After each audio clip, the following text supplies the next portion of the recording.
Disclaimer: the information and education material contained herein is meant to promote the general understanding and dialogue of GAN's processing. Such information is not meant or intended to serve as a substitute for a healthcare professional's clinical training, experience, or judgment.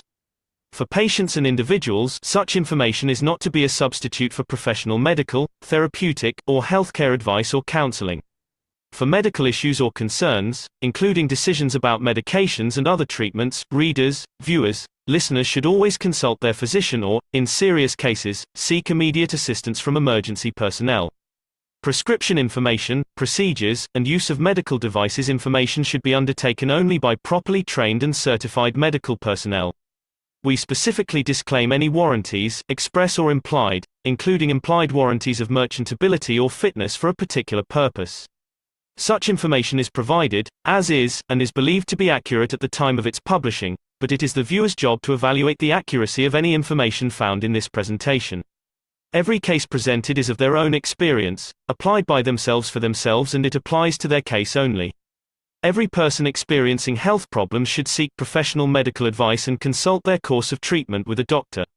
The processes of plasma balancing described herein are a natural process which supports the body but does not replace medical advice or therapies one is already subject to.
And welcome each and all to the Keshe American Knowledge Team for June 22nd, 2025. I'm your host, Mark Anderson, along with Alex Skork, and along with each and every one of the participants or attendees. We all have microphones, and we're all encouraged to interact. This is creating the plasmas. And yes, we do have a Keshe coin, and yes, we do have stock in stock markets. As Mr. Keshe said, this is the way it's done on this planet, so this is the way we're doing it. We've got a number of things to cover today, and hopefully we're going to add to your enlightenment. And again, it's all about you understanding who you are, what you are, how the process of creation works, and then again about these half-lives and being able to create a new position and understanding the existence never really expires until you make that final decision, I suppose, to twin with the creator or twin with the time, and then you're part of everything. But in the meantime, we're going through different sorts of transmutation, and we've seen new systems being brought out, and of course the teaching in the public will be expanding as well. Alex and others will have a much more perhaps prominent role. Maybe this is just a staging in a way, and gaining confidence, but Alex is pretty confident, and so are the other teachers. But as we understand, we're all students and we're all teachers. Even the creator is still learning about the creation, his creation, and even Mr. Keshe says he doesn't know everything, and many times he comes into these meetings as a knowledge seeker.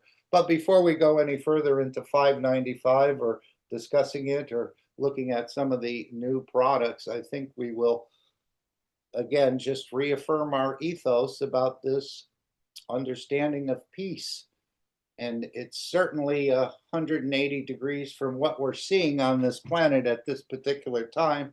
But as Mr. Keshe says, we stay blind to it. It's not part of our cycle of work in so many ways. Even though we're aware of it, we're elevating the souls to come to that permanent peaceful condition. But in the meantime, we continue with our work.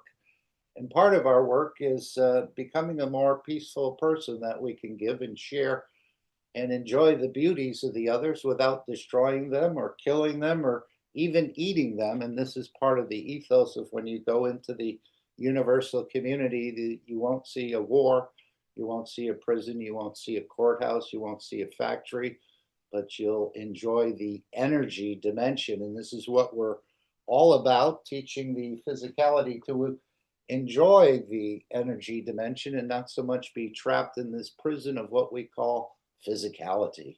So this is our World Peace Treaty. Would anyone like to read the World Peace Treaty? This is a part of the program that the Keshe Foundation is introducing on this planet. It's a new science, a new ethos, and a new language. And certainly we've seen many, many developments in the background, but it starts with peace within yourself as I see it. And again, to be impartial, everything I say is just the way I see it. And it's not meant to be hard and fast or to tell you this is the way it is and there's nothing more and nothing less.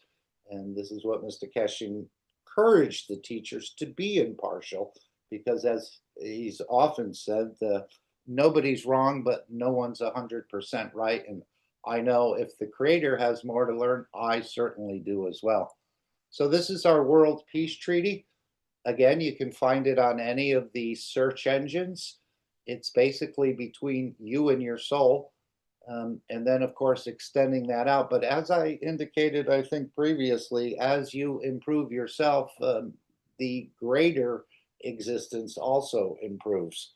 So it's a struggle or an effort within yourself to become that peaceful person. But we're so connected in a way through the ancestors and everything else that this sort of peaceful action has not been part of our repertoire, let's say. Even at times we have been, but of course, as we know, taking other creatures and taking their energy from them by consuming them is not part of the ethos of the universe, where we can just enjoy the beauty without having to destroy anything. And of course, this is the way the Creator operates, doesn't kill any of its creation, any of his creation to exist. And I think this is the way we're starting to understand. But we've been so heavily weighted on the physical side that it does take quite a bit of teachings and understanding and working through it for yourself. Anyone want to read the World Peace Treaty?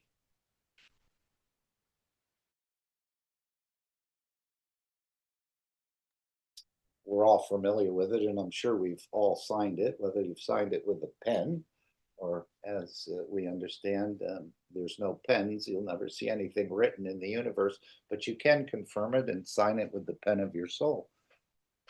The World Peace Treaty, and of course, this is the actual document Mr. Keshe confirmed to me that the world leaders, the world religious leaders, and anyone else will sign if they're for peace. And this is part of awakening the collective awareness into giving will create this position of change, no other thing. So we're learning more and more about peace and how we can apply it and how we can actually give to others this understanding in the energy dimension that they become elevated into a bigger or a higher understanding of their true nature. So the World Peace Treaty, we, as citizens of the earth from this moment on, except to lay down all tools of aggression and war. We shall never think about getting involved or incite war or develop or use any tools of war on this planet or in space. And to this we all agree and swear with our nation, our territory, our council, our religion, our city, our town, our body, or as a soul, you choose. Simply put your name, signature, date, position on behalf of, again, the nation, the territory, the council, the religion, the city, the town, or as an individual.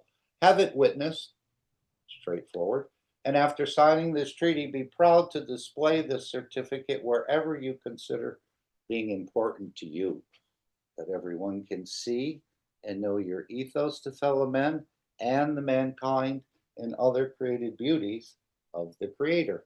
So our behavior on this planet, more or less, is not accepted in the universal community. That's why we've sort of been put out in the garden until we learn more. And of course, we have a lot more to learn. At least I do.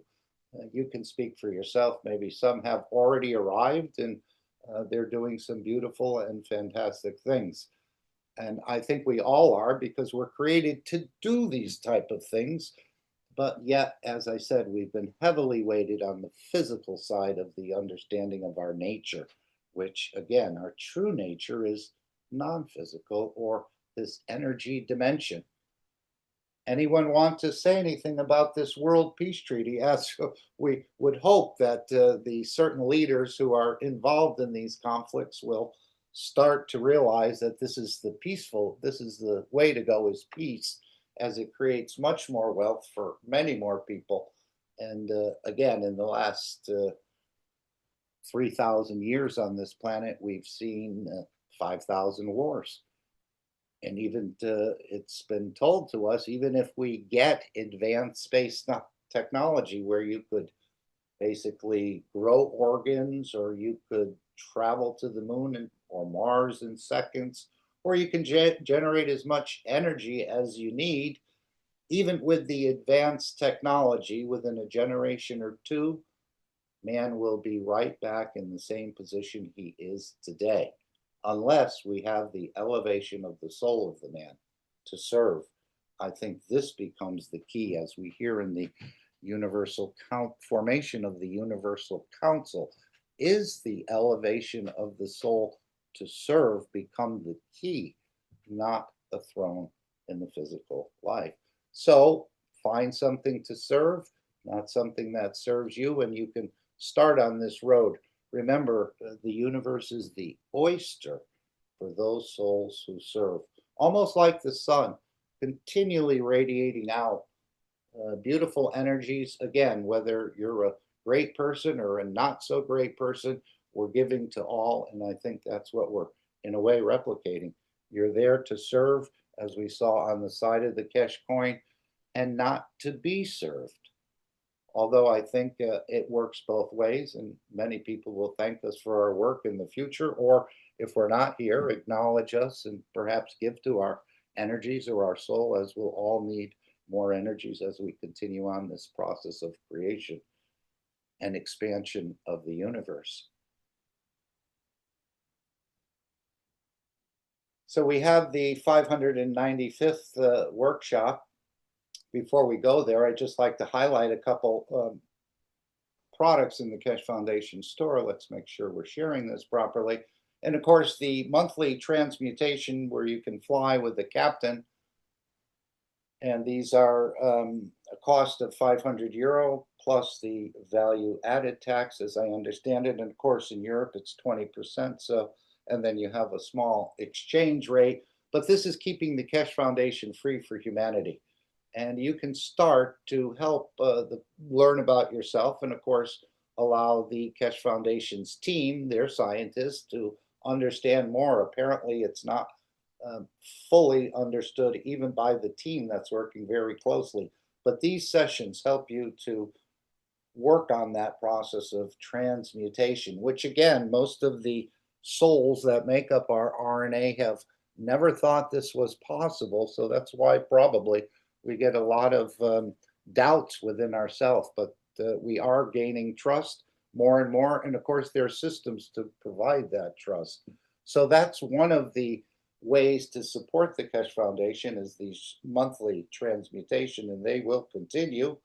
And of course, he's bringing in more, in a way, systems to allow this process to happen a little quicker, I think, or to actually ingrain with you what you're missing, or to gain that trust. And if we go back, we can see, let's see if the new product here, which we'll hear about in the announcements, which is called the cosmic ray plasma energy transmutation. This is another Twinity set, and this is the first part that will be offered. As he says, it's extremely expensive at 8,000 euro plus your value added tax, but for what it can do or what it can bring, or how you become enlightened using this system is priceless. And this is the same thing he said about the butterflies and other things. All of these systems are made for the elevation of the soul. And as I said, this is a Twinity system. There'll be a second part of this system, which will be introduced in a period of time in the future. Apparently, one goes on the head, and one will be sort of like a bra or something you would wear around your chest to help, again, bring these magnetic fields down, perhaps, and allow you to transmute on your own. He's also talked about further development using a system like this or something similar to it as the development continues, of even growing organs, perhaps limbs and other things, which again will be a huge wow factor on this planet that, as he said, these systems are made by man for man, and the body of the man apparently can do this. The energy fields, as we know, even if the kidney is removed, the fields are there, and by introducing the proper cosmic rays, I think we will see, actually, we've seen it, we haven't seen it, but we've been made aware that, for example, rebuilding the tissue on the wall of a heart of a baby has actually been documented in China a number of years ago, and as well as the plasmatic, when you go for a dialysis system without tubes and without needles. So this is just fantastic, again, beyond the imagination of the man. There won't be a large number of these systems available, but it's all in helping in the process of understanding, which he said, connecting with this system, you can possibly, or if you can tune into it and match with it, I think you can actually absorb energies from plants and animals without eating them.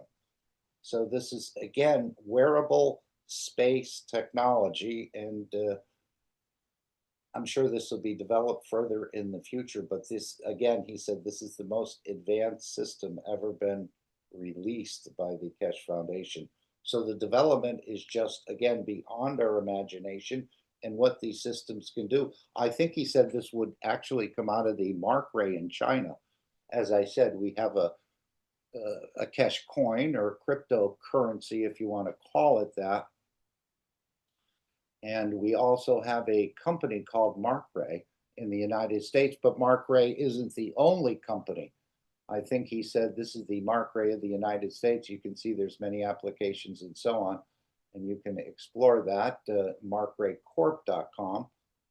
But we'll see a number of these, in a way, Mark Ray corporations. This is not the only one, and I think the Mark Ray in China will be the ones to sort of bring this forward, as they're quite, I think, on the health end, on the wellness end, let's say, China has some videos and some documentation that the world has not seen, but they certainly are aware of it.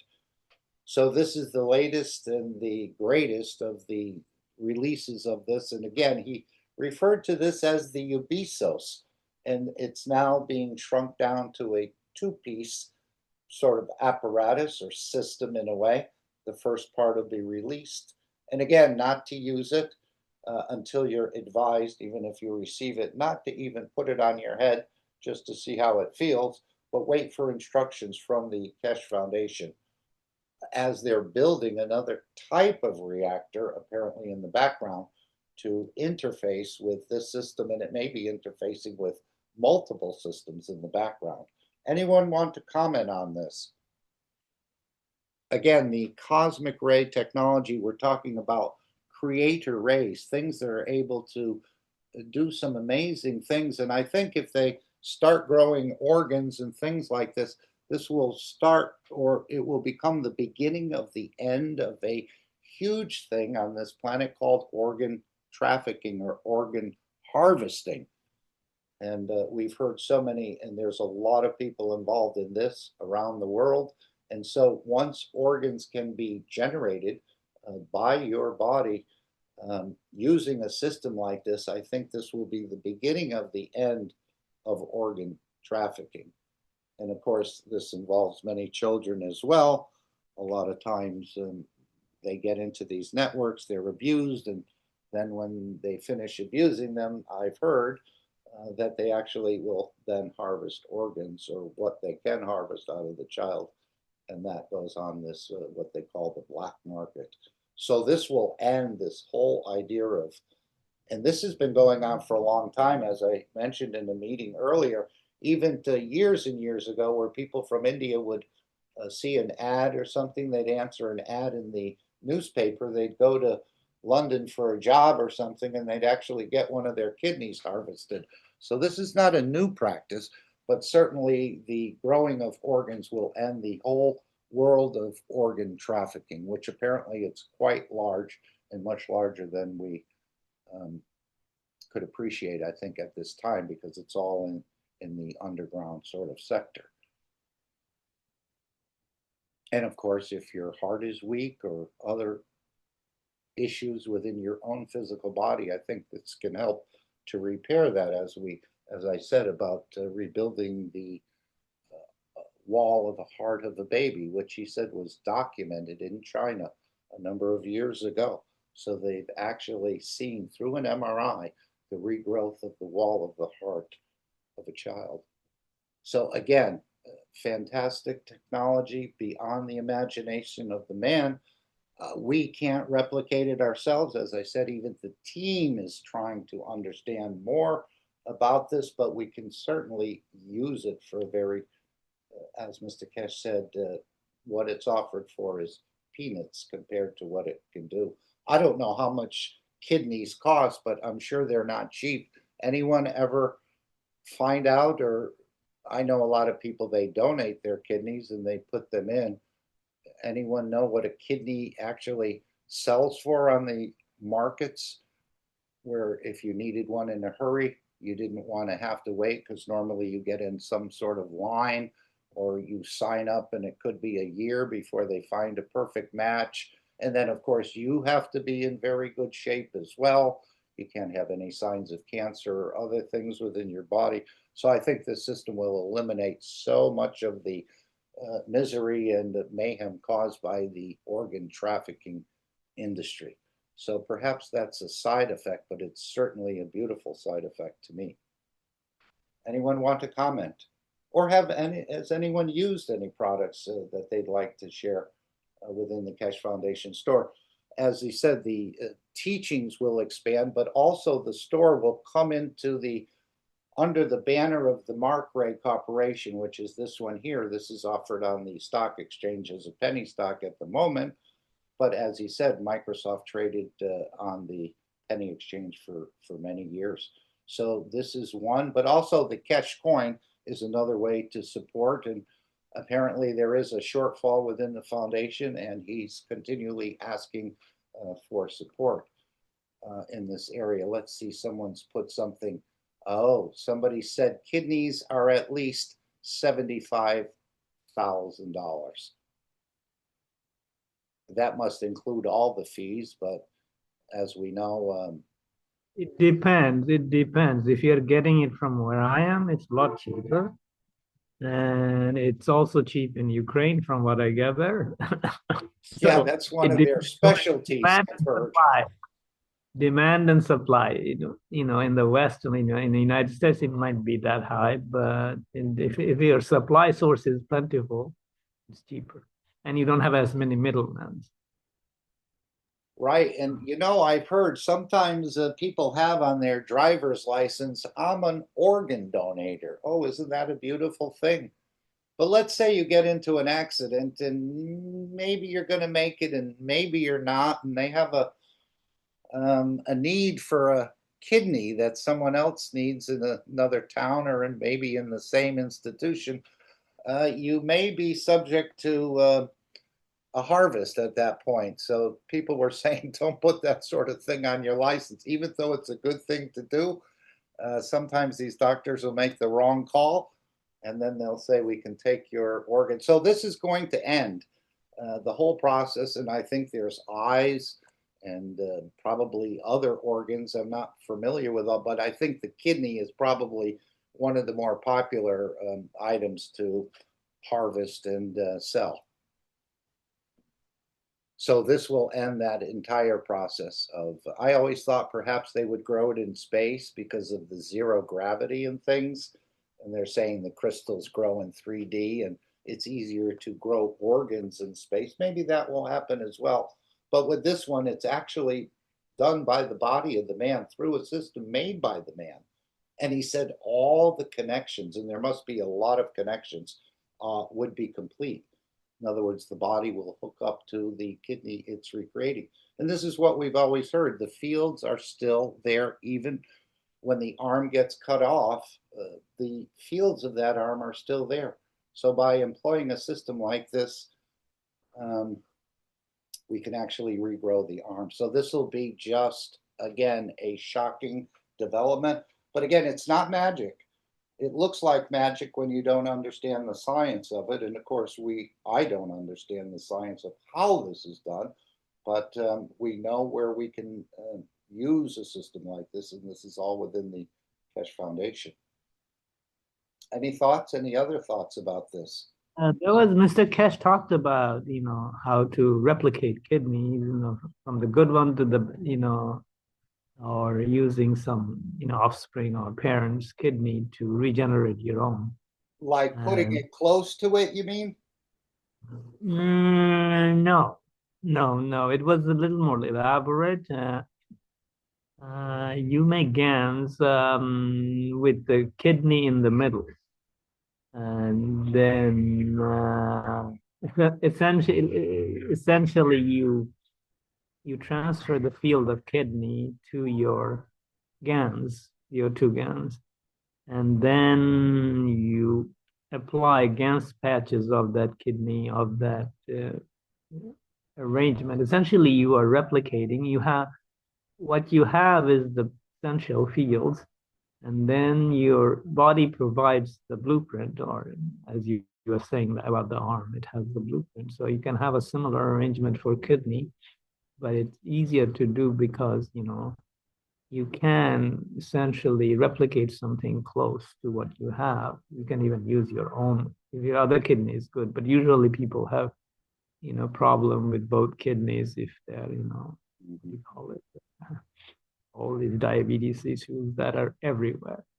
But even the fundamental aspect of all these diabetes issue is not necessarily the people are more prone to diabetes. It's the food and the medical medicine that we are consuming. So the earlier we identify the source to be, the easier the solution is, the healthier we become. So, yes, having such technologies are good, but there are much simpler ways if one looks at it from a more fundamental human health aspect and not business aspect of pharmaceutical. So this is something we are, people are becoming more aware of it. So it's a good news. So you don't have to go to diabetes to, deal with kidneys. What is the principle behind it? What is the principle behind the creation of the kidney in plasma? Because I will assume you provide the fields, and your soul of physicality assembles the field according to the design. So that means the kidney is totally not in existence. It's still existing. It's just not functioning. Yeah, and I mean it's existing, but part of it is not functioning. So you essentially correct those parts.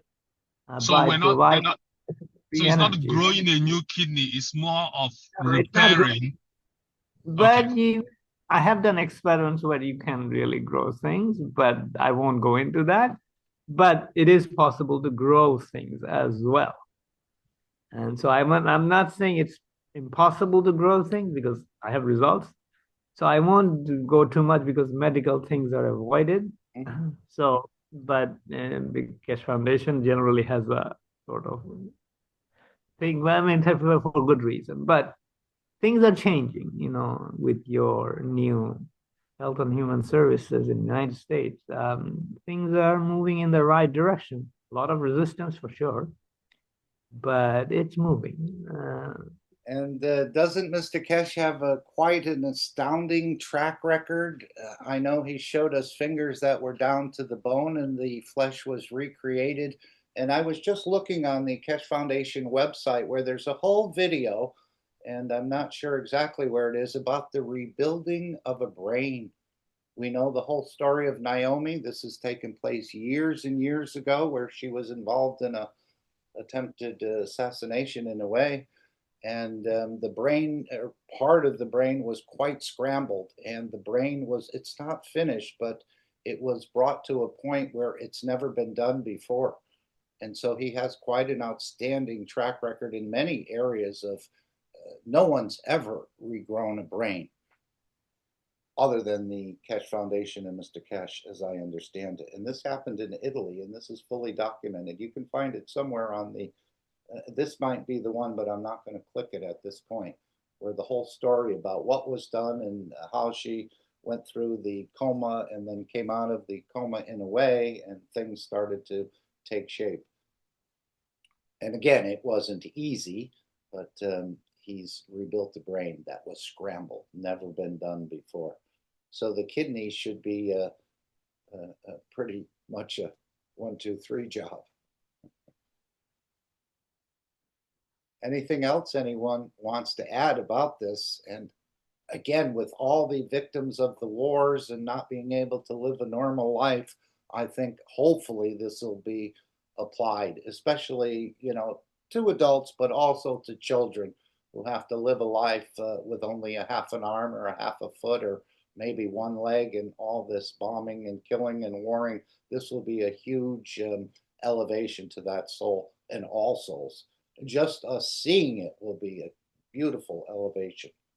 So I just thought I'd share that. It is there about Naomi somewhere. This could be the one, but I'm not going to click on it. Any other comments about this? This new product, or new system, I should call it. It's not a well, I guess you could call it product, but it's also a system. And again, it's in that twinity form, very similar to the yin and the yang, the creator and Mitra, the soul of physicality and the soul of the man, the magnetical, the gravitational. Many, many, many things work in this twinity operation. We haven't fully understood it, but that's what we're trying to understand more about, understanding the work of the twinity.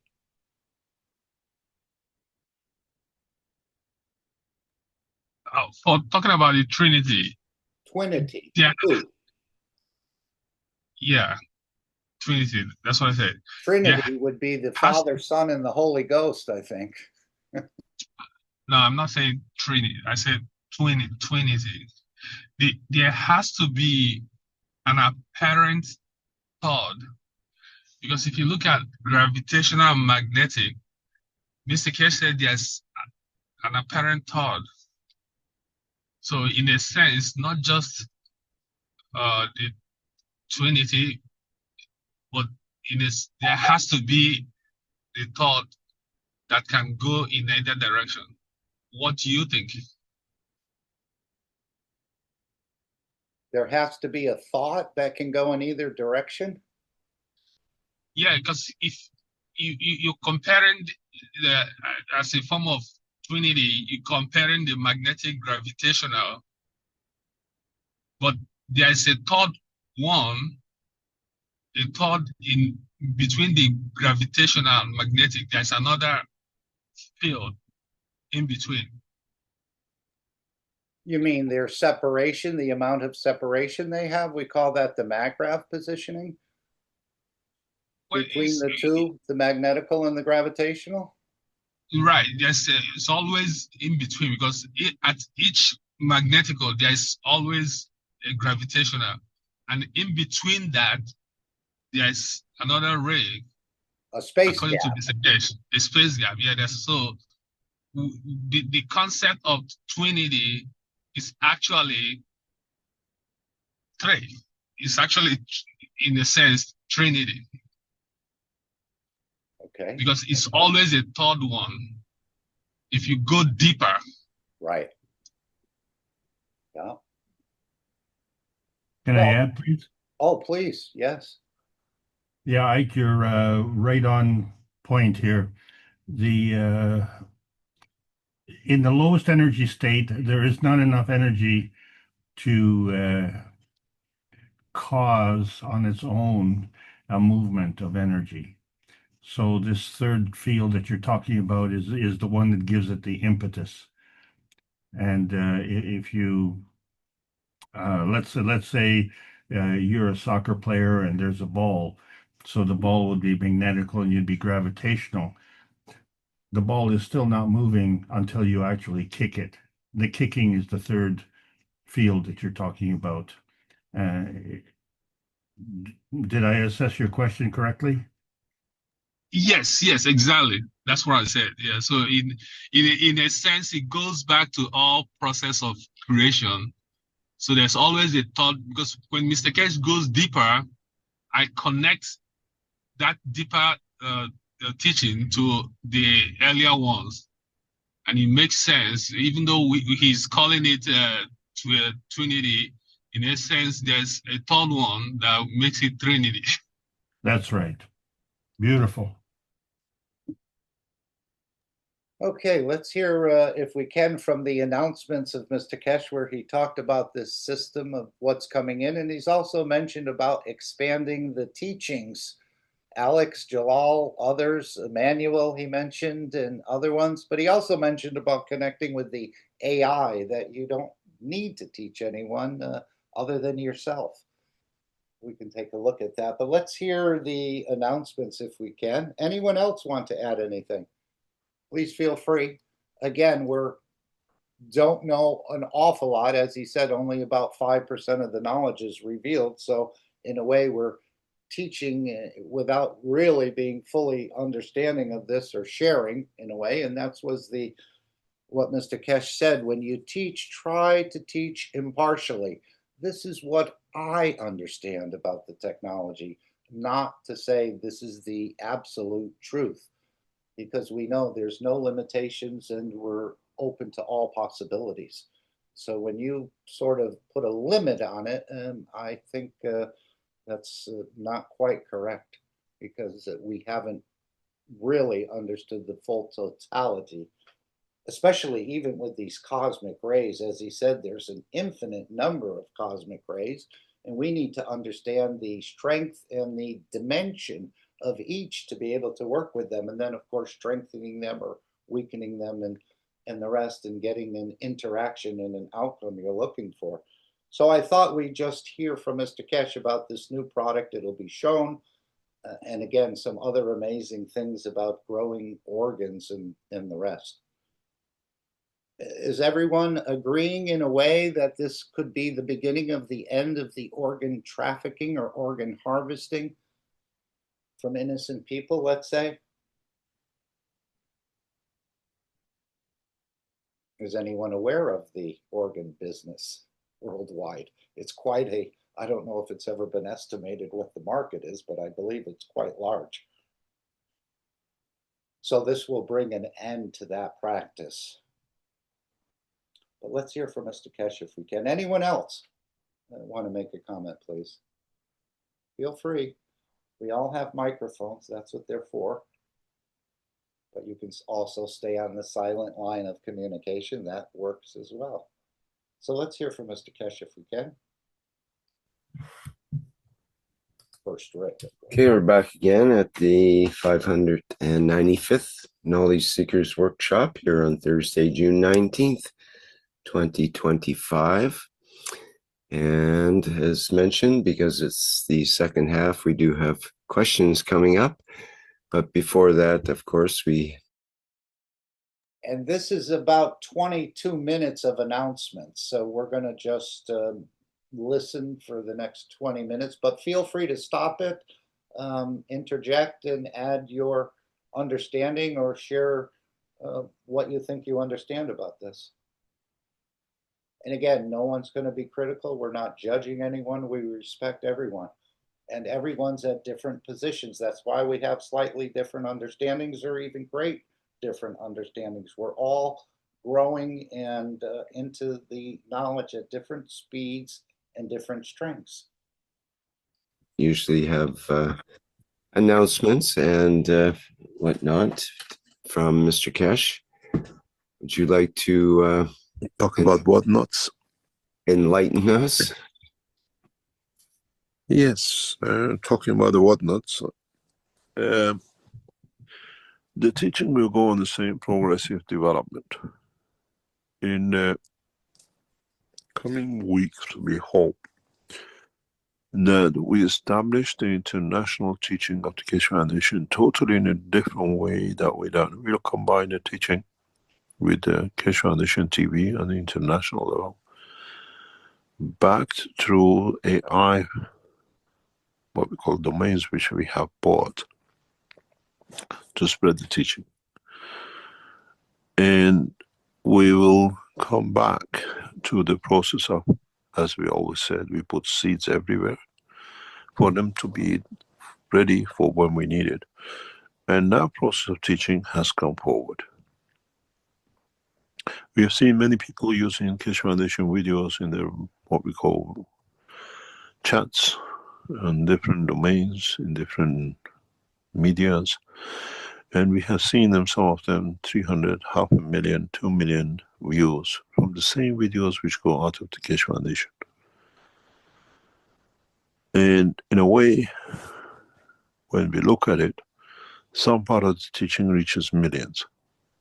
Now we will coordinate this and we bring this all under one banner, one umbrella. The teaching, what we brought up, the KFTV, and the part of AI in the next 12 months. And we start affecting the roots, the basic, what it comes up.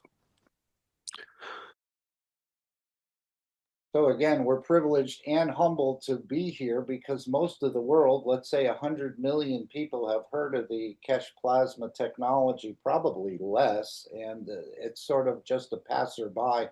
They haven't had the field strength, as I see it, to really become involved or want to understand more. They say, oh, maybe we'll see this in the future, or maybe this is just a dream of some scientist and the rest of this. So this is why we need the products out so people can start using these products and have an experience in a way for themselves, but also the teaching will expand into the public domain. So most people have never heard about this. They probably will say it's just some sort of dream or something. This can't be possible. So that's why he's starting to open it up into it's time apparently to open this up more and more to a bigger public audience. And again, I'm sure there'll be a lot of, as he said, as someone said, the truth will the truth will set you free, but first it may upset you, and especially in the scientific community world, because they're going to say, this is never taught, this is not in the books, and I don't understand it, because they're all more or less connected matter state.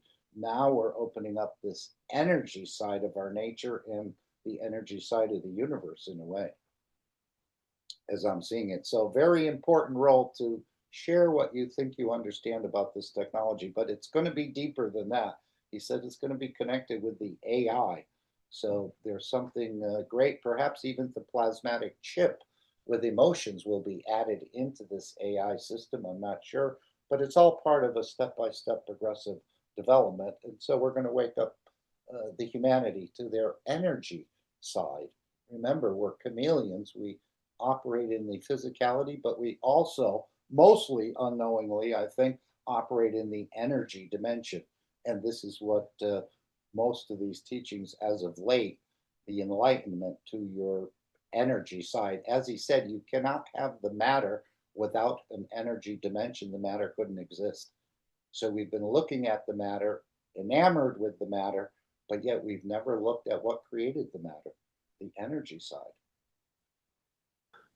This is important for us to spread the knowledge of peace and to bring the knowledge forward in the right way, in the right direction, the right, what we call, process.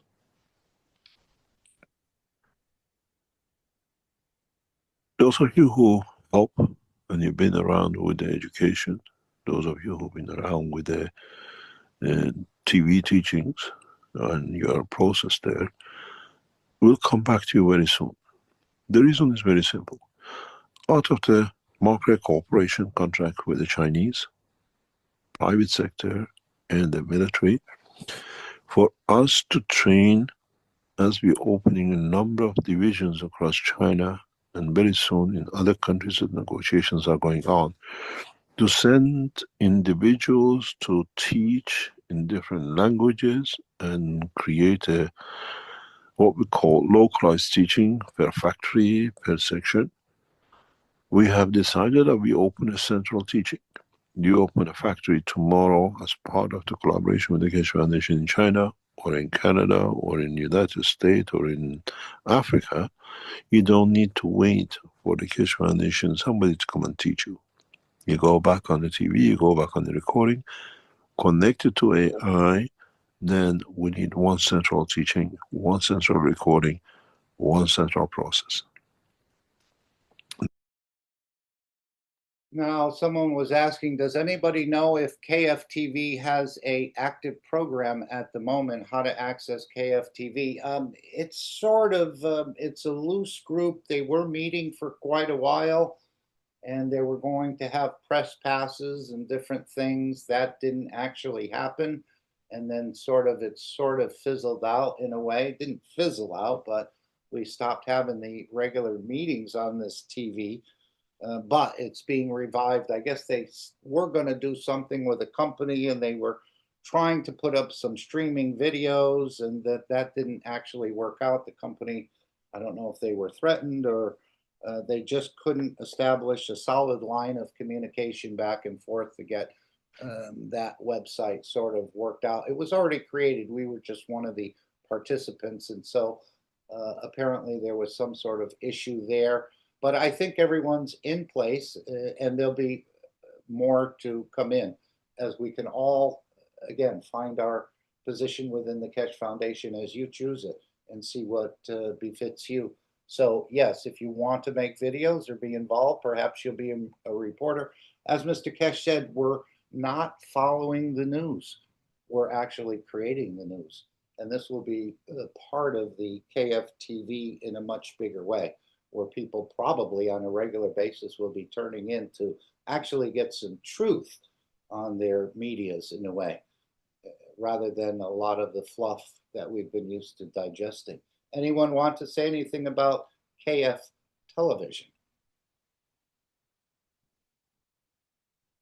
But I think it will be, in a way, it'll come back together in a very short time. The way the teachings, he said, will starting to become more public. And this is beautiful that I think the employer will be quite happy, at least if they're making Keshe Foundation products. And it really shouldn't matter what products you're making, that you go to work with a beautiful, I mean, I don't know how you could do that in the arms industry, but let's say you're making toasters or ovens or something else for people.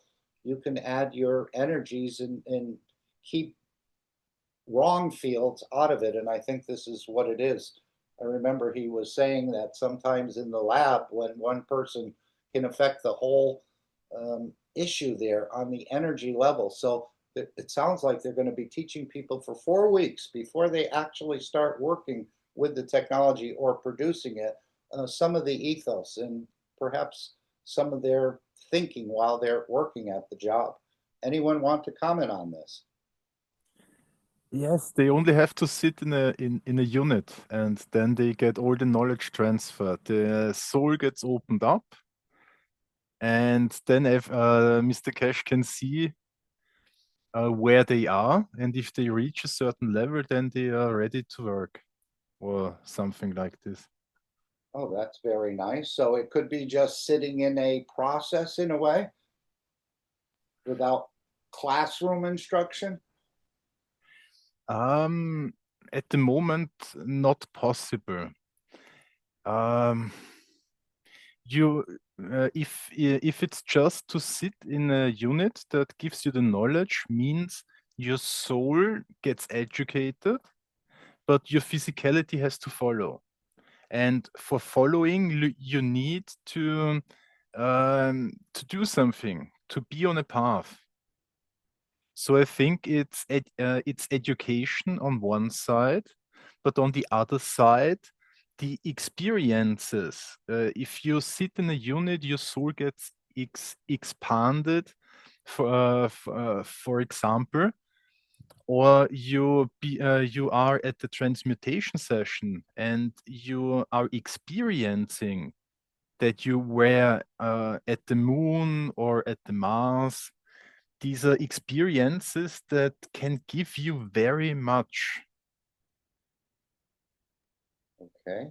But let's see, the Keshe Foundation will do it the best way. And we will hear what they have done. 100%. And I know this is going to apply to we're talking about people that are working in manufacturing jobs and things, but I think this is going to be applied to the politicians of the future as well, where I know Mr. Keshe mentioned that if you're running for an office, whether it's local or other things, as people become aware, they're going to ask, have you been processed? Have you been through the system? Are you a leader that we can actually count on for the truth and doing the right thing? So these are some of the questions that people will ask in the future of their people running for political positions. Have you been through the system? Do you have an elevated soul? Maybe questions like this. And I think they'll be more comfortable voting for someone who's understood the ethos of we are here to serve and not to be served. As we know, many of the politicians are there to serve themselves. This is part of the process that they do currently, but in the future, I think it'll be more about serving the others. Remember, as the elevation of the soul to serve become the key, not building a big account to create a physical throne in the physical existence, which is what most of them are there for. Now you understand the purpose of the things we put behind us in the past years. Some of you stayed loyal, you still supported the teaching. Now we come to you in a very short time as the corporation with the Keshe Foundation and the licensing, the mark rate and mark rate licensing, the massive 10 billion contract with the Chinese, and the second part with the Chinese government on defense and space technology. We don't have time. I cannot go in every classroom one by one. We use what we set up, and we call upon the knowledge seekers to support us in teaching the new generation, and at the same time bringing the new generation. The AI team, which is set up by the Chinese support, and we have very knowledgeable people in it, will play a major game in spreading the knowledge in the next 3 to 6 months. We teach thousands of Chinese, thousands of other nationalities directly by the basic teach using AI, Keshe Foundation, Cosmic Ray, AI, and the rest of it. So again, it sounds like they'll be involved in the expansion of the teaching. He said part of that $10 billion contract was to develop drones that'll make the current drones obsolete today, that you won't have to refuel them and they'll have no props on them. So there's many exciting things going on in the background. It's just not time to fully announce it, or we haven't seen it come fully into view yet, but this is what's being staged at the time. And of course, this is not going to be an exclusive of any nation. This is the whole idea that the nations start to cooperate and collaborate rather than try and fight each other. And as we understand, it's going to take more than all of us to open up this technology. So I think even the universal community, what we call the ones in the UFOs and others, will help us in this endeavor as we become more peaceful and they feel they're not afraid to show themselves on this planet. And we'll see more of this. So a lot of great things. And again, many arms of Mark Ray. The United States is only one of the Mark Ray arms, and he called it the Chinese Mark Ray. You may have a Brazilian Mark Ray and a Russian Mark Ray and an Indian Mark Ray and the rest. Maybe they'll go under different names, but maybe they'll will be the same. Of course, Mark Ray is the home of the cosmic ray plasma technology, which again, these are creator rays. We are on the verge of one of the major breakthroughs in spreading knowledge because we want to use the technology. We are start moving our specialists in position in the past few days as the system with and collaboration as part of the Keshe Foundation Knowledge Seekers program into position to start massive industrialization of technology through the massive contract which you signed last May, some 4 weeks ago in China.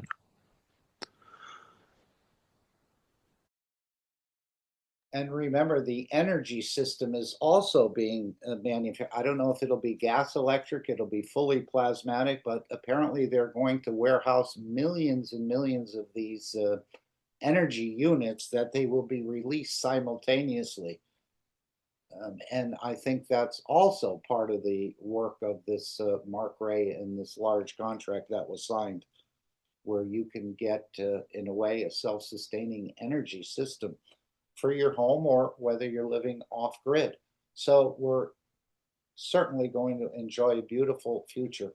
As he said, it'll be a pleasure to be a knowledge seeker in the future. It is now, but I think as more and more people start to acknowledge this technology and ask questions of it, they'll see that we've been here in a way, in just a soft way.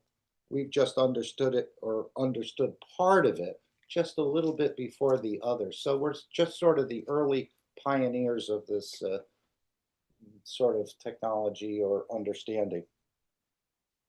Any thoughts, questions? We continue. We ask for your support, and we need your support to be able to achieve what we set out to. The space technology has to have a meaning, but the space technology has to have a relation to man's daily life. And this is the purpose. Setting up a clear path, bringing the teaching arm, bringing the communication arm, and bringing the what we call social media together to deliver teachings into factories. People who never heard about plasma technology, they have 4 weeks to learn before they go into the production line. Does not matter when they're applied. Till they don't understand, they don't get in touch. The knowledge you transfer does not touch their soul. They will not see the workplace. Commitment with the Chinese will involve hundreds of thousands of people in China in the coming months and years. And they have to be taught the ethos of why they do, how they do, and what will bring. It cannot be a 9-to-5 job for me to live. It has to be a pleasure. I go to work because I know it elevates my soul. It brings. So apparently you can put the wrong fields in a way in your products that you're making, or the wrong intentions in so many ways, it seems, and they want to sort of prevent this. And as Mr. Keshe said, you can explain you have an issue with migraines or something else, and I can tell you all about it and how the technology works to balance out the condition for a migraine, but you might understand it, you might not understand it, but if you were to use a product, I think they call it an ice cap or something like that within the Keshe Foundation store, it'll certainly give you that full or a deeper understanding of you may not understand how to make the technology, but you'll understand the application and the implication on yourself. And as he said, we need to get these products into the hand of the public that they can start using them. And I think they'll probably experience more than you just explaining it, how it works and this works, and they'll probably have a lot of doubts. But once they use a technology that works, they'll have a much deeper confidence and understanding. This is just the way I'm seeing it. But this is what Mr. Keshe said, we need to get these products into the hand of the people so they could start using them. So there's a massive gearing up in the background. It's me to life to enjoy. Keshe Foundation TV, the Keshe Foundation teaching, especially Jalal, who sits on the top of this work, especially people like Emmanuel, we need to bring this in the right position. The team in China with the AI structure they are working on, the team with the Keshe Foundation TV, all have to start working together. Now we can deliver these teachings for those who never knew and they accept the technology because it gives them a job. They have to accept the technology because it elevates their soul. Because they can feed themselves. They don't need to be a slave to the factory, to work, to earn, to live, to enjoy. And I think you'll have some exceptional managers in some of these places that won't belittle you or, insult you on the job or all this. They'll carry the ethos as well. And if you have an issue, you probably, can work it out or talk it out in a way. But the managers and the people running these operations won't be your typical, let's say, slave driver, if you want to call it that, where they push you and push you and push you to the max, where you're doing such a sloppy job. But as long as you're making these little widgets, I remember talking to a couple people that worked at Amazon, and they wanted you to box like 150 packages per hour. And one person lasted about a week and another person lasted a little longer. But they just said it was too much. They were just too disgusted. They were reaching their limit. So in the Keshe Foundation factories manufacturing, I think it's going to be a totally different atmosphere. Here yes, we can learn a lot from Japanese. Go ahead. Yeah, I mean, in this area, I think the Japanese people are very good at it. Okay. And we can see in their product and their management style that if you have looked into it, you will see that Japanese people are quite.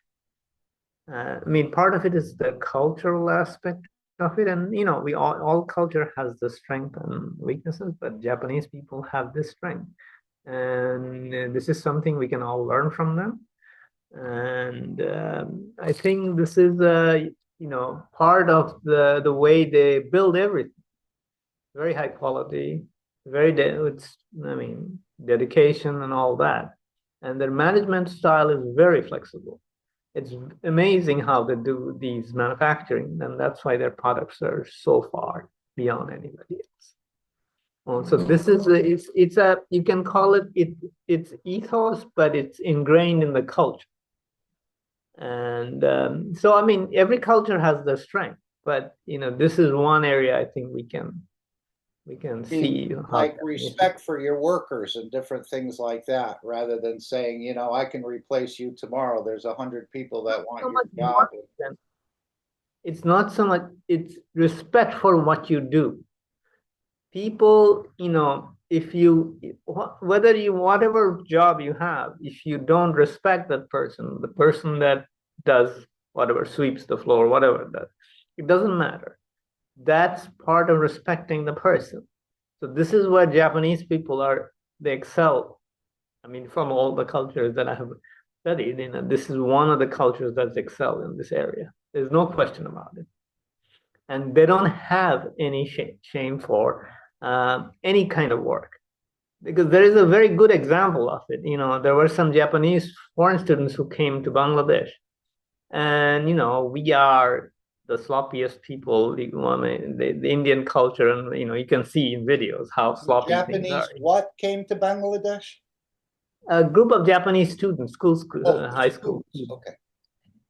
So they went to one of the schools to study with the people there, and they saw how filthy it was. I mean, none of the students in Bangladesh clean anything in their schools. This is for sure. So what they did is the first thing is, well, we have to clean this place. They started cleaning the bathroom and everything, and this is really filthy. I mean, compared to, let's say, West. And so, and then, you know, some of the local students, they started joining them, seeing them, they're doing it. And so they have this pride of doing things well.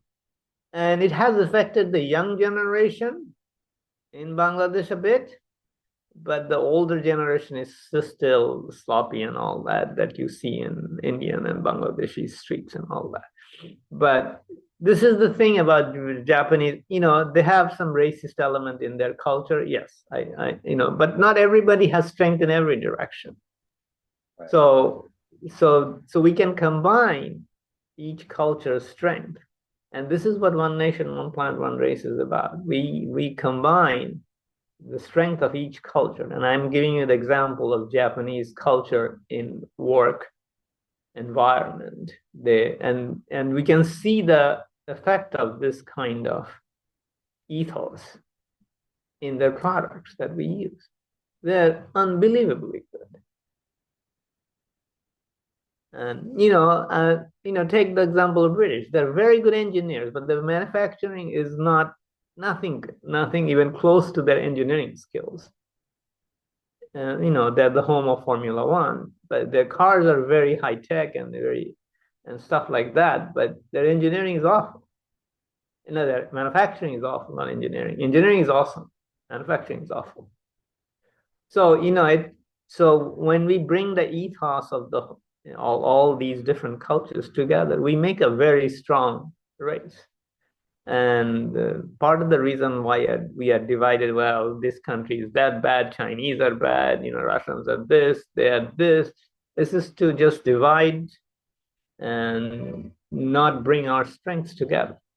As soon as we bring our strengths together, and it has happened, like intercultural marriage, which I was part of myself, this brings strength. We can see the positive aspect of another culture. Yes, you have to adapt a little bit, but that's part of the learning process. And that's the beauty of it. So it's, I think, with Keshe Foundation, we'll have to make a lot of adjustments like this. And I'm just giving you the example of Japanese culture at this moment, but there are many such things in other cultures as well. But in this context, this is the most relevant example to think of. That's it. Thank you.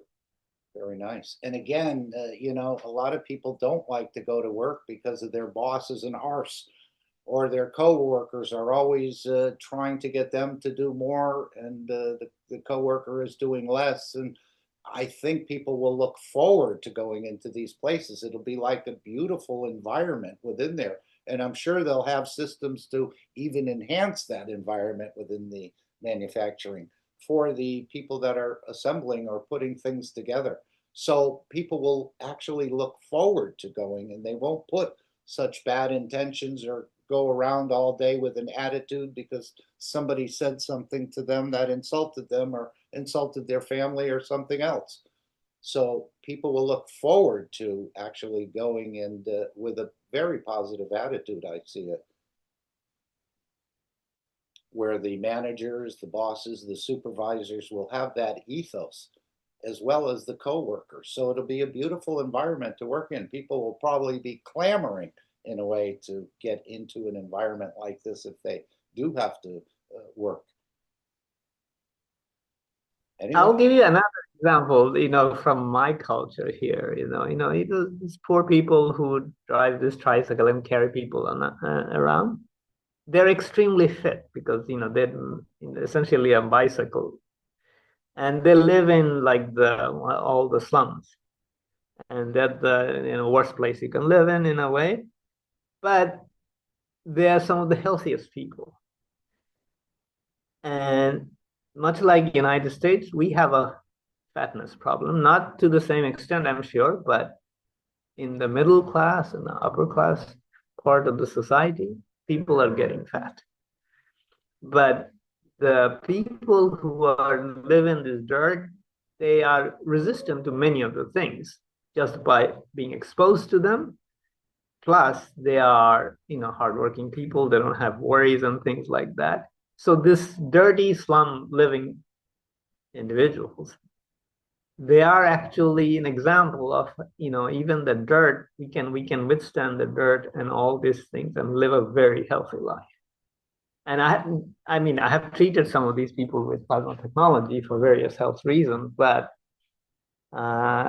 it's amazing how healthy they are compared to the level of society I live in. And it's amazing, just something to be amazed at. And they have, nowadays, food is becoming more plentiful, so even that getting fat at the thing is also creeping in there. But nevertheless, generally, many of the men are in very good shape. They're skinny as by standard, but they're very strong. But they're extremely healthy in general. So even in this horrible condition that they live in, and I have seen it since I was a kid, it is a strength in a different way. But this is not something most people can see. And I used to feel bad about them when I was younger, but now maybe it's not as bad as we think, considering what I see around me. And what, you guys have an obesity problem in the United States right now, which I saw part of, when I was there too. And so these are some of the things we have to take into account, some of the things we think is like luxury is good and all that. Yeah, kind of, as you can tell, my attitude towards these kinds of things. But anyway. Yes. Can I Yeah. ask you a question? Sure. Since you're in that area of the world, and India has been an anomaly for the Keshe Foundation to break into in a way. I guess they're going to be breaking into it in a way.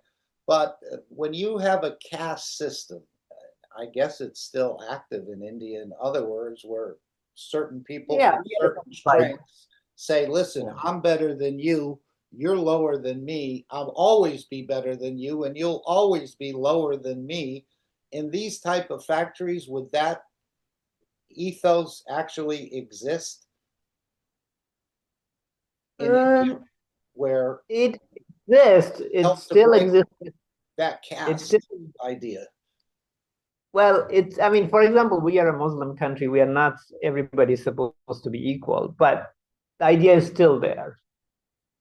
Although, on paper or according to the book, we are not supposed to differentiate, but, you can see it in people's conduct. You don't have to say anything. You can see how people treat each other.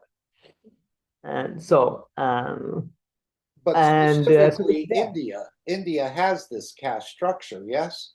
With two. Yeah, we have it too. I'm not saying we don't have it too. It's there. It's there. And part of the reason technology has difficulty penetrating this part of the world is we are in, let's say, ancient culture. We know a lot of ancient things, so-called, and this is all nonsense in my opinion, but nevertheless. But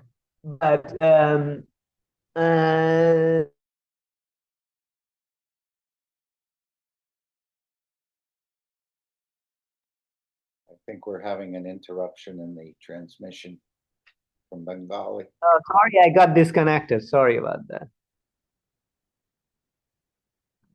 Can you hear me? Yes, now you're back. Okay. So, this is what do you call it? An ancient culture, and I know better than the next lower class people, and this include other cultures too. We know we are an advanced culture. We have been here for a long time. Buddhism was originated here, all kind of nonsense like that. So so that kind of things is there, and so there is a bit of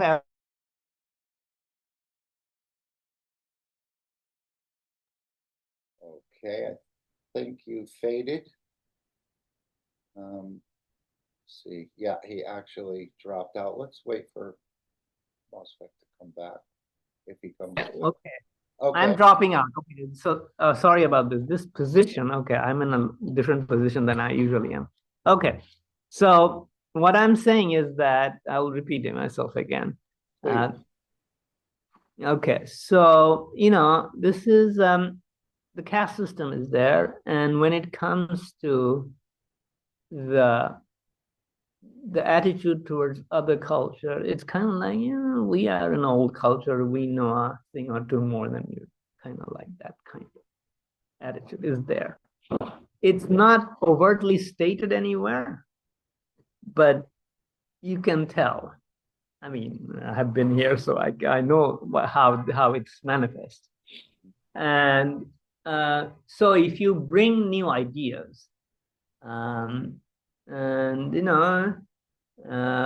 like, I mean, I asked you, you study at the university.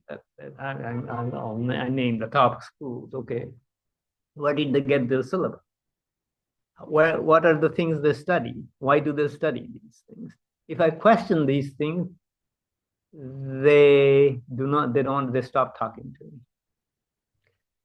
And so things like that, it's very, very, some things are kind of like sacrosanct. You cannot go in that territory. And this is one of the biggest difficulty. I mean, I can't, what you call it, the poor people or the slum people are much more open-minded than the educated class, for sure. And this has been my experience. And nobody talks to the slum people about plasma technology. I do sometimes go and talk to them, but nobody does. And these arrogant doctors, I mean, doctors and engineers are considered kind of like the top of the society. And these arrogant, I went to one of the engineering schools, which is the top school here, and I know how arrogant they were. I mean, and I actually tell my relatives, these are the most arrogant people I know. Didn't Mr. Keshe mention something like that in the last workshop, where he said he'd rather teach a 5-year-old child than a nuclear physicist? At least most of them, they're so arrogant, they think they know it all. Yeah, I mean, it's incredible. They're so arrogant. It's unbelievable. This is especially in medical and engineering community. It's kind of like that. I mean, it's once they got their degree, they're untouchable. You're talking about caste system. Here is an example. We have it to the bone. Okay, very good. We have it, don't we? Yes. Yeah. So, yes, does it exist in, let's say, other cultures? To a much less extent. Let's say America. America is much more even society. I love it, and the work ethics and all this. There are some of the things that they are excellent. No other culture has it. I have friends I visited many countries and many friends of different cultures. So Americans have some things that are very unique and very fun. And so, it's not that, none of us are special, including our doctors and engineers. We are special in our own unique way. And if we put the best foot forward for every culture, it's an extremely powerful society we will have. And this is why I'm interested in One Nation, One Planet, One Race so much, because the beauty is everywhere. We just have to assemble it, and there are people who don't want it to come together, because if it does, that's the end of them. I can imagine people saying, I love to go to work. Why do you love to go to work? Well, it's like being around the family, and it's much more peaceful than my home environment, or something along that line. But with that ethos, they could actually bring it into the home, perhaps. See, it's not just among cultures. This bug has been infected between men and women of every culture too. And this is another thing that we have to address, because when men and women, we have different strengths. We are not equal in terms of capacities. When we complement each other, it's extremely powerful. When we fight with each other, it affects everything. our kids, our relatives, our family, our work, and everything. So we have to bring peace to home as well. And this is part of this one nation, one planet, one race thing, because men, take the example of all the shenanigans that happened a few months back in the United States about sex stuff, gender stuff. But the basic idea is to create a divide between men and women. I mean, there are difficulties in cultures like United States where men are starting not to date women as much. So these are things. It's kind of like there's an attempt, coherent attempt to create division among men and women, and you can see it in the plays and the media and the movies. So if we can create the peace at home between men and women, and I will tell you that I know someone, he's actually an American. It's an American couple. When they had sex, they could create, stargates. I know of a couple. And the guy always wanted to go through the stargate, and the women would never allow it. So we don't know what's the other side of.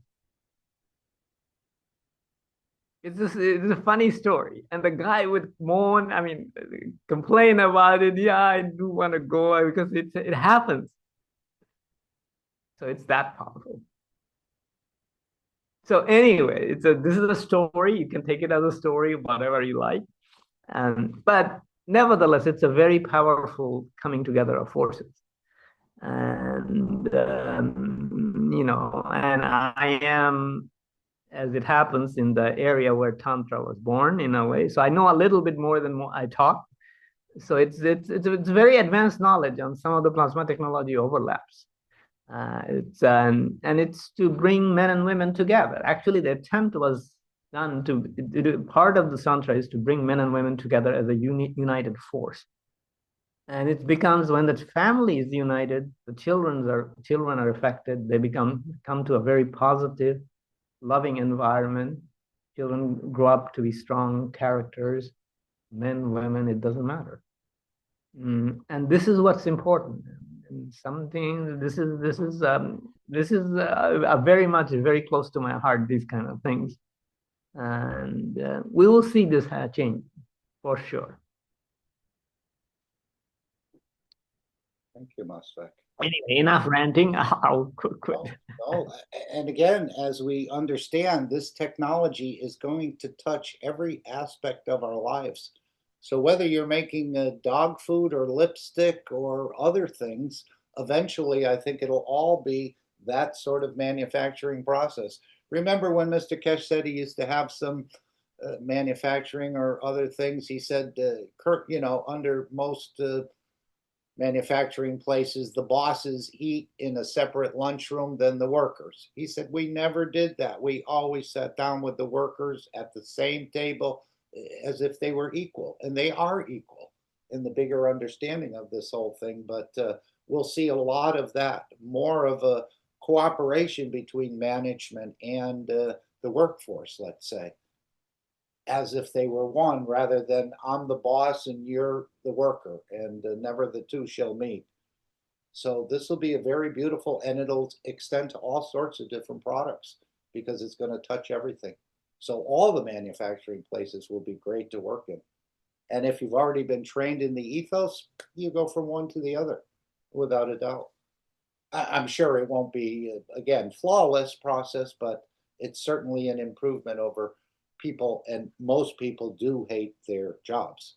They're doing it for the money or to pay the rent or whatever. Now this will be a totally different way of approaching work, I think, as service to the community. Okay, we go back. Anyone else?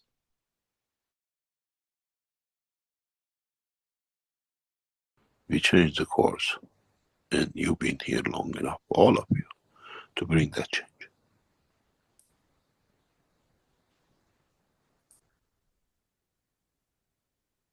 Our collaboration with market corporations, Keshe Foundation, will intensify rapidly in the next few days and weeks. market corporation is part of, we own the assets of, will become the flag bearer of new technology. And with it, what comes out, we share out to teach more, to develop more, and to bring part of the structure into operation, step by step. And I hope that knowledge seekers, you are with us to bring that change.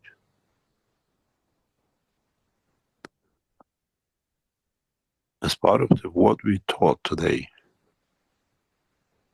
and what has been ongoing for past months in teaching in the elevation of what we call the soul of the man to be able to transmute and to be able to transfer.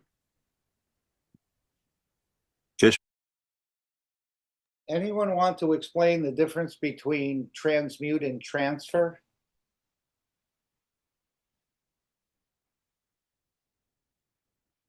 Is the transferring when you actually manifest yourself out of the energy dimension into the physicality, where the transmutation is more on the energy dimension?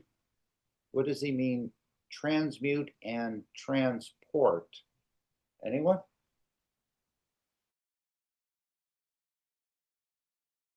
Okay, we continue. Foundation today has launched a product. This product will bring part of the physical and part of the soul development transmutation together. This is the what I call the collective knowledge of past 20 years of teaching. This is the first part of two-part set. The new system, if you've been with us, we used, if you remember, you bought the glasses, then you had the headsets, then you had other parts, you configured everything back and forth and everything else in the teaching. Today we have launched this product. This is part of the elevation of the soul. This is part of the structure which brings us to a final stage of teaching for you to learn. In a way, we had the twinnies said. We had you to put headphones and eyes, coppers and the rest. The new unit, the cosmic ray plasma technology, is combination of connection to the matter state and to the plasma state, to connection to elevation of the soul, where we can transfer to physicality.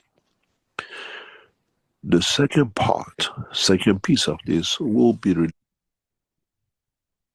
That's when he said we can transfer to physicality. So this is a deeper understanding and be able to complete the process. He said we haven't been able to get out of the energy dimension and into the physical dimension. We lack that trust or the fear of not being able to return. So this is going to help to bridge that transfer process of actually manifesting yourself. And again, we all have the capability. This is just going to help trigger that process, as I see it. Is maybe in the next 6 months, once we complete the total work of this section. The second part will be like a brace you wear, as I said to before, it's like a bra you wear, where we will elevate, where we control, you control, by wearing the two-piece, the soul of physicality, control of the emotion, blood flow to the unit on the head, where allows you to learn to transmute. We tested this with the 7 pilots in a different way in past few sessions. We sent the materials which allow them to be able to do this in a different way. And this is the outcome of those researchers which you supported us. We thank all the captains in what they did. And this new system is the next step in the development of those of you who can transmute, who can feed yourself. You can bring the control of the emotion of the physicality with the emotion of the soul to be able to transmute with you in charge. In a way, is one of these cars with the L on the back, you're a learner. This system is one of the most advanced cosmic ray technologies we have ever developed. We control your emotion, control your love, we control everything which is positive in you, and you're in charge.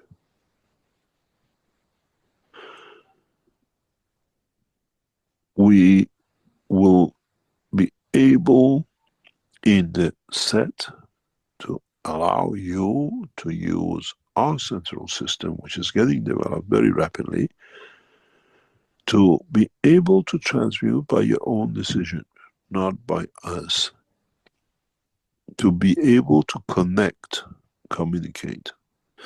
If you look at the system, if you expand the picture, please, Rick, it has a 360 connection with every dimension of the soul of the man and the soul of physicality, motion of the blood in the structure of the man.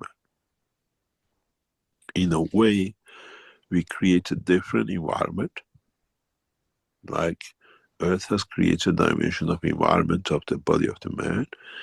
The way you go through change of blood flow, the field strength of the blood that allows you to go to sleep and then you call it a dream. We condition this to this process. So he talked about learning the rhythm of the breathing to create different places, and apparently this is going to help with that whole process. Again, you could do it without a system, but you've got to put a number of things together. The intellect, the emotion, the many, many different things together. The soul of physicality matching the soul of the man, the time, the two times matching, and a number of different things have to be put together. It seems like this system will, in a way, shorten that process, or some of the things will already be fixed for you to be able to do what you could only imagine you could do, or you've been trying to do, as I see it. Anyone else want to make a comment? Mark, I just want to address your question earlier. Please. The impression I think that all of us have had, and so this is just a general opinion, is that the transmutation was almost the ultimate goal that we could achieve. It appears that there's more, and although it kind of involves displacement, it involves a different technique. So I think the overall understanding of the science of space travel, we see it as a important part to be able to transfer our physicality. But there is another delivery system which would be exclusively in the plasma state, and that would be the delivery system of the soul. And the ability to port back and forth between the one, shall we say, range of matter state, which is from a near plasmatic state where you have intangibles, to a plasma state where you have tangibles. But that's one reference. There is another reference that works at a higher level. And we occupy both of those levels, but there is a disjoint function between the two that we're trying to reconnect. However, I think the goal is beyond that. Once we reconnect, then it has to manifest into another skill set. And I think that's what the challenge is, because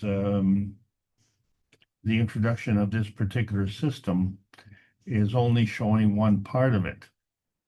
And it's a part that we all seem to be relatively familiar with and can relate to. The other part is something that is totally unfamiliar to us. And of course, most of us can't relate to it because we still dependent on the physical point of view. I'll just give that perspective to you. Okay, Back to you, Mark. Yes, thank you. We continue. If you buy this, please do not use it till the day we tell you. When you get it, don't get excited to put it on your head. We have to fit you into the system. And when we call, you can put it. Till in the next few weeks and months, your system is continuously up running. You decide when to put it up, when to transmute, when to go. As you can see, we before used to give you the headphones and the earphones and the backphones and the glasses. This system combines everything plus the universal cosmic ray connection. It's extremely expensive, but for what it is actually peanuts. We want to know if you manage to tune into the emotion of the animals, the plants, that you can receive energy from them, that you don't need to eat them. If you can create the emotion of it to receive, this system has the capability to do this, especially when we introduce the second part.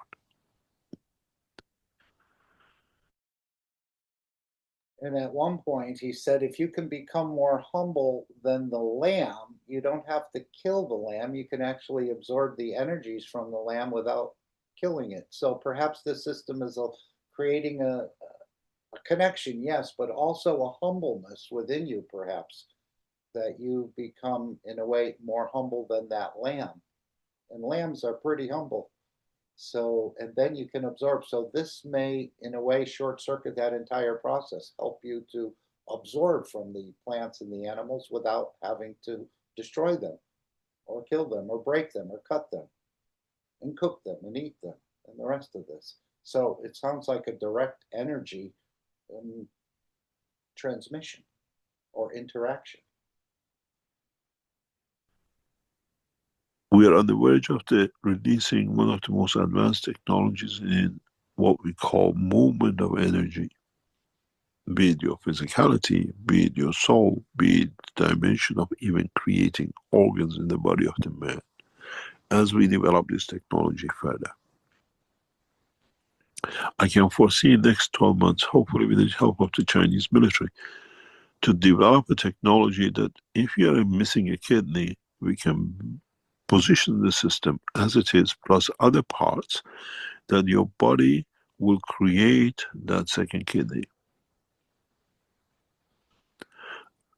Doctors can remove a damaged kidney due to accident, placing the system, because its field environment is there to produce that missing kidney, with all the connections made by man, for man, by the body of the man. Is the teaching of today. The position of where your soul manifests itself is already decided by the field strength he has. The position of the kidney is already there, field has been there, and is created by the condition of the environment. We create that condition, and the position is already preset by the body. Now you understand it's not a fairy tale. Now you understand why we grew the feet tall some years ago, to understand this correctness of the technology, understanding of the technology of the creation. This unit will bring a new first step for not needing the rocket space technology to pull yourself up to go somewhere if you survive. This is you controlling everything, and we learn from it, and we process it. We are developing a special reactor to handle this system. When it's connected to the second part, and individual itself. The first delivery will be 6 to 8 weeks from now, and we just have a limited numbers because we want to see what the reaction on those limited numbers are, that we can build the second part or improve on this part. There's a lot of improvement to be done, there's a lot to learn, but if we develop and we improve and we change, your unit will be replaced automatically freely because it's part of the process. Up to 2 units development will change. You send us the new unit back, we send you a new unit.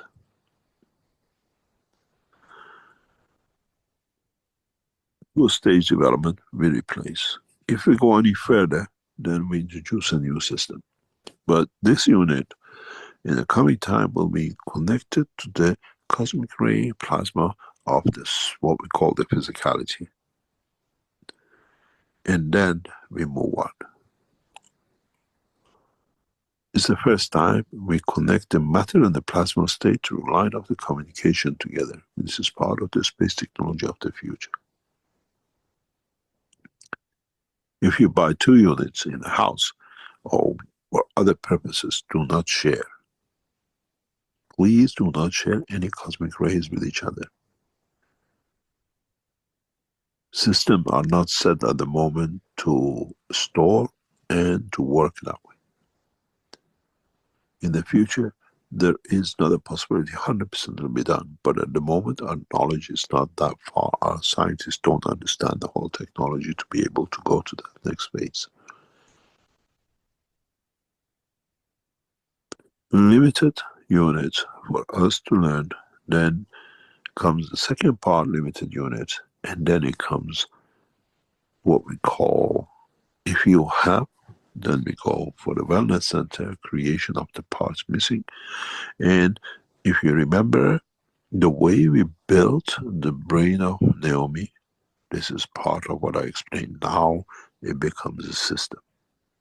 The way we build the brain, now we build different parts. You have a damaged kidney, you have a damaged heart. Now it becomes exactly how we replace the brain, missing or not missing. This is the beginning of the evolution in science, and you see most of these products out of the Chinese corporation with Barclay Corporation.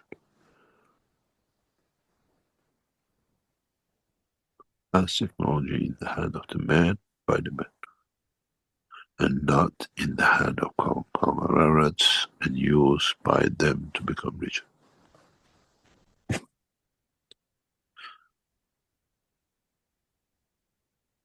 Understand the implication of the change, and then you understand how, with this system, we bring the place, position, emotion, the intellect, and the enlightenment together.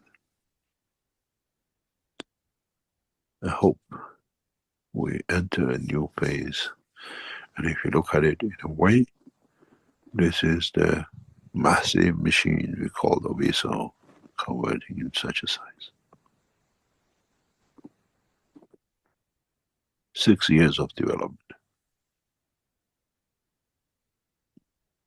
And you always been there to help to develop it.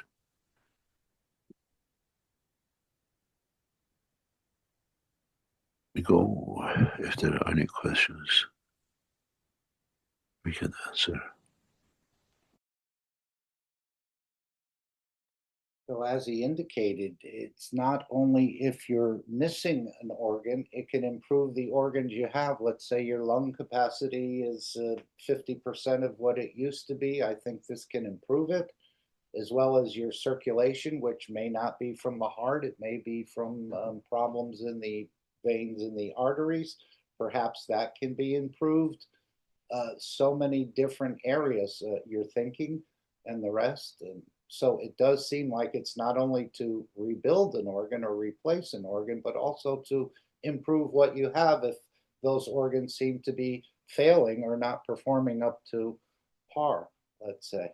So again, a massive development in the technology beyond my understanding of how it's all done. But as you can see, for what it's offered for, And again, what operations and the rest of these things cost, this is actually peanuts. So we thought we'd share that. And again, it's about also supporting the Keshe Foundation for them to be able to learn more, to deliver it to more people. And again, the UBSOS has shrunk down, and this will probably also in the future shrink down. If they continue to improve this, you would send back the existing unit, they would replace it. If they go to another system, then of course you'd have to buy a new system. But again, it's all keeping the Keshe Foundation free for everyone. So if you have the capability to do this, would be great for them to learn, the team to learn. If not, you can make a direct donation to the Keshe Foundation, small or large. They'll accept all. And to continue the work without infringement or impediment by any of the structures who don't want to see this technology come forward. Mark? Yes. You just brought up a point. This unit goes over the head, and it's on the outside of the head. Yes, you're wearing it. Yes, and it affects what's inside. The thing that I would like to contrast is the difference between this and something that would be like an implant. So, and I don't want to mention the company, but Mr. Keshe already spoke to them on the X platform, and this has to do with the difference between being inside the containment field of the humanity.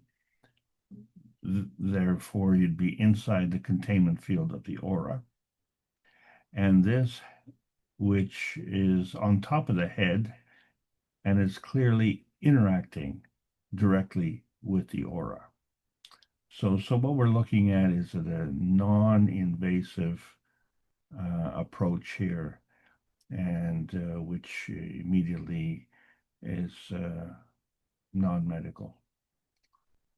Right, and he has mentioned in the past about embedding a system like this, a small thing, perhaps in the lobe of the ear or behind the ears, a small implant, perhaps in the future, in the next decade or so, this can develop in that sort of a system that it gives you the ability to do it or to operate in the transmutation and transfer operation as you choose to do.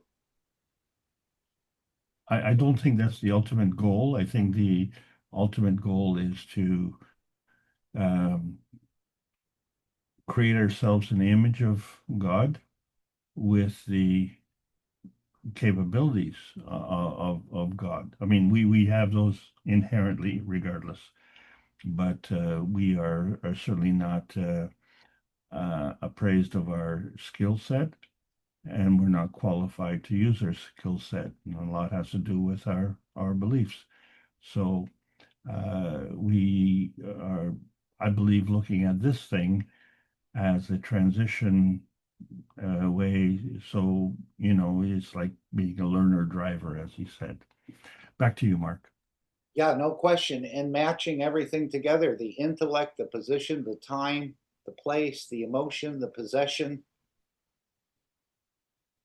So this is, in a way, you have to, if you could do it on your own, you have to sort of put all these little pieces together as a composite. And if you get it right, if everything matches, you transmute or you transfer. But that is not an easy job. Even though he said many people in the universe have done this and many people on this planet have done a certain thing, but they don't fully understand it and they're not able to teach it. So this is going to, again, leapfrog over this entire mystery of the transmutation and transfer process, as well as provide an enlightenment and elevation of the soul of the man. All the systems, as I understand it, within the Keshe Foundation store are for the elevation of the soul of the man. And why do we need that? Because we'll go right back without, even with this advanced technology, without the elevation of the soul, we'll go right back in one generation or two to the same process we're involved in today and what you see in the headlines on all the medias and the television programs. You're just a fountain of ideas today. You brought up the leapfrog thing. When you were a child, I think I would be safe to say You mean there. last week? Yeah, that's the one.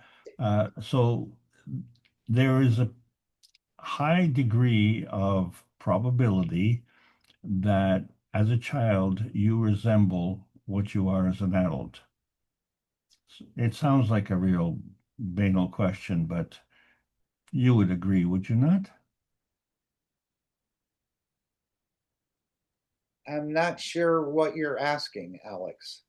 Well, you had two arms, you had two eyes, you had a fat head, and you know, nails on your fingers.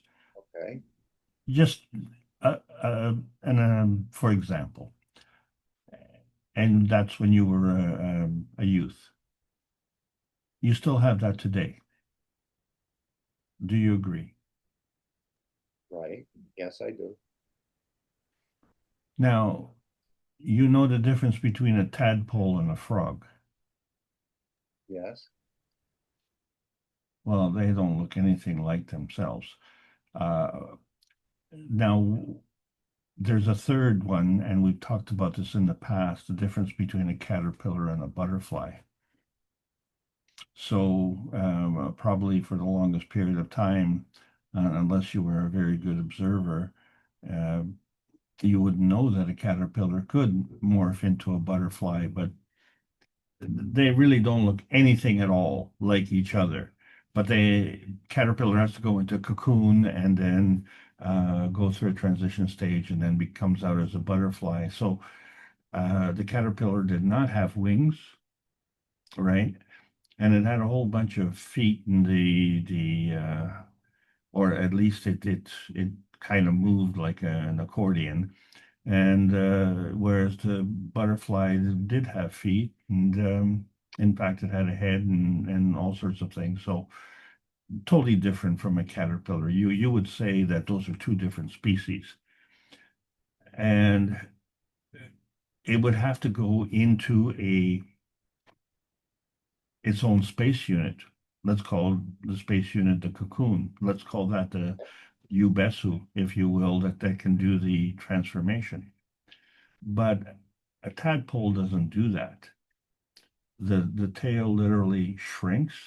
A tadpole is kind of black, and it lives completely in the water, whereas a frog can emerge out of the water and it loses its tail and it develops a different color. This is what I'm saying. It you didn't go through that kind of metamorphosis to go from a child to an adult. That's my point. You just got bigger. Whereas a frog and a tadpole really don't look anything alike, but as the tadpole grew day by day, it morphed into a frog. Whereas a caterpillar would literally go into a cocoon and then emerge as a butterfly. Three different ways of growing, if you will, all within the regular Earth space. So if we're saying that, well, this technology is not possible, obviously a caterpillar would disagree with you, as would a tadpole. So my point is that we are trying to relate growth exclusively from our own point of view. And so I think this is what needs greater, shall we say, research, and not to prove that it happens, because the tadpoles and caterpillars are already have proven it, but to prove our knowledge in how this happens. Thanks, Mark. Back to you. Right, and it's the same soul, isn't it? When that caterpillar goes into the cocoon and appears as a butterfly, is it the same soul? That's a strong point. I believe it is the same soul. Yeah, and the same with the tadpole. Right. Right. You know, I grew up listening to this song by, if you remember this older group, Peter, Paul, and Mary. And they had one song that I must have listened to it 500 times or more if I listened to it once. It's called Autumn to May. And if you find that song, you can listen to it. You'll sort of go into that little world of imagination or understanding of what could be done.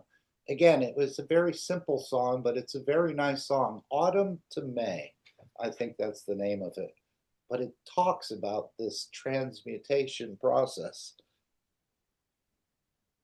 Not scientifically, but just on the imaginary level, so to speak. Well, obviously, we're not the first generation in existence that has questioned this.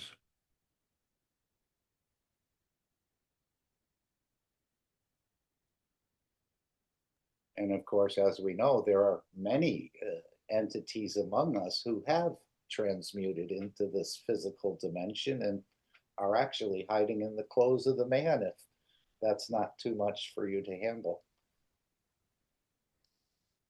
Same soul, but a different physicality. All right, any other thoughts or questions? I thought we would just play something on dreams if we can, since everyone usually has one and everyone has a bit of confusion about them. We've been told to call it a dream, but actually it's the work of the soul. In a way, it's insulting to call it a dream, but this is what we've been told to do. And of course, we followed along and they seem to be confusing. But as Mr. Keshe said, you go to a certain spot on vacation. Do you remember every step you took? Do you remember every building you went into or this or that? No, you just remember that you were there. So I thought I'd play this about dreams. It'll give us all a little bit more enlightenment, I think, of the work of the soul. I think it starts around 120. So we're going to see if we can just tune into that. Maybe, I think this is about a 12-minute clip. So perhaps we'll play half of it and leave the rest for you to sort of investigate. Let's see if we land on the question. Disappeared. Okay. Must have been an inadvertent hand up, I guess. Okay, we'll go to our question in the chat from Hong Yue. Says, hello, Mr. Keshe. In last week's teaching, you told us there were two types of dreams. I am particularly interested in the kind that can enlighten the soul. 3 or 4 years ago, I had a dream. I saw a sky full of stars reflected in a clear sea or lake, and at the same time, I saw various fish swimming quietly under the water. When I woke up, the dream was very clear. During the dream and just after waking up, I felt extremely peaceful and joyful, as if I had been enlightened. However, this feeling gradually faded over time, and now I only remember that I had this dream. I assume this was an enlightening dream. May I ask how I can have such a dream again, and how to maintain this wonderful feeling at all times? Thank you very much.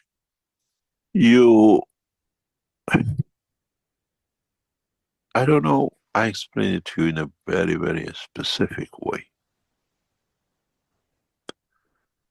You said you have such a dream. You call it a dream, but in fact it's a child of the energy, what we call the soul of the man. And first of all, try to see what you had physically going on around you, about the fish and the rest of it, days before or hours before you go to sleep. I always explain that how you can control the change, the release of the soul of the man in the dimension of what you call a dream, but it's actually your either part, you call it yin or yang, which goes on a trip by controlling your breathing, controlling the way you take energy, and with it, you control in a way is adjustable. You adjust. You have these drones, and you adjust the energy. It goes up, it goes down, it goes to the side. You just decide which side you push. In the body of the man, you decide how you breathe. At the moment, that's why we introduced the second part of this medicine. Have you, I don't know if you have a child or you sleep with your partner, you're an adult, that you have a wife or partner, you sleep. Have you been awake and have you watched them? Have you held their hand while they're asleep, or you touch them when they're asleep? And you see they twitch, the arm moves, the finger moves, and you watch them laughing, you watch them crying, you watch them twitching. But one thing you have never observed, have you observed their breathing?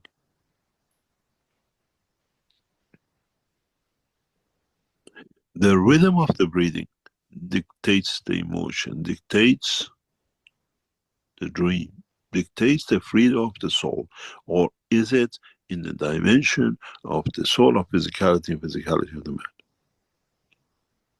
Our body does it automatically. We haven't learned it. The rhythm of the breathing at night, what you dream, if you know what to listen, tells you the person dreaming beyond in the soul of the man or in the dimension of physicality. It's different techniques. Never understood by the world of science. But now, if they understand and watch the way you breathe, and then match the breathing when they tell you when they wake up what the dream was, then you understand which is strength, what breathing connects to the soul, and what breathing connects to the soul of physicality and physicality. It was interesting. Yesterday I was in my backyard, and we have a number of stray cats around here, which we help out a little bit here and there. But the one cat was laying out in the lawn and sleeping. And I couldn't believe it because I was walking close to the cat and I thought perhaps the cat had passed away or something. But then I said, let me observe. Obviously, the cat is sleeping. I said, let me observe the breathing of the cat sleeping in the backyard. And what I noticed in that particular instance, again, this is a cat we're talking about, but I noticed how the breathing, the inhale was, you could see the stomach come up, the lungs were filling up, and then they discharge rather quickly. So the filling up was slow, but the discharging was quick. It was almost like something along that line. And I watched it a number of times. And then, of course, the cat woke up or came out of the dream or whatever. And I was happy about that. But I could tell it wasn't dead by the breathing.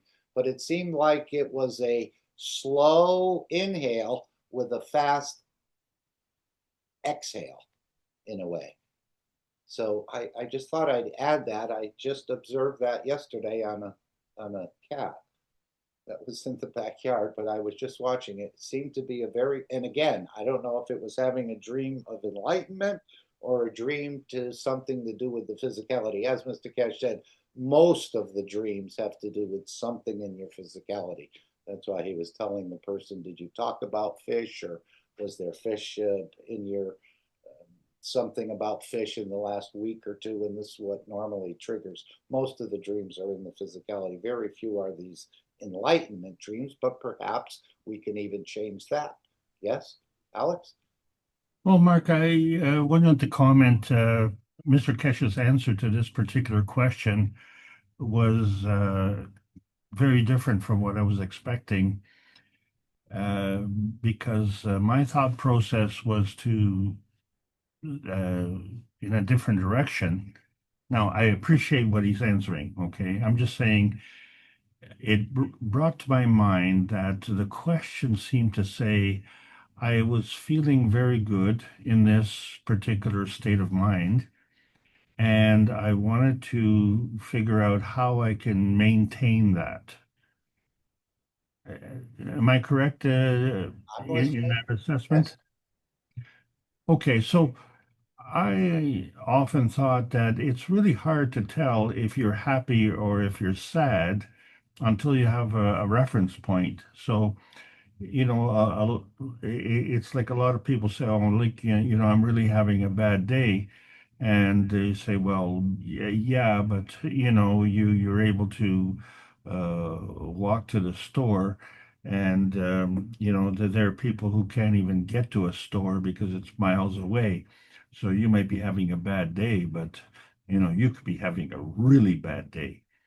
Uh, so the whole notion of peace on earth and peace and serenity, it implies kind of a very bland type of existence where you're happy all the time.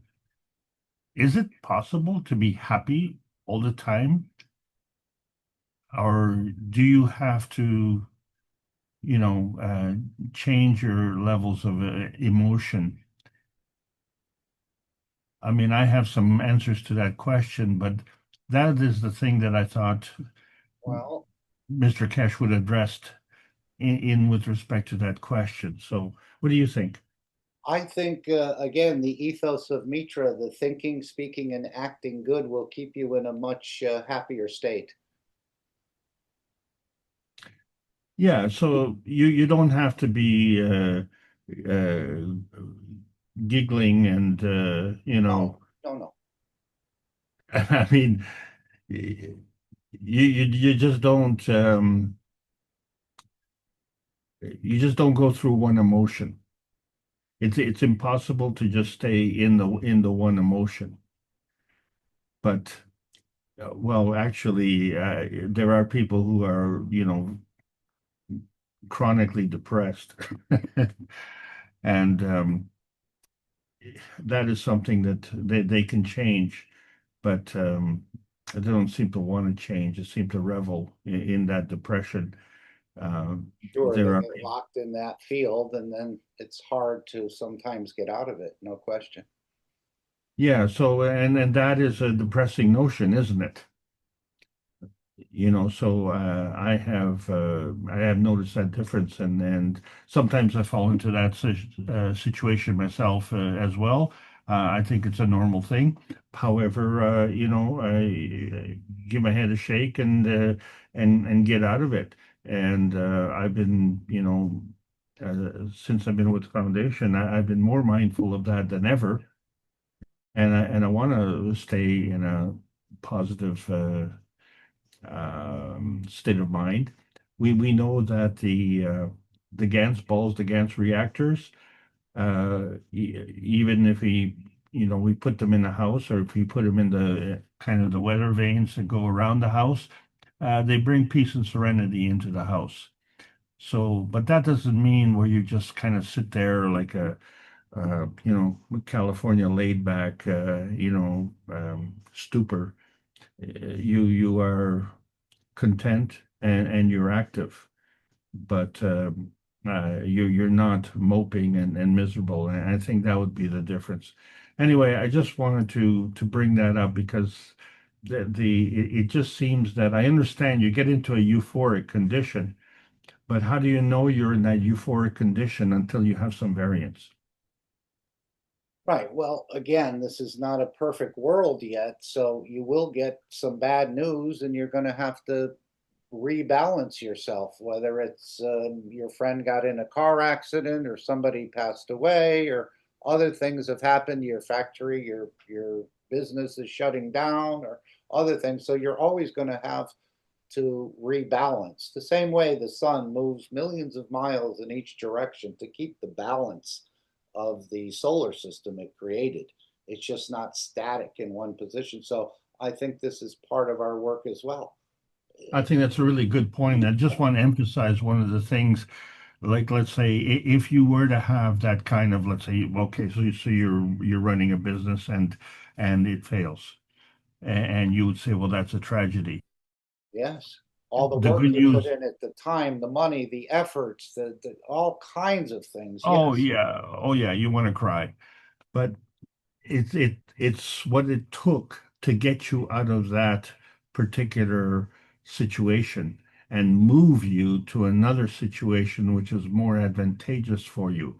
And you wouldn't have moved willingly because of your attachment to all of this, what you just said, the emotional attachment that goes along with it, with the accoutrements that you get from the physical gains.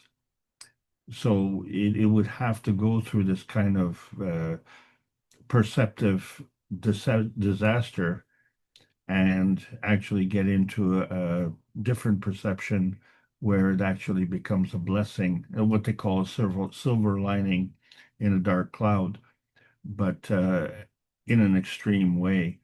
So I think it involves a radical change in attitude to say, if we are suffering with some kind of malaise, or if we're suffering with some kind of discomfort in our life, it serves a purpose.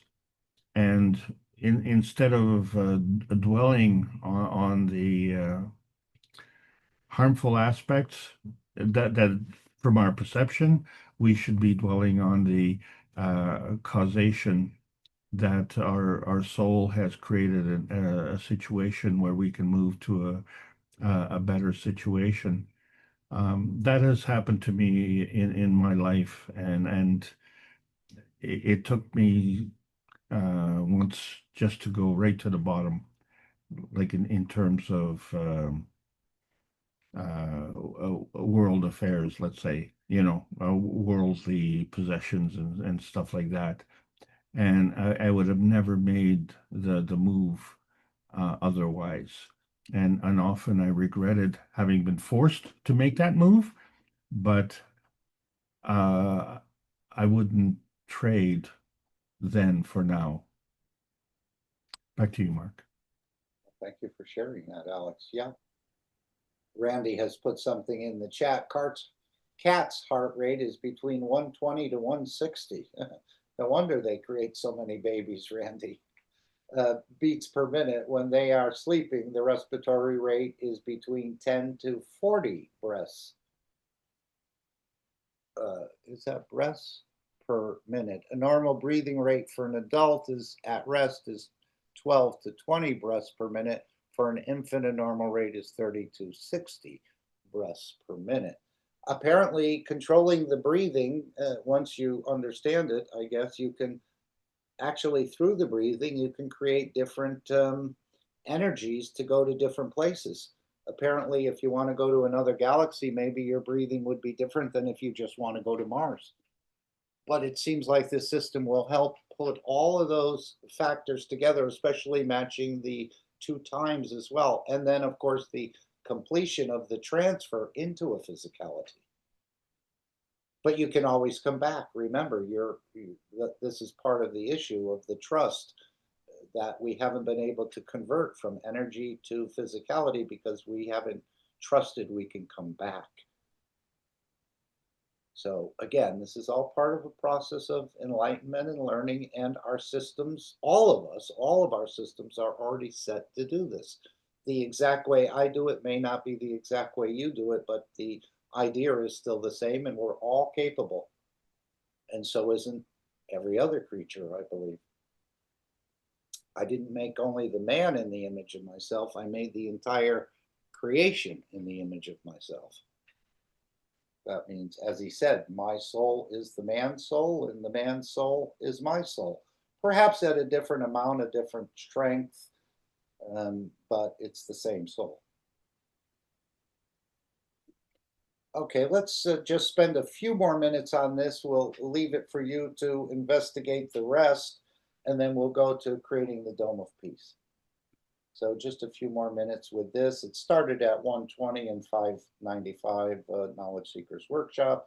So you can explore this. He goes into more examples of it. As I said, we've only listened to about 5 minutes. It's a 12-minute clip. But just let's take a couple more minutes and understand, since we all go through these dreams, we all wonder what they mean.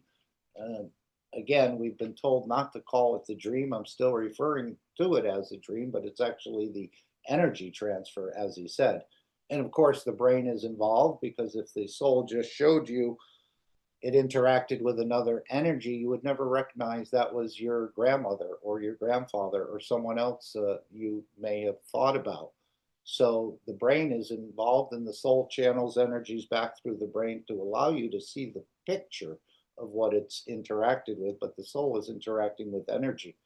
It just allows you to see it by making that picture for the physicality to understand.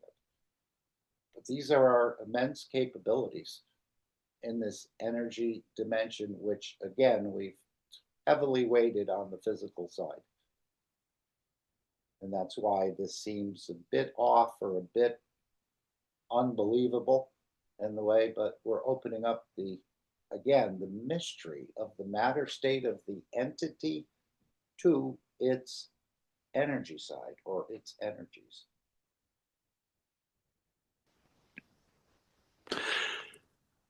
This is what you have to do in the daytime.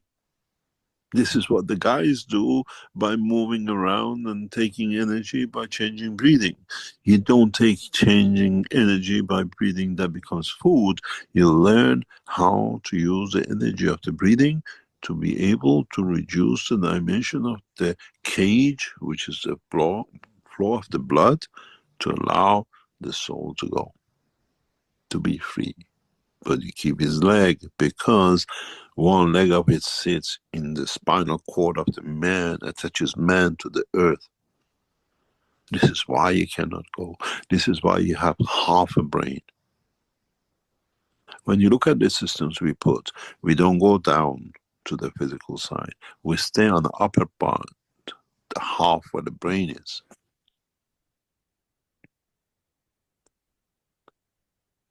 Then you understand, can I repeat the same?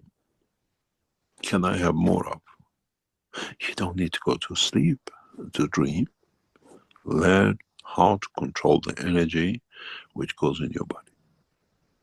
Connect it to the field of the universe. And then you find out it's much easier to do. You don't need to breathe. This is why we introduce the second part of this technology very soon. Don't wait. I want to go somewhere. I'm there. And then in that dimension, I can transmute or I can transfer.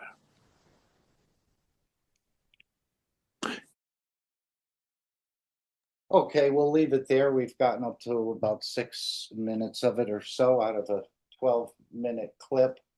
But again, we all have dreams. Now we're just going into this dream energy dimension, let's say, consciously and manipulating it. And I think, as most of the systems within the Keshe Foundation store, they actually ingrain within you and teach the soul and the physicality more about this process without you even knowing it, just by using the system. And then at some point, you will do it on your own, and you'll say, I don't need this system anymore. I don't know if we'll get there. This seems like a quite advanced system, but that's the whole idea of all the systems that are within the Keshe Foundation store, is in a way to ingrain within or teach your body or your soul how to handle certain conditions, or feeding yourself or whatever, and then you don't need the system anymore.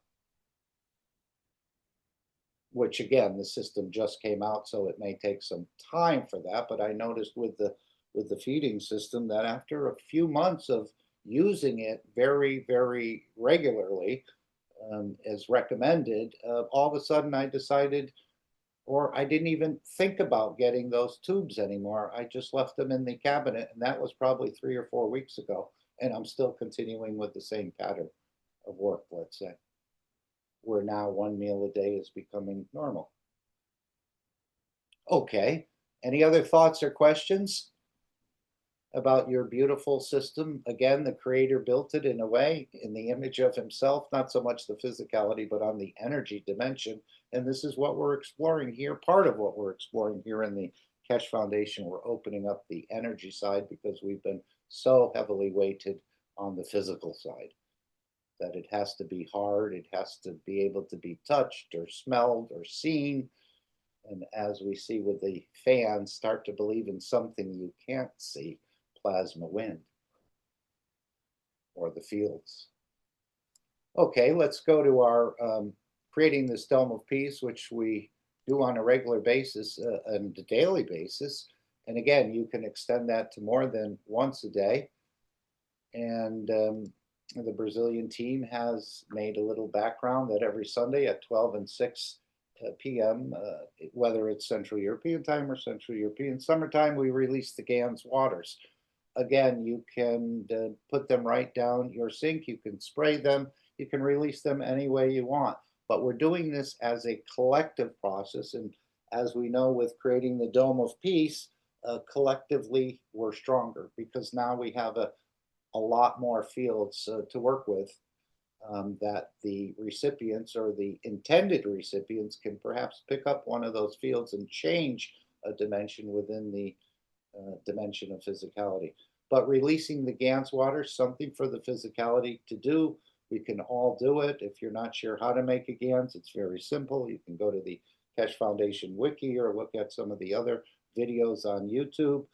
Again, we're just creating a nano. We're using the water above the nano material on the top, let's say the top third of the water, and then we're releasing that water. Or we're applying it in patches or other ways. So there's multiple uses of the, but this, in this particular instance, we're using this to create balance. And this is what they've been doing in China for years and years, releasing the GANS into the rivers, the fountains, the streams. And of course, now we're seeing, in a way, the result of that process where the entire nation is moving or will be moving.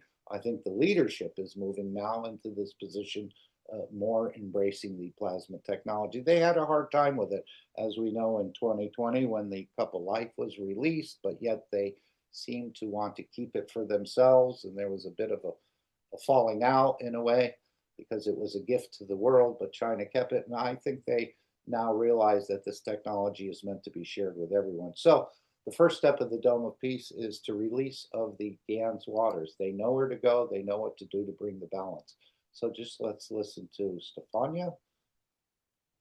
I don't know if anyone want to read this Dome of Peace. Anyone want to offer? With a nice voice. For you. Okay. This is what came in and what is now become a pattern. This from a guy, I don't know him, but he says, please remember this Sunday and every Sunday from now on, till we raise the soul of this planet to a peaceful planet.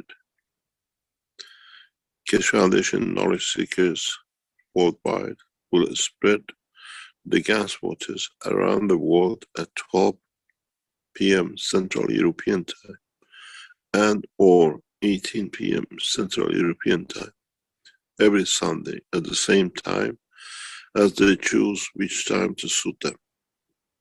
Thank you for participating in this greatest movement by the soul of the man to bring about the peace on this planet as the permanent feature of the life of this planet.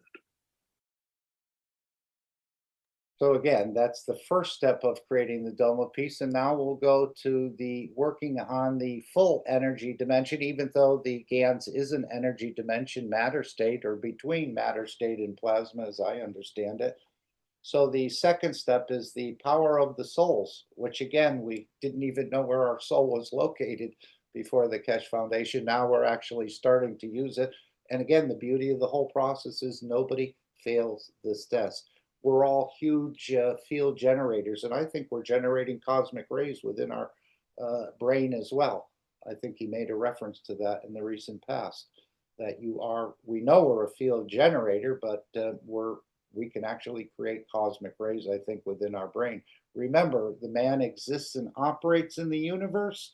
We talk about these deep rays coming from far out in the cosmos, and the universe exists and operates within the man. Remember, secret in the brain, and the spaceship is within the soul of the man.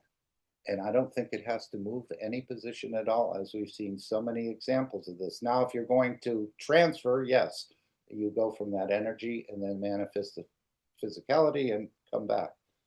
So let's hear the second step of the Dome of Peace, and then we'll take a few minutes just to engage in this process, which happens on a daily basis. And of course, the Brazilians have not only a Wednesday intention, but an everyday intention where you can join them in an actual meeting on Zoom or YouTube. And the process is usually not that long, maybe 30 minutes. But what we're talking about here is just at the correct time, which is 9 p.m. Central European time, we just all meet on the energy level. And some people prefer to go to a physical meeting, and that's fine as well. They've made a lot of inroads, and you can see that peace process is moving forward. So we thank the Brazilian team in a way for leading us in this process and not feeling that it was awkward or wouldn't get done. And they've been doing it very consistently without fail for years now, as I understand it. But this is part of the whole elevation of the planet into a soul of this planet and its inhabitants into that permanent, peaceful condition, that we can go to the next step, which is more interactions with our larger family in the universal community. So feel free to join both, join one or the other. And again, this is not something that you say, oh, I'm working or I'm doing this, I can't participate. No, you can actually operate as you many times you do when you're working. You think about the vacation that's coming up next week. Okay, think about the elevation of the souls. And you can continue your work and at the same time operate in the energy dimension to, in a way, complete this process. But this process will go on until we reach that permanent peaceful condition. And as Mr. Keshe said, this is not a day job, which I was always looking, I wonder if tomorrow everything will change or the next day. No, it's, as he said, the souls are very low. They need a lot of elevation. So we're here as in a way, an initial grouping, because most people don't understand this process and think they have to work through the matter state to make a change happen. But we're understanding we work through the energy dimension. The matter state has got a lot of pitfalls and usually the system is rigged. But in the energy dimension, we have a direct communication to whoever you want to communicate with or elevate, because we have that mother connection, which is the soul of the creator. Anybody wants to read the Dome of Peace? I mean, beautiful souls. Anyway. Here. Okay. I'll read this beautiful presentation of Dome of Peace. And the Dome of Peace is already here. All the knowledge seekers, truth seekers, lovers of humanity has built it in a way, spreading the guns, loving each other as shareholders. So I will read this as, please remember, every Sunday from now on until we raise the soul of this planet to a peaceful planet, Keshe Foundation knowledge seekers worldwide will spread the Gans waters around the world at 12 p.m. CET and or at 18 p.m. CET every Sunday at the same time, as they choose which time to suit them. Thank you for the participation in this greatest movement by the soul of man to bring about the peace on this planet as a permanent feature of the life of this planet. Mr. Keshe suggests we add the next step to create the Dome of Peace with power of the souls, as we have already going through this with the 2 eyes. And we ask you to spread the Gans waters each Sunday. Now we give you a new path. Now try to unite each other's souls. Try to elevate the souls of humanity, soul of humanity, through your own soul to a level that no one can touch, the embodiment of the human race. So beautiful. Choose a time where all of you come together on the soul level in a state of inner calmness. At that time, don't spread the water of Gans, but spread your soul. Unite, and in time, we will make a new race out of the soul of man. And then, instead of doing it once a week, do it all the time. M. Keshe. Okay, so we're just going to take 2.5 minutes now and give from your emotions to the souls of those. We're not giving to a man, we're not giving to a physicality, we're giving to the soul that they can pick up this energy if they decide to. It's not being forced on them, but we're making it available, and we're also learning how to give and to receive. And you talk about nourishment, the more you nourish, the more you become, the more nourishment you get, as I understand it. Remember, the fields go in opposite direction, or the magnetical travels in one way and the gravitational travels in the other. So what you're giving out, it's something is coming back to elevate you or to confirm your existence in a way.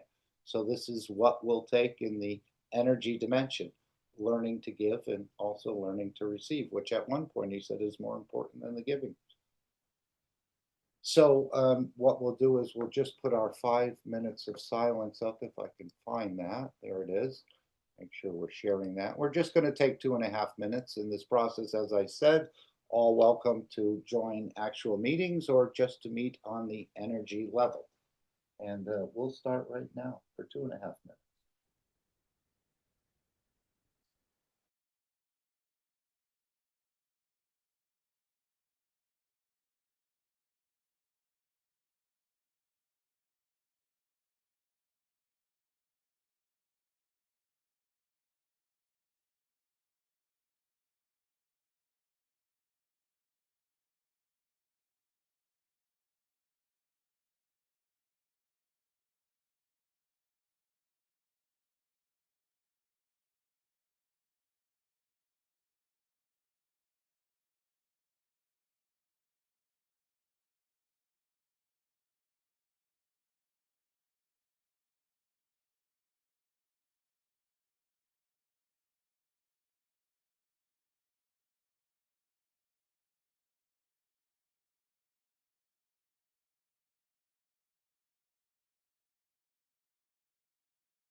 Thank you all for your continued participation in this process. And if I can, let me just show the invitation of the Universal Council, where you can join us again on this energy dimension at 9 p.m., either CET or CEST on a daily basis. Calculate the time for yourself.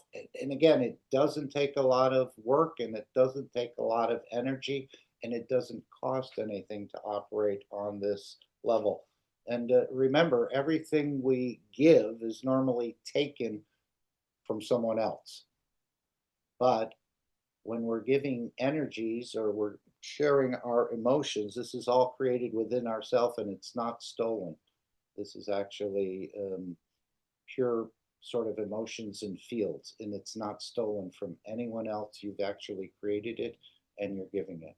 So join us as you choose on a regular basis. Start out with 1 second or 5 seconds or a minute, and whatever you'd like, the way it fits you. And then, as we heard in the readings from Shweta and Stefania, extend it not just once a day, but you can extend it multiple times a day. And again, you're learning about this energy side of you, which is your true nature. So it's all tied in together, but this is the way the change is brought through the wish or through the intentions in so many ways. So thank you all for your continued participation. And I think we're ready to move into our next part of the program with the illustrious Alex Skoric, a man of many dimensions and many hats. And let's see what hat he's wearing today and what he'd like to share with us. Thank you, Alex, for continuing to enlighten us. Well, I want to thank you very much, Mark, for bringing the troops forward here. It's a very exciting afternoon, and let's get into the business here and deal with that right now. Disclaimer: the information and education material contained herein is meant to promote the general understanding and dialogue of GAN's processing. Such information is not meant or intended to serve as a substitute for a healthcare professional's clinical training, experience, or judgment. For patients and individuals, such information is not to be a substitute for professional, therapeutic, or healthcare advice or counseling. For medical issues or concerns, including decisions about medications and other treatments, readers, viewers, listeners should always consult their physician or, in serious cases, seek immediate assistance from emergency personnel. Prescription information, procedures, and use of medical devices information should be undertaken only by properly trained and certified medical personnel. We specifically disclaim any warranties, express or implied, including implied warranties of merchantability or fitness for a particular purpose. Such information is provided, as is, and is believed to be accurate at the time of its publishing, but it is the viewer's job to evaluate the accuracy of any information found in this presentation. Every case presented is of their own experience, applied by themselves for themselves, and it applies to their case only. Every person experiencing health problems should seek professional medical advice and consult their course of treatment with a doctor. The processes of plasma balancing described herein are a natural process which supports the body but does not replace medical advice or therapies one is already subject to.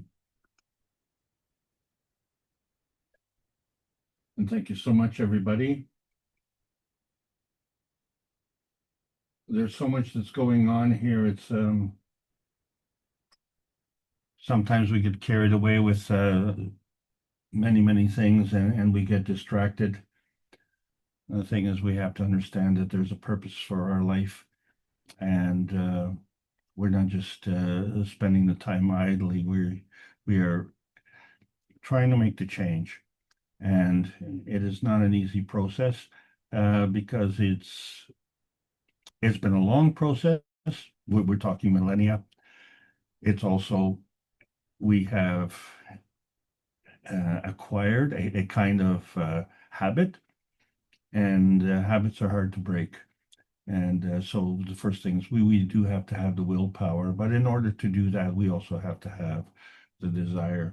And then that desire stems from the fact, of course, that we have to have the capability to actually do it. And how do we do that? So that becomes the overriding question. So education is obviously very important. And this is one of the reasons the Keshe Foundation has been pursuing these Knowledge Seekers workshops. I know everybody knows that who's on this panel, but the thing is that this vast majority of the population is totally unaware that we've been broadcasting for 11 years. And so we've been trying on Fridays with the South American community to get this message across, and it's been very successful.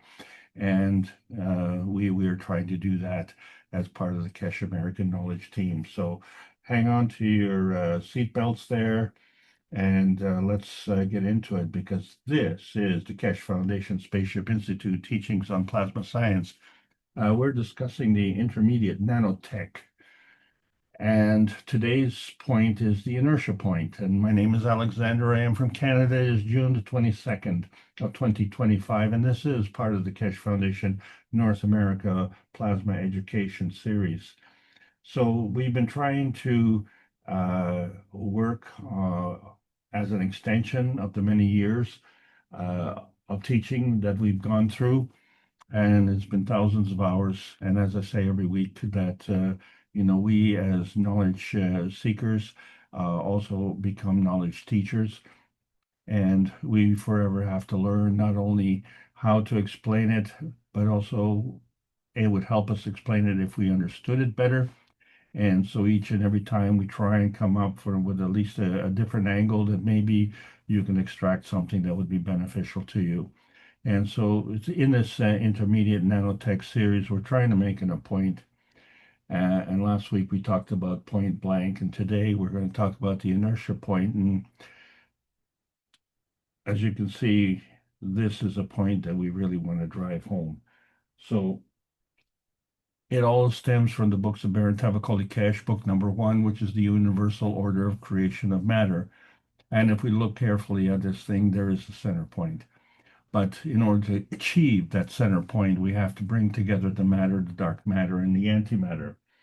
And then once we have that point, then we look at book number 2, the structure of the light, and we see from the cover that there are actually 2 points, and the light goes between these 2 points.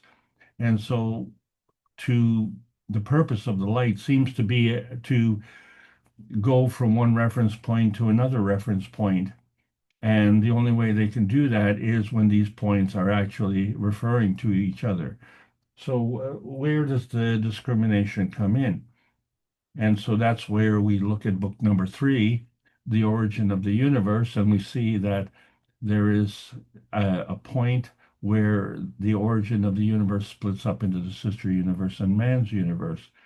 And is that figurative or is that real? So one of the things we do know is that man's universe is very tangible. And we also know that our Earth space is a tiny, tiny point inside that universe. And so our universe is vast. And yet compared to our sister universe, and it is a more vast. So when we think that our point is just a tiny point, and when we reference something that's much bigger, tiny is not tiny enough. So what are we doing exactly? Well, first of all, Rick Crammond and the Universal Council have been for 383 weeks bringing the one planet, one nation, one race for justice and world peace to the forefront, because that's a ticket. We have a Universal Council that is earthbound. There is a Universal Council that is universal bound. That's why it's called the Universal Council. And so how do we bring these two facets together? Well, it's the same way that we have to bring our understanding of our existence together. The plasma rule is where the higher strength feeds the weaker strength. A lot of people think that the higher strength beats up the weaker strength, or the higher strength steals from the weaker strength. So when these two strengths come together, it becomes a point of conflict. But in actuality, it's a binding zone. Now, that doesn't mean it's graceful. That doesn't mean there isn't friction. And it doesn't mean that, we always get along. But what it does mean, it's a manifestation of the inertia density. And that's what we're talking about today, is trying to make this inertia point and understand that energy binding is very important. There's a self-serving aspect of it because no one cares about you any more than you do. And that's a fact. And if you try and delegate your care, you will find that others will care for you from their point of view. And if they don't care for you, well, guess what?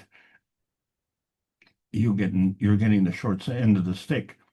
And a lot of people extend this to be self-serving at the expense of others as a result of that, forgetting, of course, that we were self-serving at the expense of the universe, which was giving unconditionally to begin with. So it does not have a balance sheet of income and expenses. It gives unconditionally. And so for us, we get the chance to use that energy and bind ourselves into our fields and understand what is it that these fields need to convey. And so someone somewhere has given us 10 commandments to help us along. And of course, then we find out that are another 14 commandments. And the one that has been bothering me particularly is thou shalt not lie. And that is because it's one of the fundamental rules in poker. A good poker player is a good liar. And sometimes you have to lie to get ahead. But it also becomes entertainment. And when that entertainment becomes life-threatening, then it's not entertainment either. So we are playing for keeps here because it's our life. It's our understanding. And most of us go through life without asking these questions. And it's most disconcerting when you ask those questions and you don't get the answer, or the answer that accommodates you is, of course, well, I don't know. And we don't know. Collectively, we as a humanity species, we don't know. So, but obviously someone does know because they gave us all these commandments, and we wonder why we were specifically given these commandments. And I was wondering if, dogs get the commandments, or cats, or, how about corn or tomatoes, or ants? There are 10 commandments of ants. We are seem to be the only ones that get this. So, maybe we're very privileged that someone has helped us along to understand how we should live. And obviously, one could say that it's been effective to a certain degree. One could say the opposite as well. So because of our current status, we are all really seeking vitality enhancement because this planet is very toxic. It's toxic mentally, toxic emotionally, toxic physically, and it is affecting our overall health and well-being. And so as we grow older, this becomes more apparent, and it becomes front and row center. As we were younger, we were pretty devil may care with respect to our physicality. And of course, we weren't fully understanding of our emotional stability. It was more emotional and less stable, of course. But as we grow older, we become wiser, and sometimes we become old too fast and wise too slow. So we need a pump up, and that's what the universal body enhancement units have been delivering. And it isn't a static answer. It is dynamic insofar as we are continually developing, and we are on the verge of breaking through with even more advanced technologies. And so how far advanced do these advanced technologies have to go? Well, who says how far they have to go, and who says they don't have to go farther? So the point of the matter is that if you go through life and you don't know what your purpose is, that is a sad state of affairs. And that's one of the reasons a lot of people are so depressed. And then, of course, that's one of the reasons a lot of people take advantage of that, because they don't know how to get on the transmutation highway.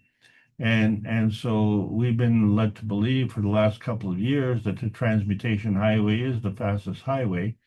And it is a very fast highway, way faster than what we've been operating on. And yet, there's more.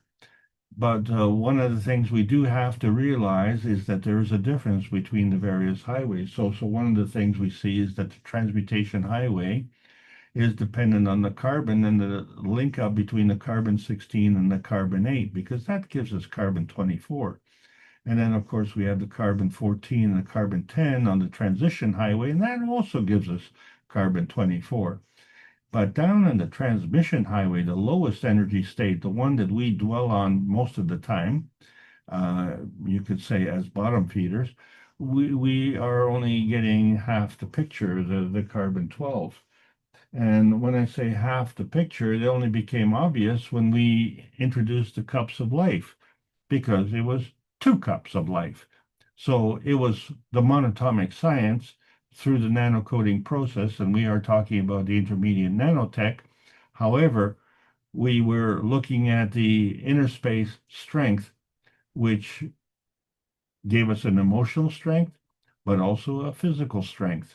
And the two worked together. So we had the 2 cups working together to give us a GANS with a radiance manifestation that was different in different circumstances.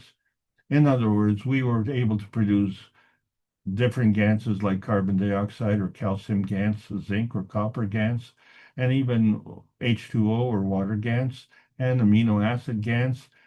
And now we see, well, wouldn't this be great? We could produce gold GANs. But if we can do that, then we can produce all sorts of ganses. And then we can also make ganses of ganses.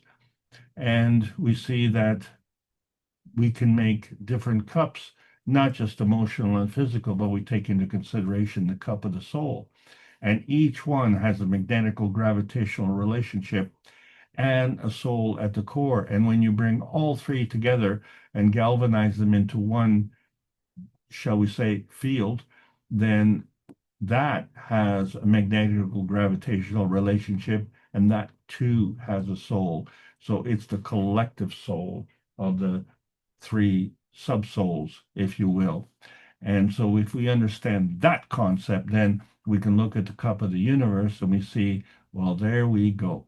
We have 2 sides of our brain, a left side and a right side, just like we have 1 cup and a second cup. And so there is a relationship between the copper GANs, which is physical, and the zinc GANs, which is emotional. And then we have the carbogen, which is part of the environment. And so we bring all of these fields together. They are individual fields and they do interact. But when they come together, we don't segregate them. We bring them together, 1 + 1 + 1. And then we end up with our physicality, which is 3. But the thing is, we still have the 1 + the 1 + the 1.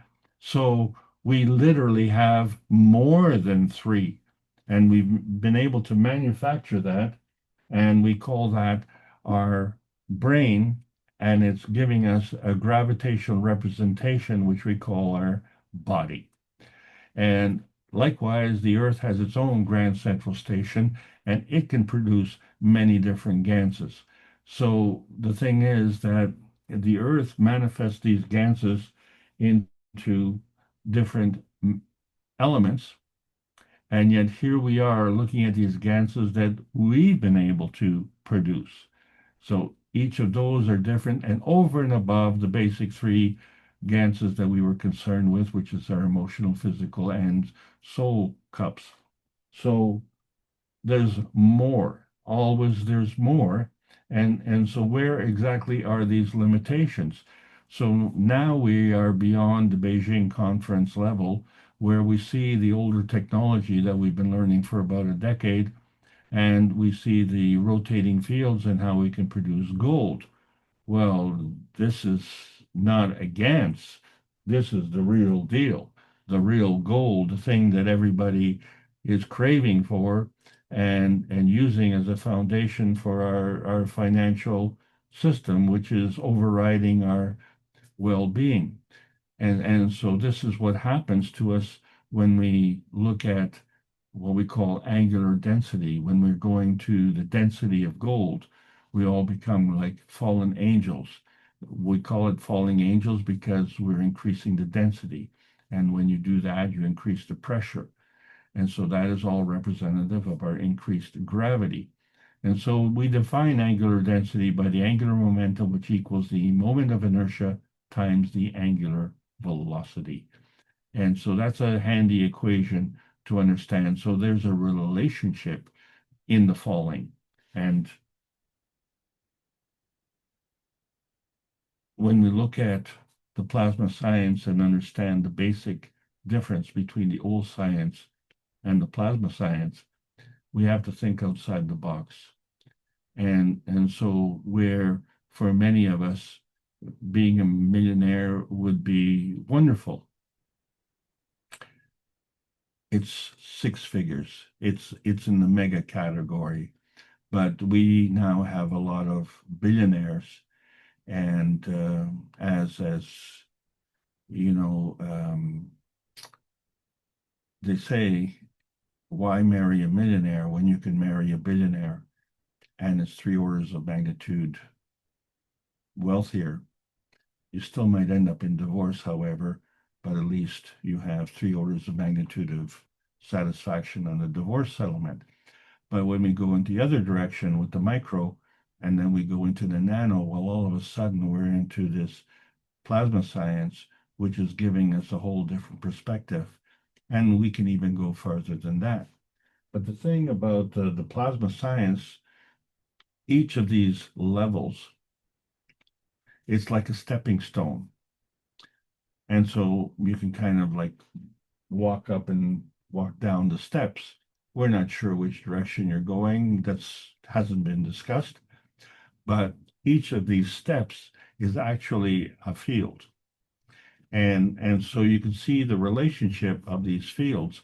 And so this is not to scale, obviously, but the tera being big and the pico being small.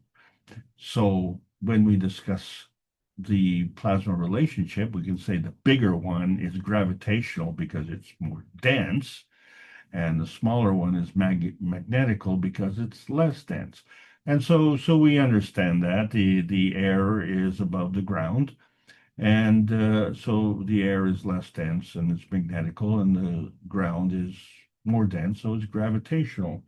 And we understand that, and we're grateful we understand that, because that's why we're walking on the ground and not on the ceiling. But what we have to understand is that there are boundaries between each of these fields. And so they kind of create a fence that contains that field. And in order to do that, it really is more of a rotating field. And so we can stay within the, shall we say, the tera range and not leave it. Or we can jump to the giga range, or we can jump from the giga to the mega, or we can just go from the tera right to the nano. So, that would be the express elevator. And so when we look at the relationship, it still looks kind of linear, but as you can see, the lines aren't parallel. But in either case, we're looking at the extremes. We don't live in those extremes. When we look at, for instance, temperature, the room temperature is our comfort zone. So when we go way below room temperature, like into freezing, well, that would be very cold. Or if we go very hot, then that would be unbearable. And so our comfort zone is somewhere in the midpoint. Well, with the plasma science, we're going outside of our comfort zone, and a lot of people don't like that, which is kind of too bad. But for us, when we've discussed how to put a charge on a copper wire, we nanocoated it. And so we found that the nanocoating is actually a carbon.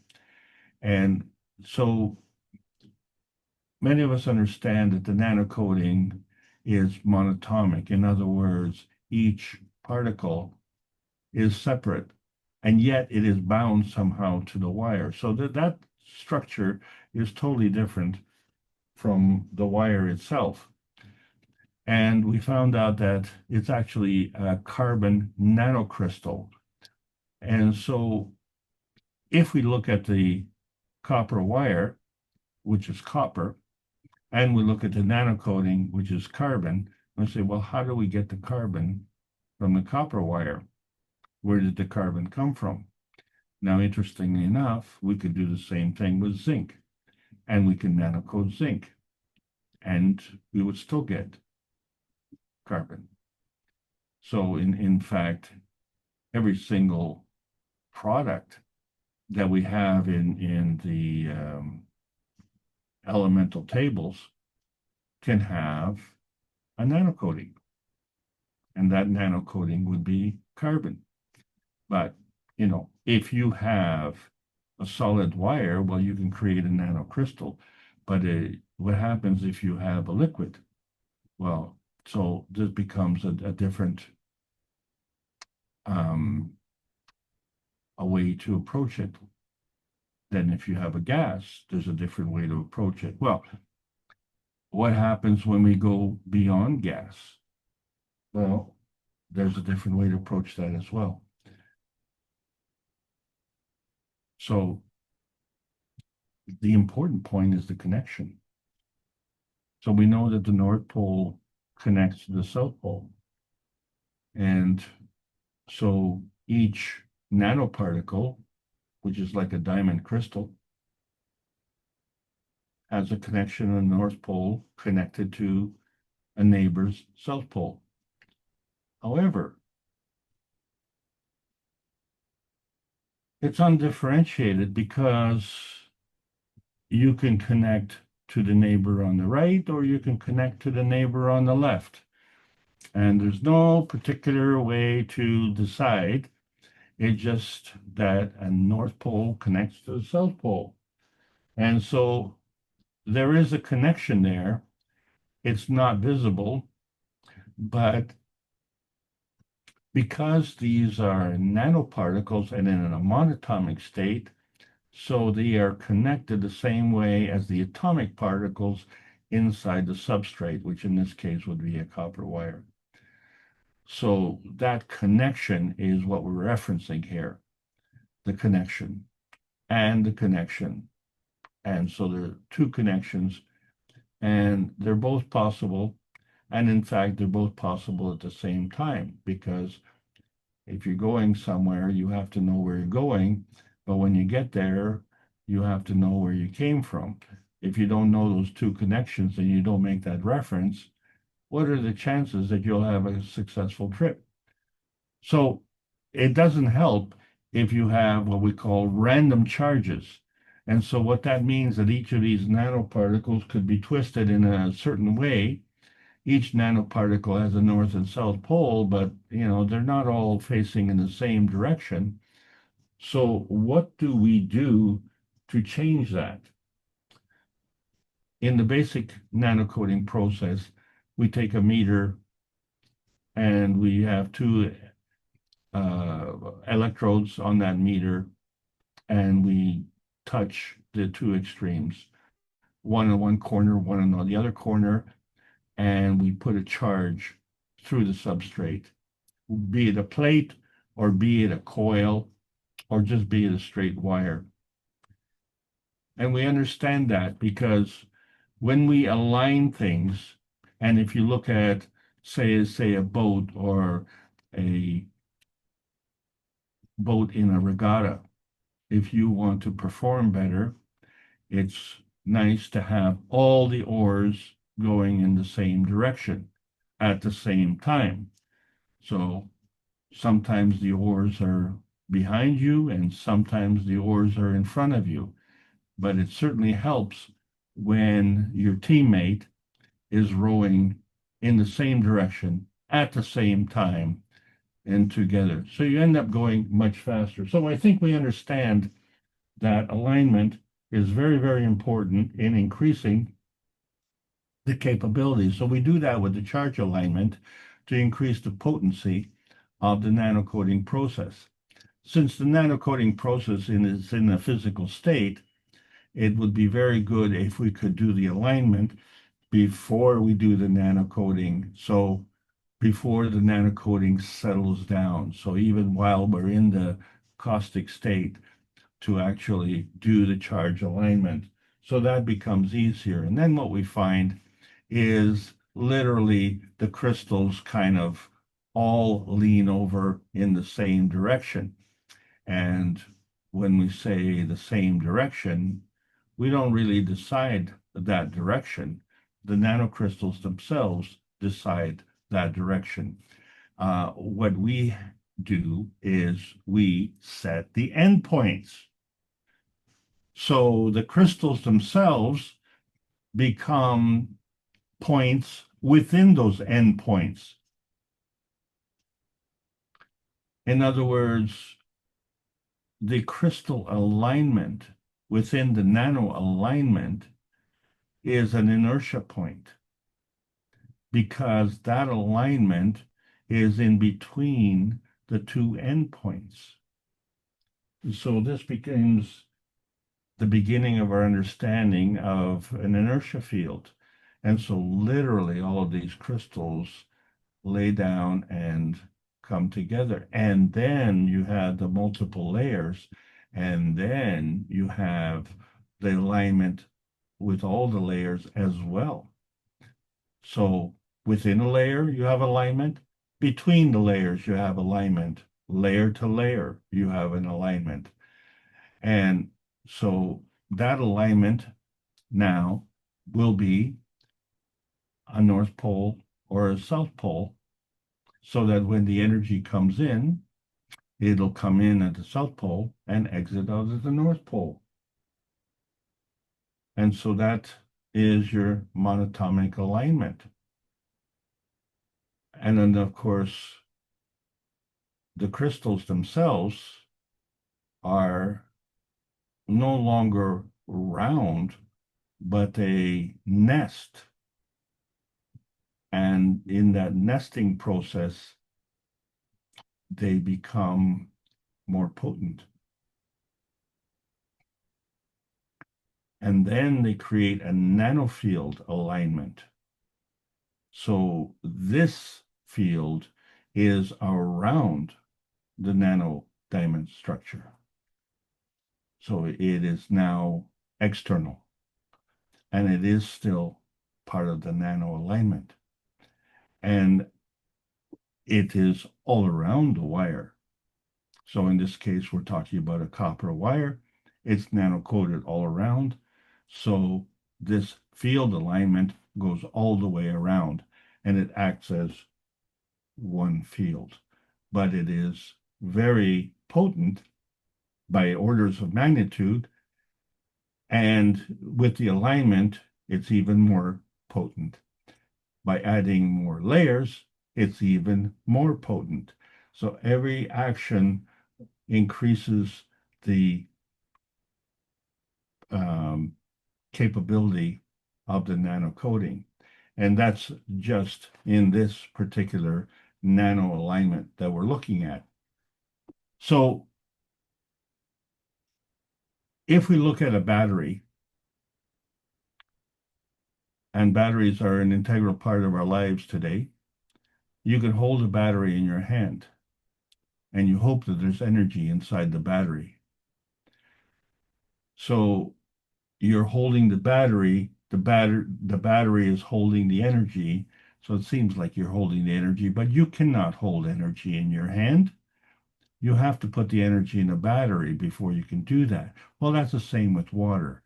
You can hold a cup in your hand, and that cup could be full of water, but you can't hold water in your hand, because the water will just flow, because it doesn't have a containment.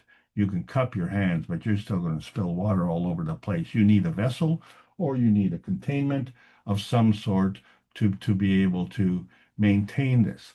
And then if you want to have water that flows from one vessel to another, then you would have to have some kind of input, and then you would have to have some kind of output. And so what we're going to talk about now is the daisy chain connection path. And so when I look at the daisy chain, you find that these vessels of water are all on the same level. And so what do we see here? Where we see the water is coming in one vessel, and then it has a connection to the next vessel.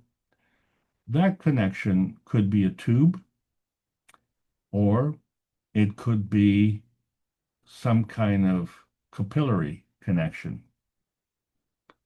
It could be a wick.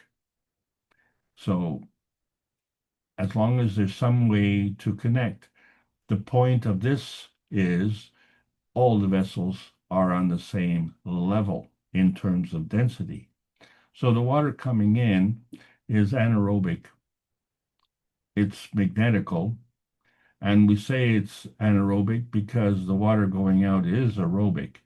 And that's one of the whole purposes of creating this daisy chain is that people say, oh, water is just water. Well, water has different pH and water has a different, shall we say, oxygen content. Well, how is that possible when, it's H2O, so that it should be the same. But we find that some water is fairly stagnant and therefore not able to support life, the kind of life that we might want, which would require more oxygen. So by putting it through a reaction like this, it becomes aerobic. And so what is the, shall we say, fallout from this? Each exchange from vessel to vessel is an inertia point. Excuse me. So we have a progression. If you've ever set up a daisy chain, you know that in order to get this thing going, you have to add more and more water before you see the result going out. So the daisy chain becomes additive. And so the water goes in the first vessel, flows to the second vessel. Now you have water coming in still from the beginning, but you also have water coming in from the first vessel. So now you have more energy. And so it becomes additive. And the third, and the fourth, and the fifth, and the sixth. So you still have a direction of flow, you still have a charge, but each charge is now getting stronger. And so you have an alignment. And so with the additional strength, that magnetical anaerobic state becomes a gravitational aerobic state. And so this would be a fundamental learning tool for someone who's in the aquarium hobby or has a pond to understand how to improve the oxygenation of their pond simply by creating additive daisy chains. But interesting thing happens is that once you get the exit of the water out of the last daisy chain, the connection is equal. The inertia point is equal right across. So something really funny happens. You get this inertia point daisy chain, and each one is equal because the water coming in is pulling. I'm sorry, the water coming in is pushing, the water going out is pulling.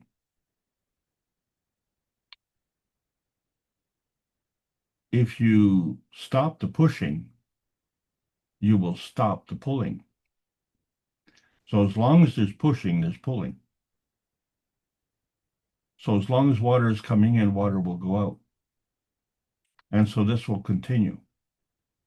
And if for some reason the daisy chain gets broken, or if for some reason the pushing stops, the water will just level out and will wait for the inertia point to start again. And so then you go through the additive process, you create the connection between the magnetic and gravitational fields, and then you have the balance where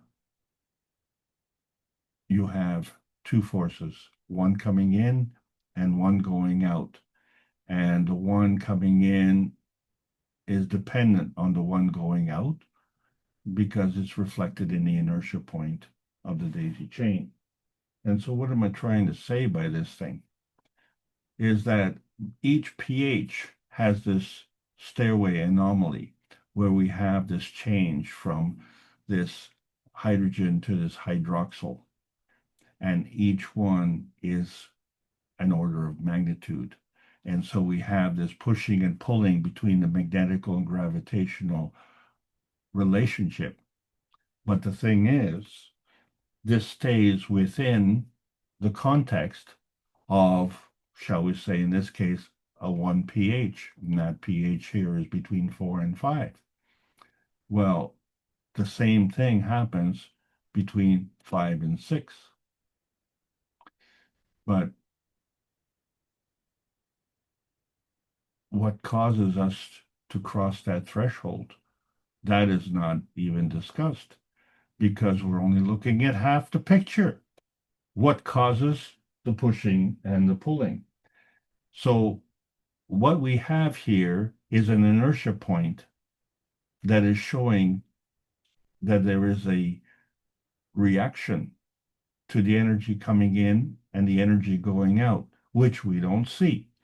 But what we do see is the containment. And so that containment becomes the field alignment, which we would call the gravitational inertia point. So the force field is going around the copper wire along the nano alignment, whereas the gravitational inertia point is going through the core.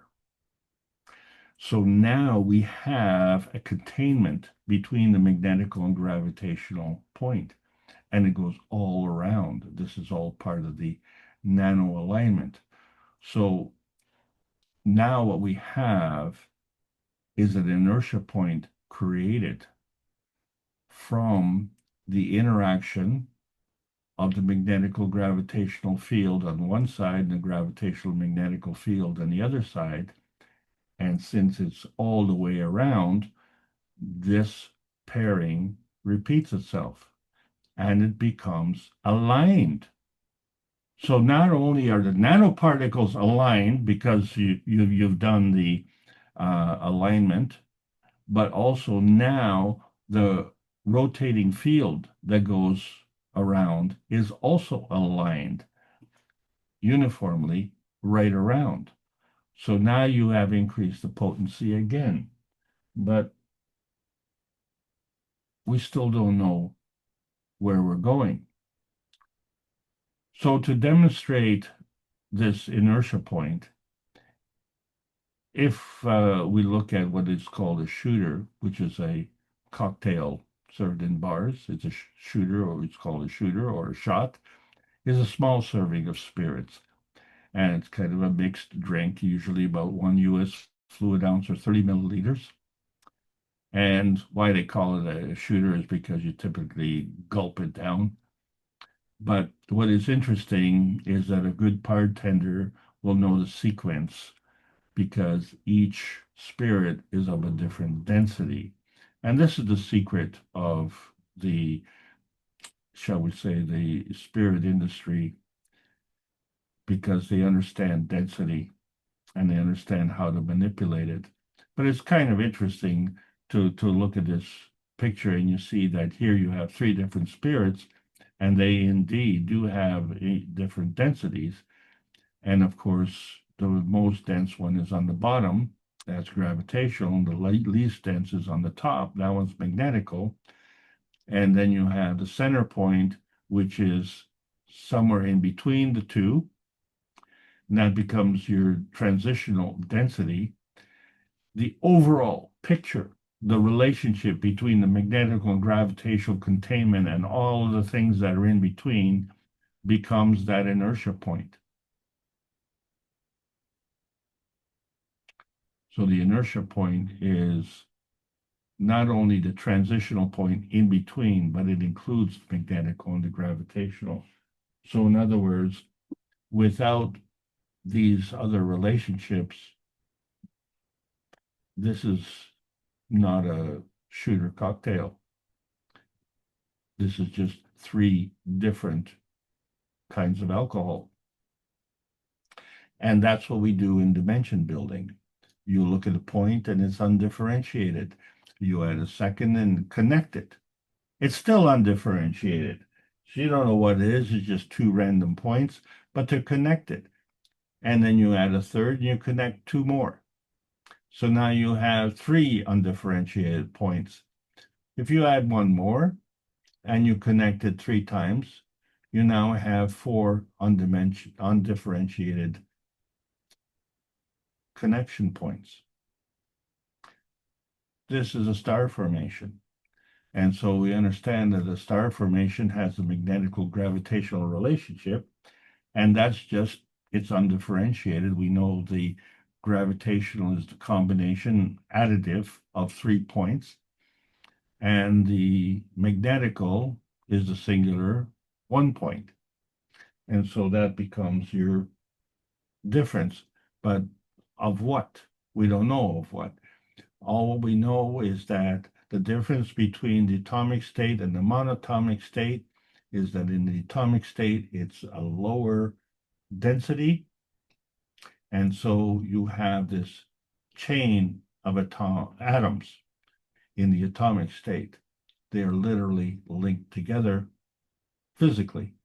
But when you get into the monatomic state, which is the nanocoding, they're not chained. And that's very representative of how we operate, because we can move, we can breathe, we can eat, and we can play sports and play music and do whatever, because we're flexible. And this monatomic structure allows us to do that. And then, of course, that requires a lot of energy. And so by going into the monoatomic state, which is of a higher order of magnitude, we have more energy inherently. And so that means that we become the inertia product field of the benefit of the interaction of the magnetical gravitational field forces and everything that is in between. So we're looking at a three-dimensional recombination of the forces. So each one has its own choice. Each one has its own path, and each one is determined. And that determination then affects the neighbor's determination. So if we look at, let's say, on the x-axis, it has its own path, and even if we flip it around, it's still going to have its own path. And the z-axis is going to have its own path, and so is the y-axis. So it doesn't matter how you flip things around, but when you recombine everything, as if it were a shooter, you would have this three-dimensional recombination. And so it appears to you as one cohesive unit. But the truth of the matter is, it is a cohesive unit that is an inertia point manifest from these three different dimensions. And you can manipulate these dimensions because they will maintain their integrity regardless of how you port them. And the way that we understand fundamental porting is to have a crystalline portability through different energy state transitions, from solid to liquid or from liquid to gaseous. Now we have gaseous to plasma. And so they will maintain their integrity, although the crystalline structure is kind of hard to see. We can see it in a solid form. We can see it in the liquid form, provided we put it in a cup or a glass. And, we can see it in a gaseous form, provided we put it in a gas cylinder or a bag, a balloon. But the plasma state, that doesn't see the physical limitation. That transcends the physical limit. It goes outside of the diamond structure. It becomes a field representation. And that field representation will contain the crystalline connectivity and the crystalline stability, and maintain its capability of portability from energy state to energy state. However, you won't see the individual energy states because it's undifferentiated. So when we look at these MAGRAV mileposts, we see that a MAGRAV is really a relationship between the magnetical and gravitational forces. And there are different ranges. And then within those ranges, there are different gradients. So fundamentally, we can see that there's a similarity in our point of view. When we look at the body has a higher energy, which is emotional, very magnetical, and physical, very gravitational. The atom, well, we know the electron is magnetical and the proton is gravitational. Water, of course, there you've got the hydrogen and the oxygen. Hydrogen has a mass of 1, oxygen has a mass of 8, and it's 8 times more dense than hydrogen. So we know that the acidic is negative and the alkaline is positive. So this chart kind of gives you a basic relationship between the magnetical and gravitational relationships as it would pertain to kind of practical things that we see around in our life. But the truth of the matter is that we have other references. So one of that is that the magnetical is the giver, and it has a field. And the other is the gravitational taker. And yet in the plasma science, we say that the higher strength feeds the weaker strength. So we hit kind of an anomaly here where if the gravitational is a taker, well, it has to take, it has to bind its energy. So that means it continues to take, whether it be from a higher to a lower, or whether it be through a daisy chain or some kind of connection or nanocoating, it actually becomes the gravitational taker. And the magnetical giver is the energy that the gravitational is giving through the magnetical charge. And then it goes to another point.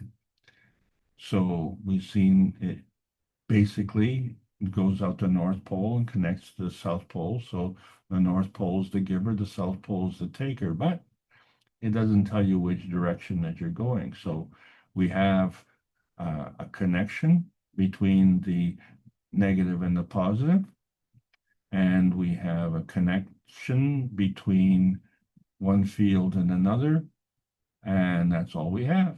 It's all undifferentiated. So, but what we do understand is that that field is an inertia point. So there we have, now we have a point, and that point, according to book number 1, is the combination of the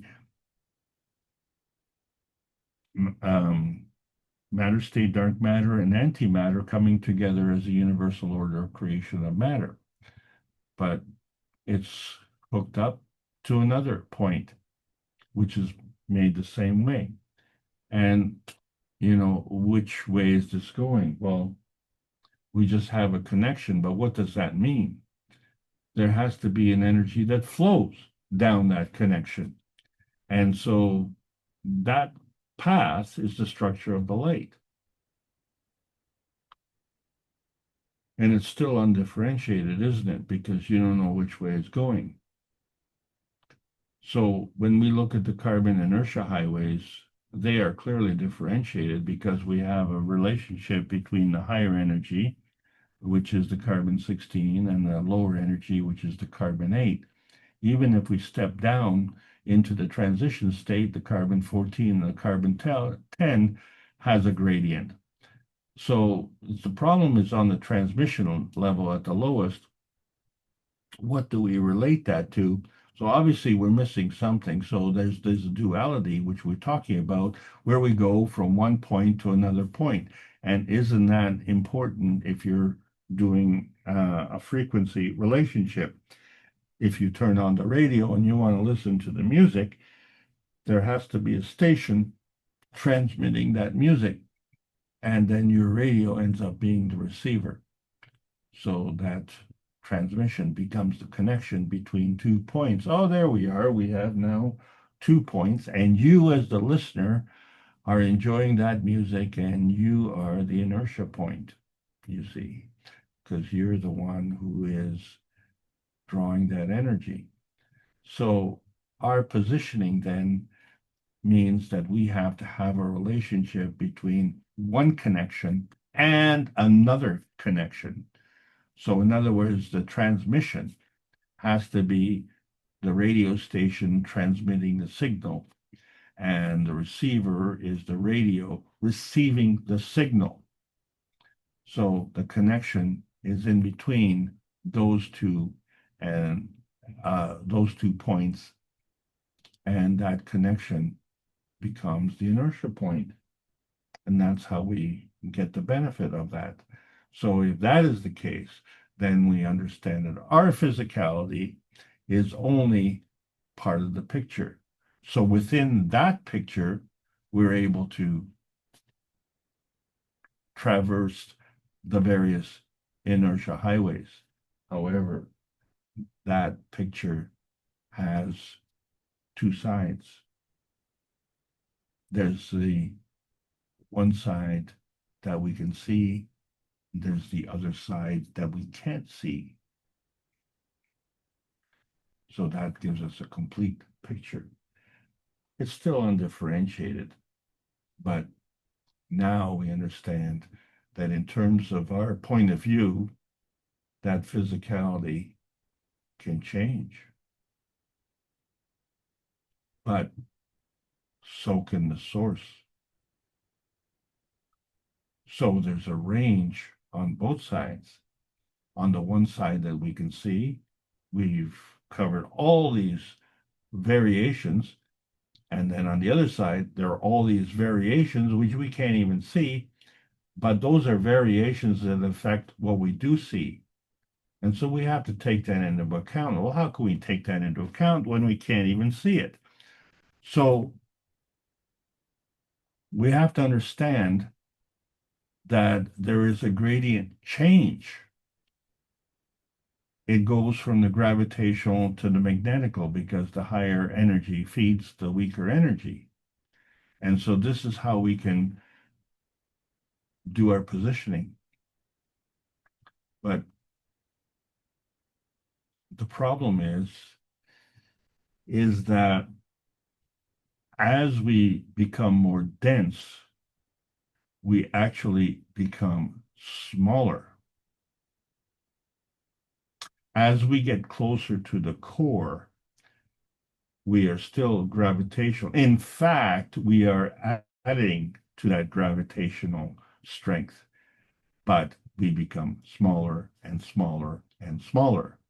So although Jupiter is a mighty big planet, it is very gaseous, so it's not very dense. Earth is a smaller planet, but it is much more dense. So what does that mean? It means in the relationship to the sun and the distance from the sun, the Earth is closer to the sun than Jupiter, which means that Jupiter is magnetical and Earth is gravitational. Oh my God. So the bigger is not stronger. And that is the point. In terms of our understanding of what it means to be the gravitational, we have to understand that size is not the only factor.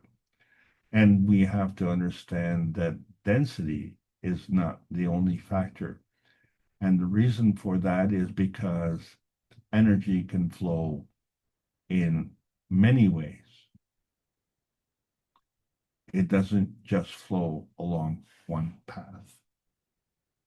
And it doesn't flow along one dimension. And it doesn't flow along 2 dimensions.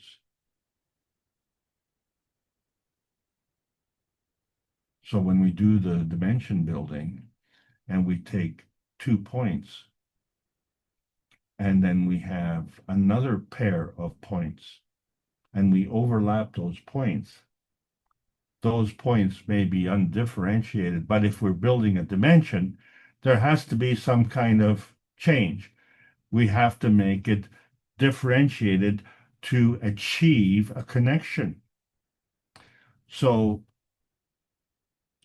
the relationship between one pair of points has to be magnetical gravitational. And then it can overlap a second point, and it too, within that overlapping field, has to have a magnetical gravitational relationship. So the first pair is differentiated. The connection to the second pair is differentiated, but the relationship on the second pair is still undifferentiated. And so we come to a point that if we're going to build the third dimension, then we have a dilemma here, because how do we put them all together? Sure, they're overlapping, but they're not connected, are they? And this is all gravitational. So wait a second. So this is causing a problem. So clearly the inertia points, in order to be differentiated, they have to have a containment of a magnetical gravitational relationship. And so each point then has that representation. So going back to a pair of points, there has to be a relationship, magnetical gravitational, to facilitate the connection. And then the next pair has to achieve the same. And the third pair has to achieve the same. And so the collective, each inertia point, then becomes differentiated. And the 3 inertia points come together and create this gravitational base.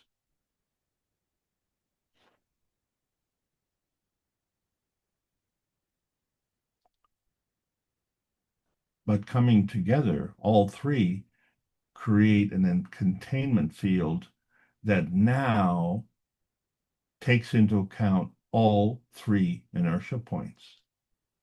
So the structure of your gravitational inertia point containment becomes manifest in its gravitational physicality. And so we can now produce physical inertia products like gold. But we are forgetting the other half of the equation again. So the other part of the star formation, of course, is the magnetical peak. So the base is gravitational. We know that because it's more dense, and so the peak is less dense, and so that is magnetic. And so we see that same structure in how we created in Beijing. We had these rotating balls, and they created this plasma field around, and we created a star formation.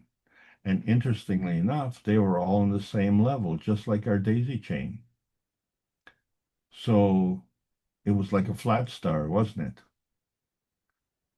So there you have 3 inertia points and a center inertia point. And the 3 on the outside were forming your gravitational base, and the 1 on the inside forming your magnetical inertia point.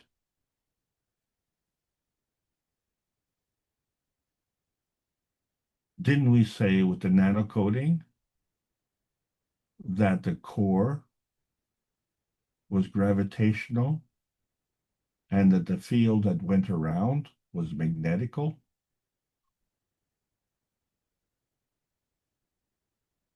There's something wrong here. What are we missing? So we're missing a context to the environment. If you want to create an additive daisy chain, you have to have a flow coming in, and then that will give you a flow going out.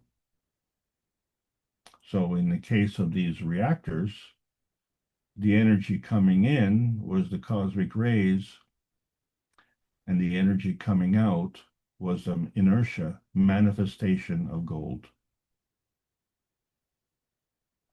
And as long as the energy was coming in, the manifestation of gold going out was continuing. And it was additive. The longer they worked, the more productive they became. And that is the essence of the dynamic plasma. It then extends beyond its containment field. It extends beyond its physicality. It's that external field, like for us as human beings, we have an aura that extends beyond our physicality. And so this is fundamental for us in terms of growing and in terms of healing. We grow into our aura and we heal into our aura. We only see the growth as we measure ourselves or as we heal ourselves, repairing the tissue. But if we understand that the aura is the higher strength and it's feeding, is that enough? So there is more to take into account. And so we see that when we're looking at the magnetical gravitational field forces, we see that the physical matter state and the GAN state, which are also physical, and the rotating balls, which obviously are physical, and the motors that drive them are obviously physical, they're all part of the gravitational effect because they're all more dense. Well, when we're talking about the plasma and the dynamic plasma state, they're less dense. And so they're magnetical. And so that is the energy that is flowing. The magnetical energy is what's flowing and giving, and the gravitational energy is taking. And that's what we're seeing in the manifestation of our physicality.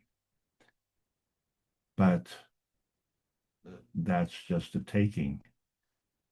How do we manifest the taking without manifesting the giving?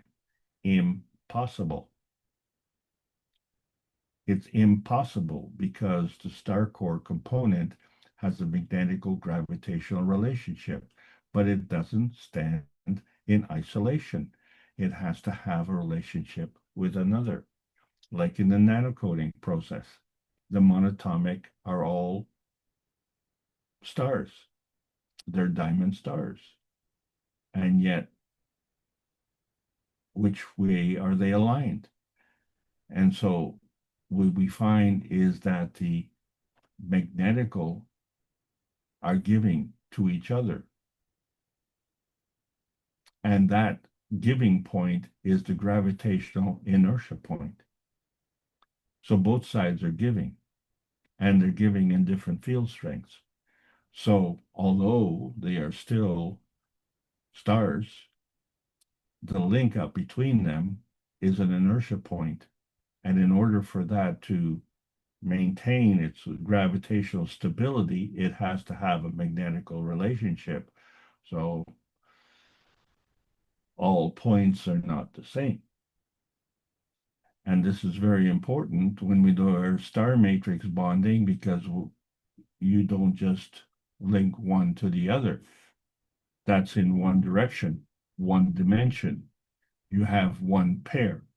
And so if the two are coming together negative to negative, in order to facilitate the attraction, there has to be a gravitational field that is connecting, and maybe you can't see that. But if it's positive to positive, well, there has to be a magnetical field that's attracting.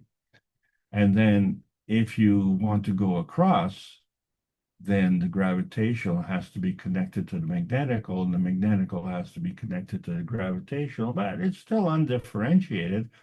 And that's not the point here. The point is that you have two inertia points, which are gravitational, and those inertia points are bonded together with a magnetical field. They have to be. Otherwise, there would be no inertia bonding. And as you can see, the adjoining fields from the upper and the lower star formation, the points are negative because they're the points of the star. And the base, their bases are positive. But there's a crossover in order to link one to the other. Because if there wasn't, then you would have repulsion that way. So in order to maintain an attraction vertically, you have to have a magnetical gravitational relationship. To have an attraction horizontally, you have to have a gravitational magnetical relationship. And in order to bring all of these together, doesn't matter which way you go, there has to be a magnetical gravitational relationship to facilitate the three dimensions of the bonding. So you have your covalent bonding, which we don't understand the magnetical gravitational, but then you have your trivalent bonding, your three dimensions. But once you get into your stars, you have your tetravalent. And so this energy that is portable will either go through a simple structure, which is undifferentiated. That's how you create the structure in the first place, or it'll go into a differentiated structure, which is involving complexity. The complexity is certainly more stable. And when it's stable, that leads to its portability. So in other words, that gradient of stability is a charge. And it's a charge that flows on a two-way street. But it flows through a switchboard connection. We haven't decided what that is, haven't discussed what that is. We're just saying that there's a transition matter which is relatively negative. There's another transmission matter which is relatively positive. It involves an inertia field of the X, Y, and Z axis. And then these two fields create this transfer state NP junction, which is a negative positive junction. And that too is an inertia state. So every time when you're looking at the conservation of energy, you find that there has to be an equality, but that equality is measured differently in different states. But the fundamental principle is still there. It's always a magnetical gravitational relationship. So each component is an inertial product field of that relationship. And we can see that it can transcend different states. So we can go from one side of the equation to the other side of the equation in a particular state, but we can also go from state to state, or we could just transcend on one side in one state and on the other side in another state. It all depends on how you connect them. And so we see this business with this nanostate, which is kind of within its own nanocapsule. And we say, okay, so now we have an inertial product there, but where are we going? And that's the susceptibility, isn't it? So that susceptibility is variable based on strength. So there's an initial potential energy and there's a final potential energy. There's a gravitational and magnetical relationship. Then two, there's a balance. And that balance goes from a stable to an unstable, goes from acidic to alkaline. It becomes more stable when it's more complex, much more unstable when it's simple. That's the relationship between the magnetical gravitational balance reference. So where we are is in our ability to do the energy portability, where we have the energy state transition. And in one direction, it's an elevation where we take the state to the energy state. But in the other direction, it's an inertia where we take the energy state to the physical matter state. And so we could say that that's a pushing and a pulling through the daisy chain reaction. And as we look at the z-axis, which is an inertia point manifestation as a stairway to density, at each point, whether it's a pH of 5 or a pH of 6 or a pH of 7, for instance, becomes an inertia point manifestation. So we haven't discussed how we can cross that threshold, and we haven't discussed which way we're going to go. But what we do know is that if we add acidic to acid, it becomes more acidic. And if we add an alkaline to an alkaline, then it becomes more alkaline. Can we add alkaline to an alkaline without balancing the equation? So there are different potentiation layers, and there's different density transitions. And with causticity, we can facilitate unstable energy transition states. Now the question is, how do we predict? So when we look at these inertia products, we can say it has pH transition, but it's better to say that it has energy portability within a range to a range, or a state to a state. And it all comes down to facilitating the energy transition state. And the fundamental component is hydrogen. And it's like water, it's not just hydrogen, but we have orthohydrogen, we have parahydrogen. And what does that mean? Well, we have changed the direction of the charge. So we still have a polar charge, but depending on the relationship, there's a balance, north to north, south to south. But then if we flip the poles, the north to north becomes an attraction, as opposed to north becomes a repulsion. Now we've created something different. And that is where the hydrogen interacts differently.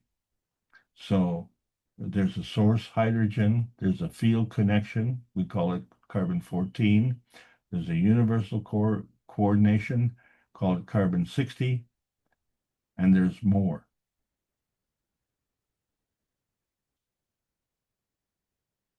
Too much for our plate at this point in time. But if we understand the basic rules, then we can extrapolate to understand that it's possible. And we know that it's possible because nature gives us many, many examples on how things are possible that we can't do. And when we look at the Earth space range details, we find that there are many, many elements, and each of them has their own containment. In other words, you could have a copper mine, you could have a gold mine. You could have a silicon mine. You could have an iron mine, a lithium mine. There's no bag.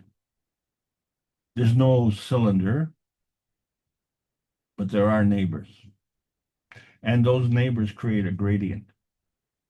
And within that gradient is a containment. And if the conditions are great, then that containment will manifest in the physicality a certain element, and only that element. So the positioning of that element has more to do with its neighbors than anything else.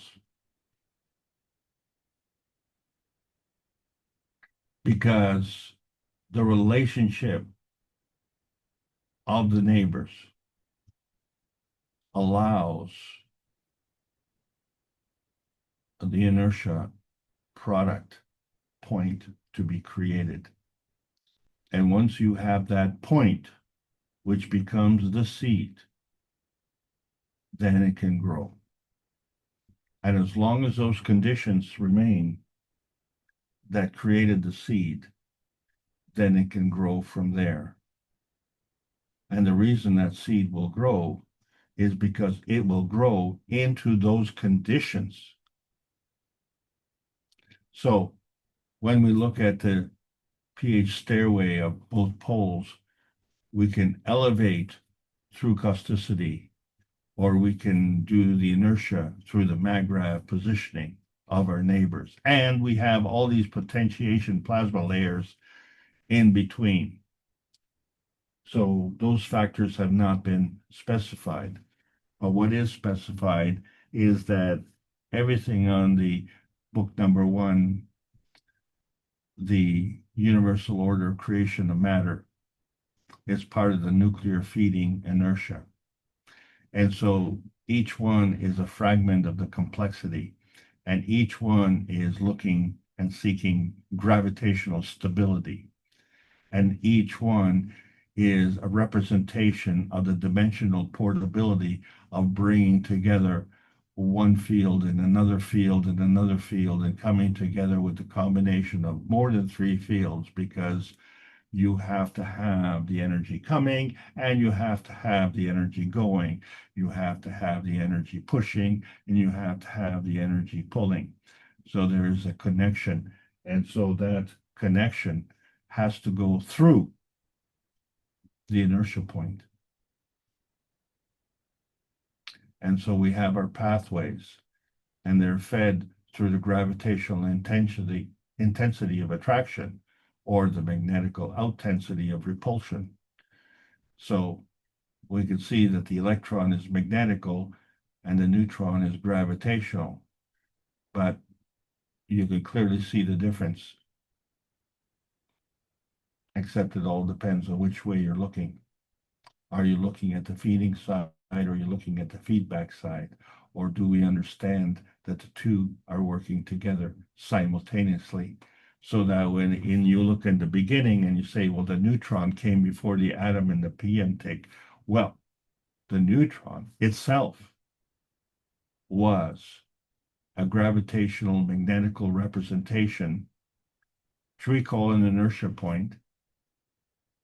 And from there, it split into an electron proton. So the electron and proton is also an inertia manifestation point, and the proton is an inertia manifestation point. And then there's another product that was created, was the PM tick, which is also another inertia manifestation point.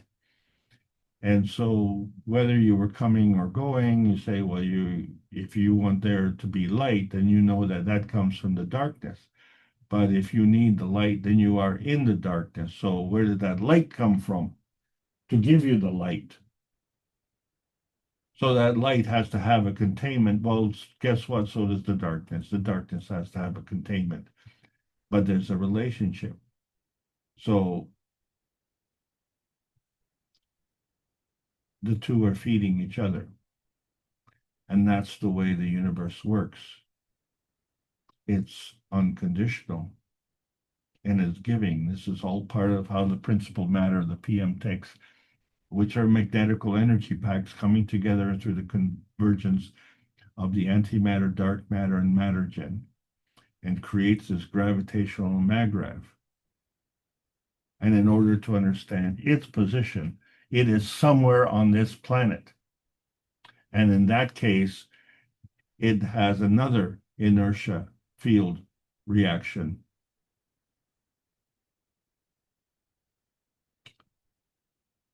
Everything that is between these two fields becomes an inertia product and an inertia point.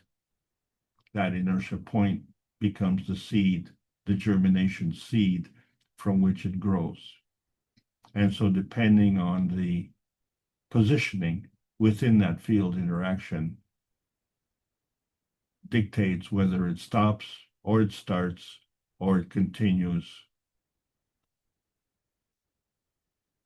And so each inertia point is a manifestation of two plasma fields. But each of these plasma fields are universal travelers, and they're picking up different energies. And so in this representation, we can see that there are a lot of common energies, but they are not all the same. Each one is unique because it comes through a different path. It could come through one dimension or another dimension, or it could just take a more circuitous route, or it could take a more direct route. It could be near, it could be far. All sorts of attributes can come in together. So we need to be skillful in our understanding of this, because they all come together with a magnetical gravitational relationship, which we call the plasma science. So the matter plasma dimensions involve non-tangible and tangible feeding and feedback. And we are feedback dominant because our physicality is the feedback. So everything we relate from that point of view. We have to understand that that is an inertia product from these other fields, and that our existence is literally an inertia point, and from which we grew. And through that growing, we continue through what we call a learning process, which is why the educational part is so important, because life is for learning. And we see that because with the hydrogen, it is gravitational. But with the oxygen, it too is gravitational. But the hydrogen is magnetical and the oxygen is gravitational, and the coming together of the two create the water, which is a universal solvent that facilitates life on this planet. And if we go one step further, we can facilitate anything we want through the peace dome reactor, because that gives us a shielding. And in that reactor, we don't produce gold. In fact, the energy that comes together to produce that dense material is shielded. So the peace dome reactor will shield what we don't want and allow the penetration of what we do want. And we get to choose because we are more advanced. And how did we become more advanced? Well, we started with a inertia point, a seed, and grew. And so we create this humanity inertia shielding that shields us from hostiles and from aggression and from environmental harm and from fear mongering, because all of these things affect us. And so we don't always have to take it. We can shield ourselves. And this is the promise that the plasma science gives us as we go into uncharted territory. So you ask yourself, am I here or am I here? Well, we are in the beyond the nano monatomic state. And that includes our ancestral intelligence. We are the technology and we are the inertial product of that. And so we carry that forward. And in our life, we add to it. And the one thing that we know is that it's unconditional. It's fed through our soul. And if we could only tune in and plug into the Creator, turn on that power and drop out of our resistance and create this inertia point so that we can receive all of this energy. We have to understand that we have to provide the pattern. We have to understand how to make this pattern. And once we have the pattern, then we get the energy. So you kind of get what you deserve. And we need to get more because this planet needs peace and prosperity. And after May the 10th of 2025, our research teams are burgeoning forward through various research teams. And we invite more knowledge seekers and more advanced scientists to join in and contribute to the peace and prosperity of this planet. We've been teaching for 595 weeks in a row through the Knowledge Seekers workshops to transcend the limitations of nuclear science, and it may appear to happen suddenly, but it all brings us to that greater oneness to understand that we are all one humanity species, but we're also part of the Universal Council, and we're also part of the universe. So we need to have a technology release because our beds are burning. It's hard to sleep. We have a scientific rescue coming. A financial rescue is automatic. A political rescue, mandatory. A preservation rescue is the collateral when we do things right. So we have to trust to fly with the captain. And who is that captain? And we're training in that process. We now have another session coming up in June. But the ultimate captain is your soul. That is of your ship. But we are just part of the fleet that is part of the universe. And so we see how the energy comes together in book number 1, and we see how the energy can break up with the book number 3. And we see the connection with book number 2. And in all cases, we see the whole picture, which means we're not part of any of these 3 dimensions. We could be in a 4th dimension, or maybe higher still.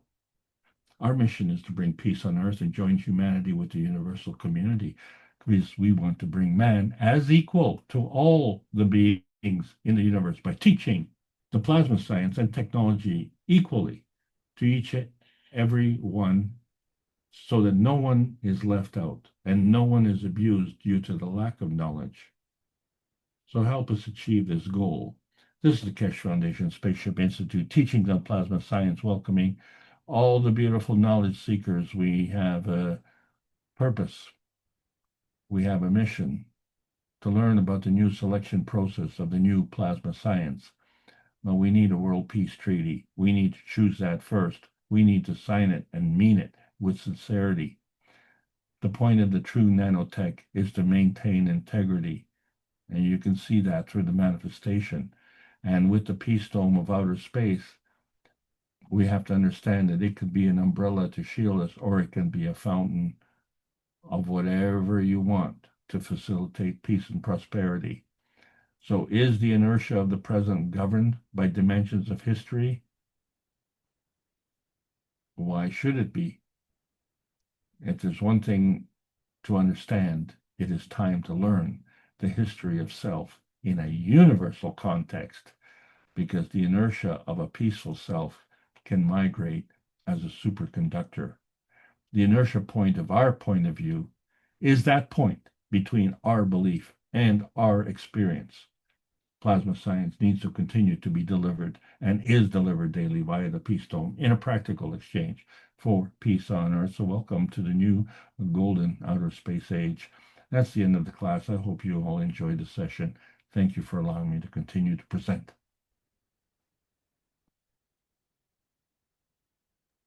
And thank you, Alex. We've come a long way, baby. And I know that was some sort of commercial ad or something in the past, but we certainly have grown, and you've helped that process of enlightenment. We've increased our knowledge by orders of magnitude, I think, before the foundation and after we've been here for a while. But I think there's more to grow in, as you indicated. So let's see if the participants have any thoughts or questions they'd like to ask.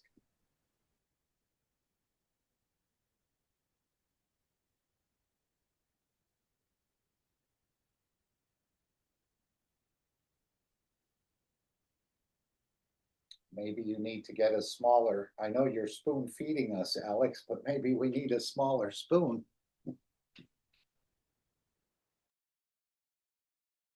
Well, let's understand this.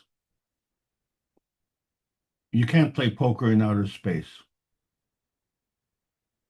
And since most of us are trained on this earth and we like to play the game of deception, we have to understand that since it's a two-way street, you have to understand that both sides know how to play poker.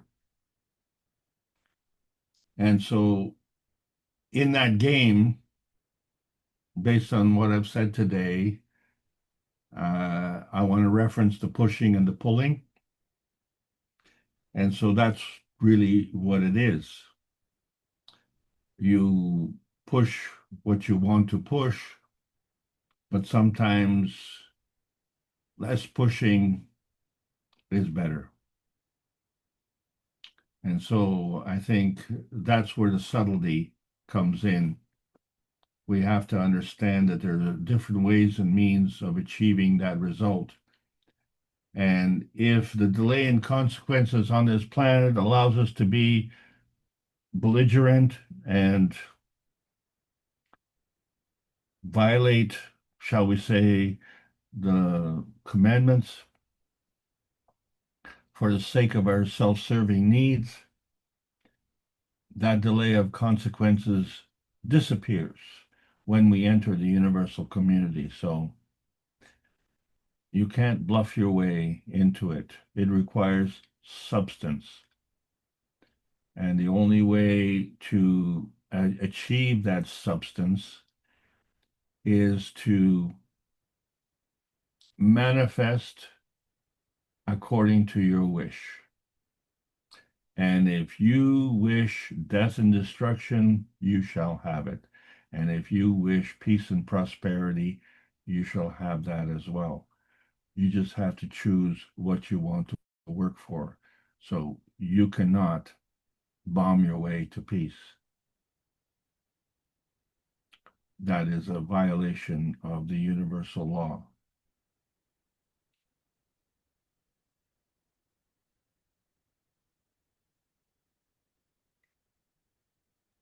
And again, these teachings are about letting us know we're not powerless.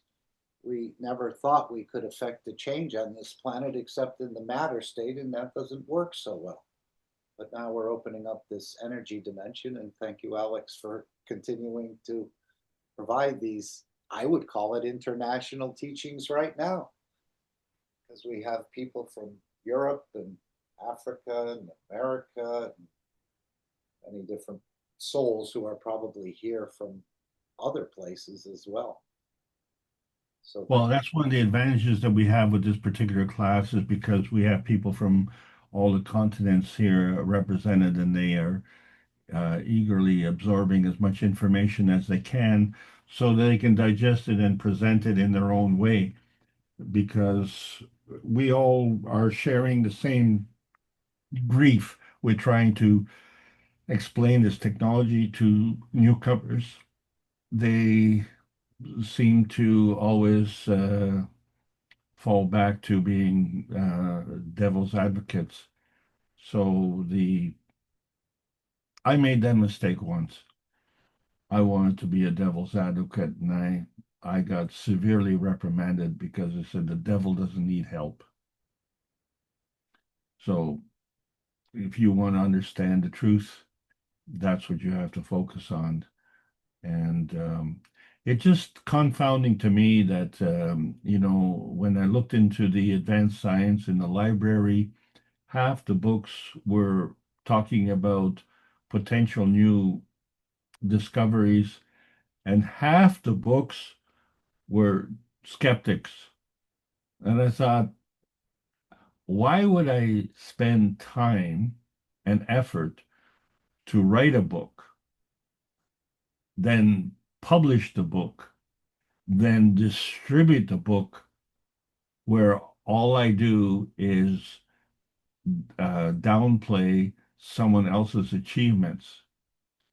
So the success of my book would rest on the downplaying of someone else's achievement, which means that without their achievement, my book is useless. Why would I spend so much time doing that? And then I realized it's because they are afraid of the change. And instead of agreeing with them, you look at the change and you ask, why are we afraid of this particular change? What is it that is so threatening? And you come to the answer and you say, wow, peace and prosperity is threatening us. Well, we haven't had that on this planet for a long time. We have had some success. You can row your boat with one paddle. You paddle on one side and you paddle on the other side, and you kind of zigzag your way down the river. But if you have a team and they're all rowing in the same direction, you go much faster. So why would you want to be a skeptic and saying, well, I don't think if you all row in the same direction that we're going to move faster, and I'm going to show you because I'm going to go in the opposite direction. Yeah, they don't call that, going forward. They call that a braking system. It's where you step on the brake. And it's important to know when you step on the brakes or step on the accelerator. When you all row together, you accelerate. You only need one to slow you down.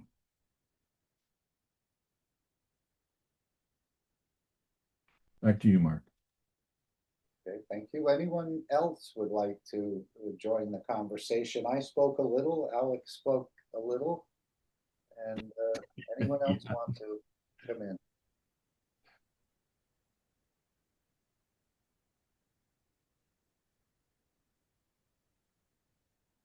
Now I'm thinking about emotions. I thought we were just creating emotions in a way, but apparently the interaction of the two fields creates an emotion.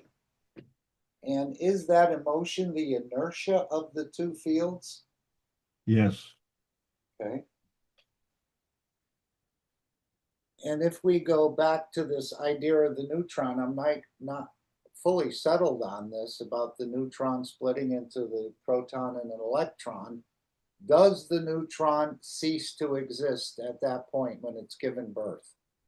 Or let's say release an energy that splits and makes an electron and a proton. Does that neutron, if that neutron ceases to exist, and I know last week I think you said it does not, but others have said it does, and I thought I read somewhere where it does, but then if the neutron, once it gave birth to another neutron, electron, proton, we only have one neutron in the whole universe, wouldn't we, if that process, if the original neutron didn't stay? because the proton and the electron that are created, once they split and they go out of business, you still only have one neutron. So I would say that the neutron that gives the birth still exists, and you still agree with that. The energy pack that makes that neutron still exists. Your specific question is, does the neutron still exist? It all depends on if it is being depleted. So it would be like having a bag of, let's say, a bag of peanuts. You take one peanut out of the bag, you still have a bag of peanuts. But once you get to the last peanut, you're just left holding the bag. You don't have any more peanuts. So you can't call it a bag of peanuts anymore, can you? You wouldn't even call it a bag of used to have peanuts. It's just a bag. So now you completely change the personality of that bag. And it all depends on what you are doing. If you are depleting the field totally, then you would be, every point that you deplete is one point on the path to total depletion. But if you're catalytic, then you act like the sun, where you can give unconditionally. It is because you give unconditionally that you constantly get fed. It's when you conditionally give, then you conditionally receive. And at that point, you start to limit things.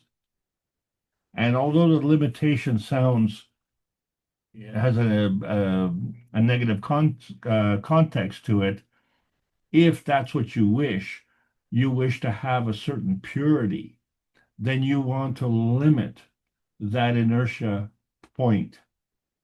So that inertia point becomes the seed of what you want, and everything that comes to that field is an inertia contributor, but only within those limitations.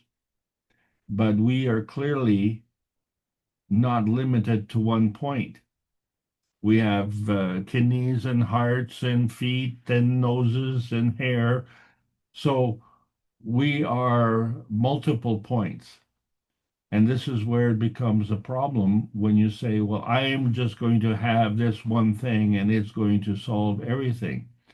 We don't have that skill set, but the universe does, because the universe supplies unconditionally. So you just basically spread the energy and you don't make the decision.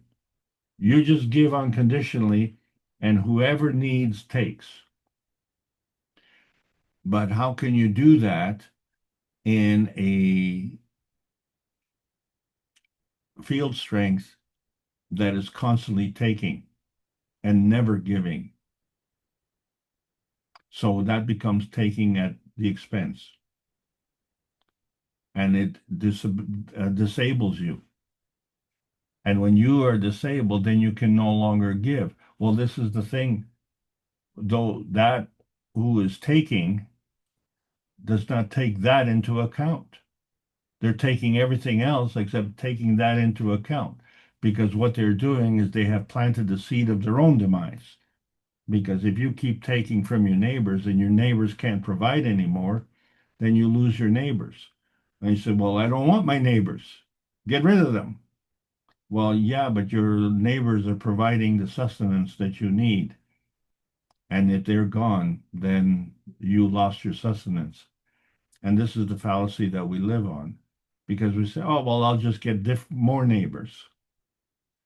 And you're always drawing from the weakest, and you become a product of that weakness.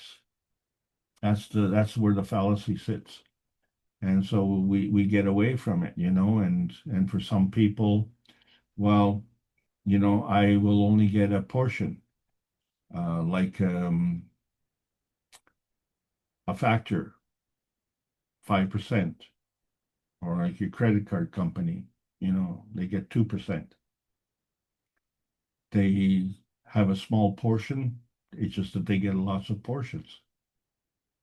So what we have to make sure that when we give that 2%, that we're keeping that 98% so that we can make more. And that's the trick. But if everyone were to contribute, we wouldn't have to work from a point of lacking. We could provide from a point of abundance. And that's what the plasma science does.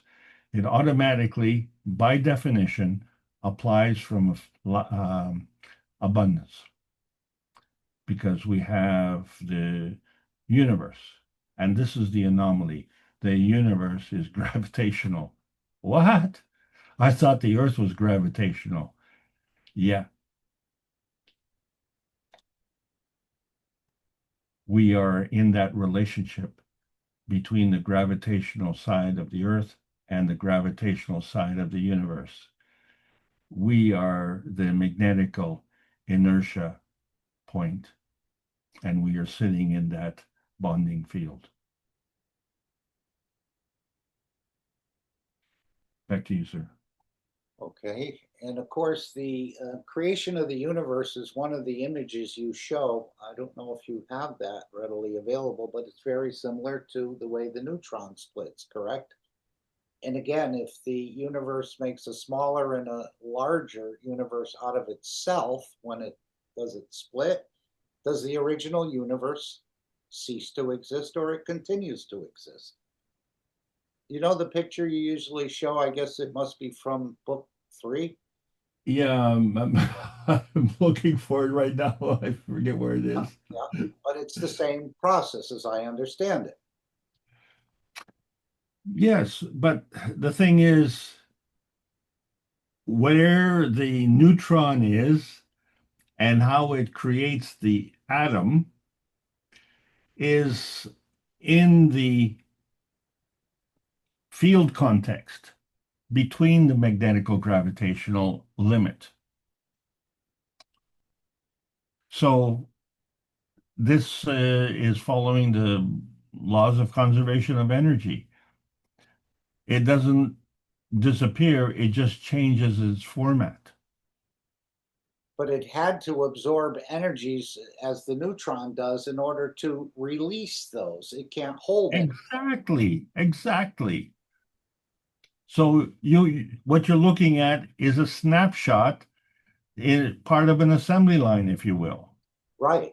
Because this is the universe, the bigger circle here, correct? Yes. You're saying it splits off, or, the book is saying it splits off into a smaller one and an even smaller one. And my question is, does this original one cease to exist? It all depends on the circumstance. Is it the last peanut in the bag, or do you still have a bunch of peanuts, or is someone in the back there keeps filling your bag? Oh, well, yes. Isn't that what the bartender does? Oh, you want another drink? Yeah, here, we'll fill you up. So, until you get drunk. So the catch here is the PM tick, you see, because the PM tick is the currency that facilitates this energy transaction. Okay, so you as a inertia point, you want to buy a car, which is an inertia point, right? It's a bringing together in a factory of the materials creates a car. So what is your currency? Your currency is money. So you give the money, you still exist. The person who sells the car takes the money, but the car still exists.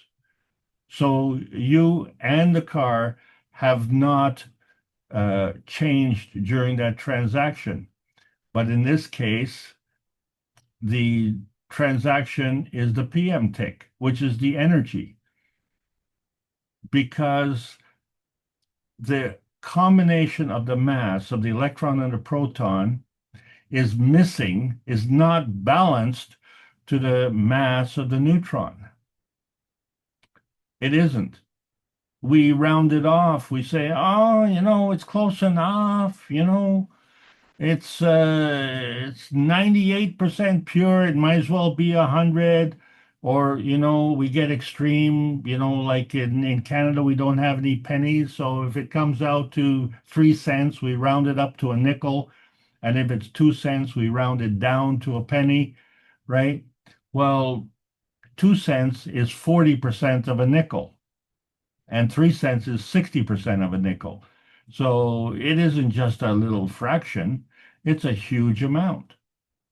And, this is, if you're going by percentages, 1 penny is 10% of a dime, but 1 penny is only 1% of $100 or a dollar. So everything is relative in that regard. So how much impact does this energy exchange take? It all depends on the circumstances. What we are looking at is the environment. Everything is contained within that universe. So we are only skillful in busting things up, or we create things to bust them up. Is that the purpose of life? Well, if that's the purpose of life, then, if the universe created the humanity species, then the purpose of that was to bust up the humanity species. Why would you do that? You might as well not do anything. So again, back to this question, the neutron is releasing an amount of energy. That amount of energy is splitting, and some PMTICs, and that amount of energy is splitting into a proton and an electron. But while that's happening, I don't know if the PMTICs come out of the neutron, or because the energy that was released starts interacting with its environment and creates some of these PMTICs or fields. And some of these PMTICs actually create a plasma right there. Some of them go back and interact with the neutron, as I understand it, and some of them wander off into the universe to look for someone to play with because they haven't found a match there. Does that make any sense? Yeah, it does. The fallacy of that thinking, however, is that the PM tick that you say is coming back is not the same PM tick. Okay? If again, if you take a peanut out of that bag and you now have -1 peanut in that bag, someone adds a peanut. It can't possibly be the peanut that went out because you ate it. No, it had an interaction. I agree. Yeah, but the new peanut that comes in is a different peanut. And you still have a full bag of peanuts now. It's no longer a bag -1 peanut. It is now, say a full bag of peanuts. So you take one out and you put one in, it's still a full bag of peanuts. So that's the point. We are believing that each neutron is the same neutron, each atom is the same atom, and each PM tick is the same PM tick. It isn't. It is just a representation to show an exchange of energy. But if the neutron breaks up and creates an atom, that atom's no longer part of the neutron. It goes and now it has Yes. a relationship and is seeking density. And it goes somewhere else. Where's it going to go? Look, you have a factory full of workers. The factory is a neutron. These workers have to go home. They don't all go to the same home. So how do they decide? So in that home, they have an atomic structure. And the energy that they expend to go home is the PM tick. Well, where did that energy go? Well, we didn't decide that. We just spent that energy. So that energy will go wherever it wants to go, wherever it needs to go. So we seem to dictate where that energy goes, but we can't contain it. So we start to put regulations on, you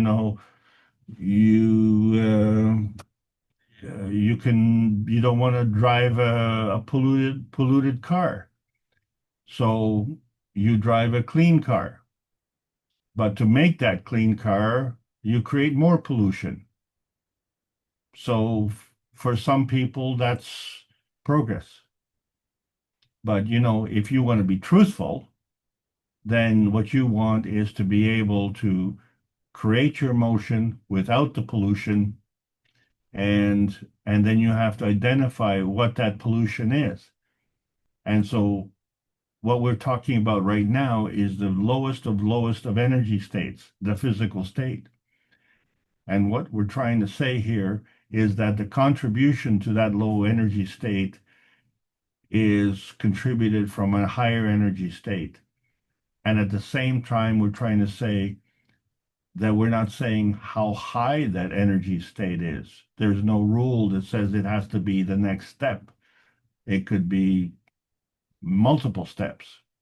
The point is that our reference at this point in time is the physical, practical application of this knowledge. And if we want to bring peace and prosperity to this planet, we have to do this from the opposite point of view, from the inertia creation fields. And then we will build what we want in our inertia product fields. And peace and prosperity is not just talk. It's something that needs to be delivered, and we're all part of the process. Back to you, Mark. Right. So I'm thinking, let's just take an example. The neutron is the mother, and the mother gives birth to a child. We'll call that the electron and the proton.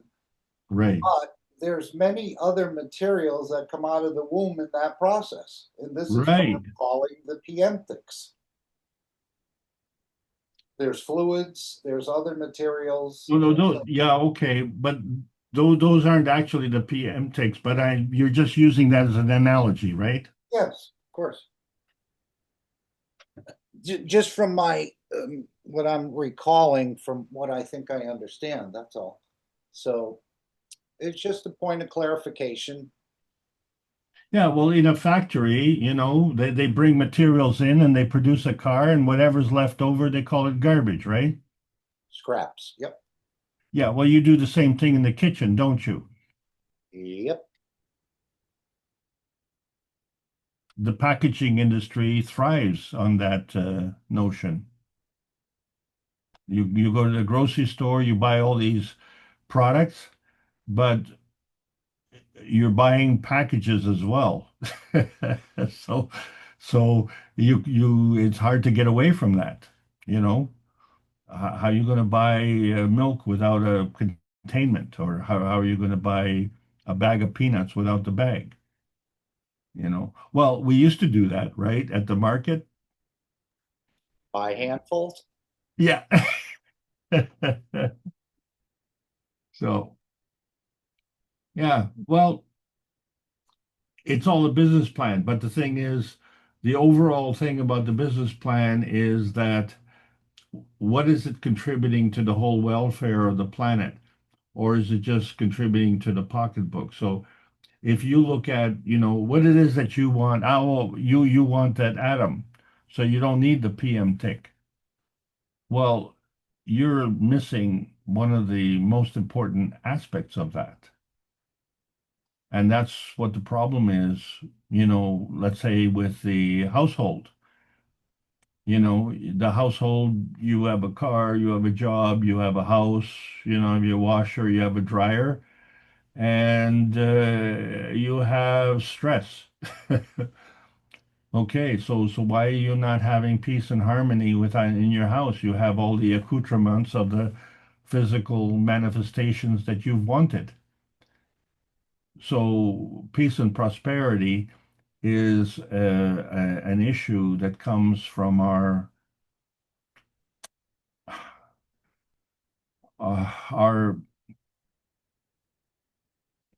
comes from within. It comes from what we want, right? It comes from our inspiration. Okay, anyone else want to thank you, Alex. Anyone else want to interject, make a comment? And again, he started with this twinity process quite a while ago. Remember, we had the twin cups. That was a number of years ago. We had the cup of man, which was another twinity process. So he's been sort of gradually bringing it up into this twinity system. That's right. Yeah. Yeah. And we see all the twinity products in the store as well. But that was sort of the first salvo into this idea of twinity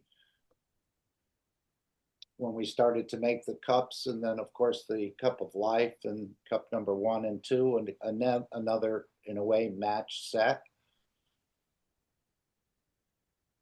Well, the difference between the cup of life, of course, was one's emotional, one's physical, whereas the twinity, they were supposedly identical, but it's impossible to have two identical cups.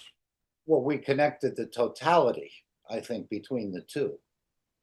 Yeah, but one would have to, by definition, become magnetical, and the other one would have to be gravitational, because they act as a twin in terms of our point of view. But if you want to be absolutely specific, you cannot have 2 points of energy at 2 adjacent points in the same time. It's impossible. So even if you have a plasma field, you cannot have 2 identical plasma fields. One will always have more than the other.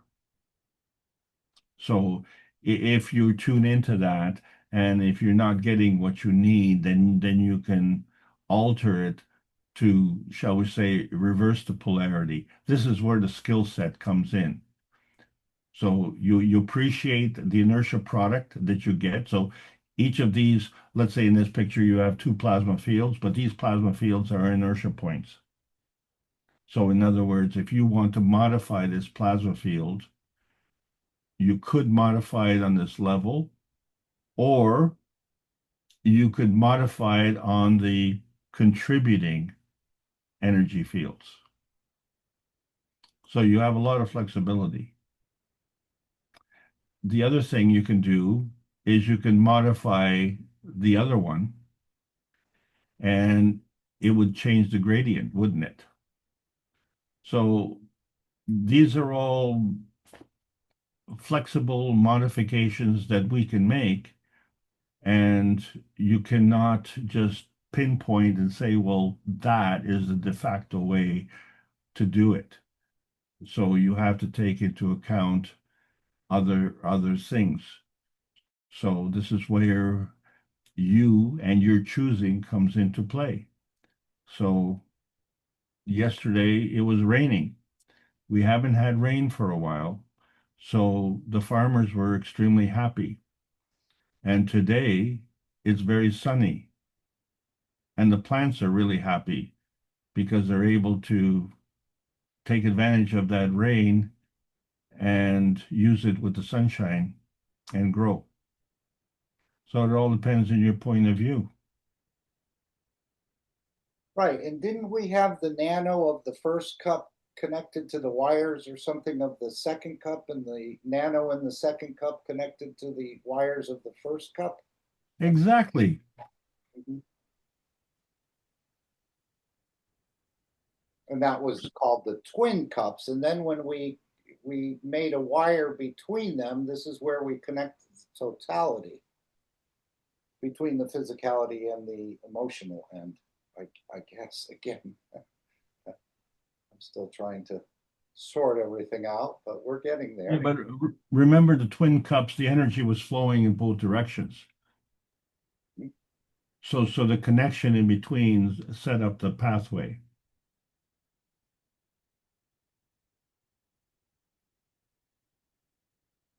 We'll probably understand it more as time goes on, or perhaps in future generations they'll see what we. Well, Mark, I don't want to let this point go.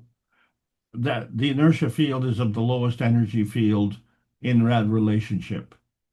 So when we're dealing in the matter state, the physical matter state, that being the lowest energy field, so that wire was the connector that set up the inertia pathway to create that inertia point.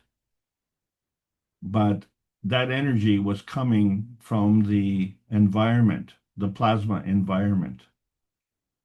So we set up the pattern, a magnetical gravitational relationship from one cup to the other, and a reverse magnetical gravitational from the other cup to the first one. That was the twinity. And then we created a connecting path. So the constitution of those cups was dictating the seed at that inertia point. If we were to change the nature of that inertia point, we would change the whole attraction of the gravitational force fields. The seed is fundamental as the attraction point. The inertia, the twinity set up the parameters, set up the environment. So within that environment, we set up the seed, and the energy that contributed to that seed and the growth of that seed came from the external environment. That's the part that we've always been missing. But the plasma science has gone beyond that, where the lowest energy state is in the plasma state.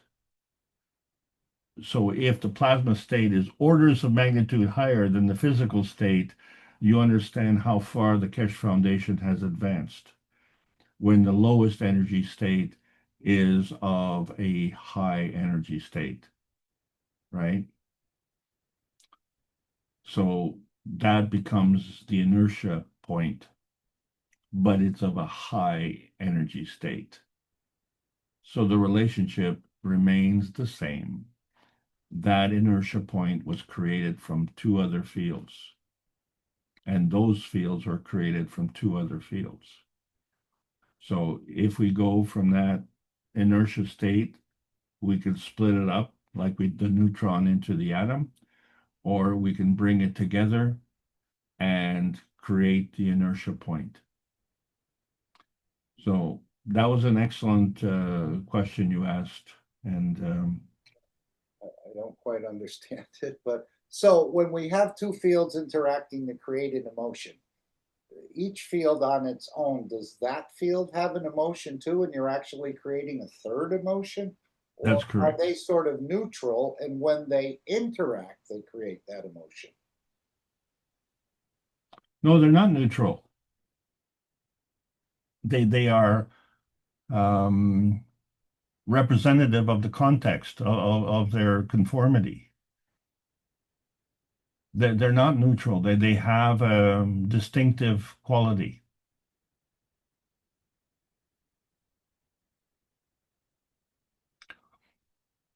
Okay.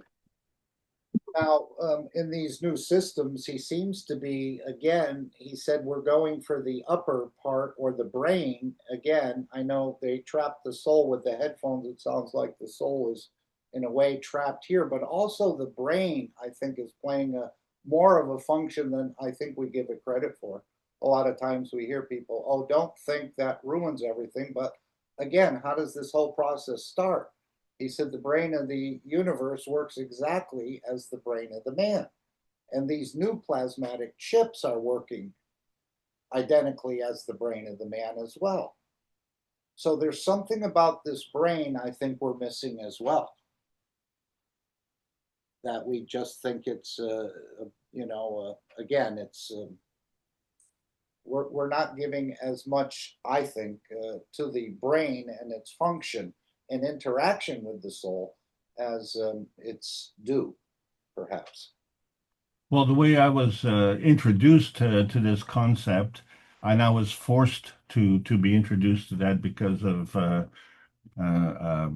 very serious health issue that I had.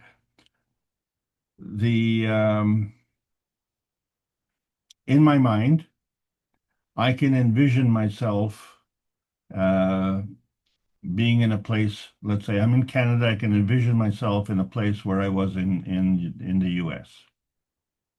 And I can envision myself there because I was there once. I have a memory of it, and if I give my attention to that right now, then I can see myself there. But I can do that instantaneously with my brain. I can't do that instantaneously physicality. I would have to get in a car, drive to the airport, and fly down to that place and get a taxi and go to that location. And you know that's a slow process. So it's clear that the brain is operating in a higher energy level than the body. So it only stands to reason that what's been missing from our humanity here is acceptance of this higher energy state as a part of our practical application, as a part of our practical living experience. We keep discounting it or pushing it off and depending on the physicality. So if I can only enjoy the plasma science in my imagination. Well, music is a prime example. As you know, how many times have you heard that music is nostalgic? And what is it that's nostalgic about it? If if that was a romance that you had many years ago, and that was that was your song, that was the song you guys loved, and so it brought back memories of that. So that's you, but that song may not bring memories to someone else in the same way. But there are songs that would affect the whole audience and say, oh, that was a generation. And I'll tell you what that generation was when I was 16. Life was exciting. We were on the verge of exciting technological advancements, and it really didn't happen. I'm like totally disappointed. So, the prospect wasn't fulfilled. And of course, that leads to depression. Well, we now have the prospects of fulfilling that. And it isn't just for us. That's the point.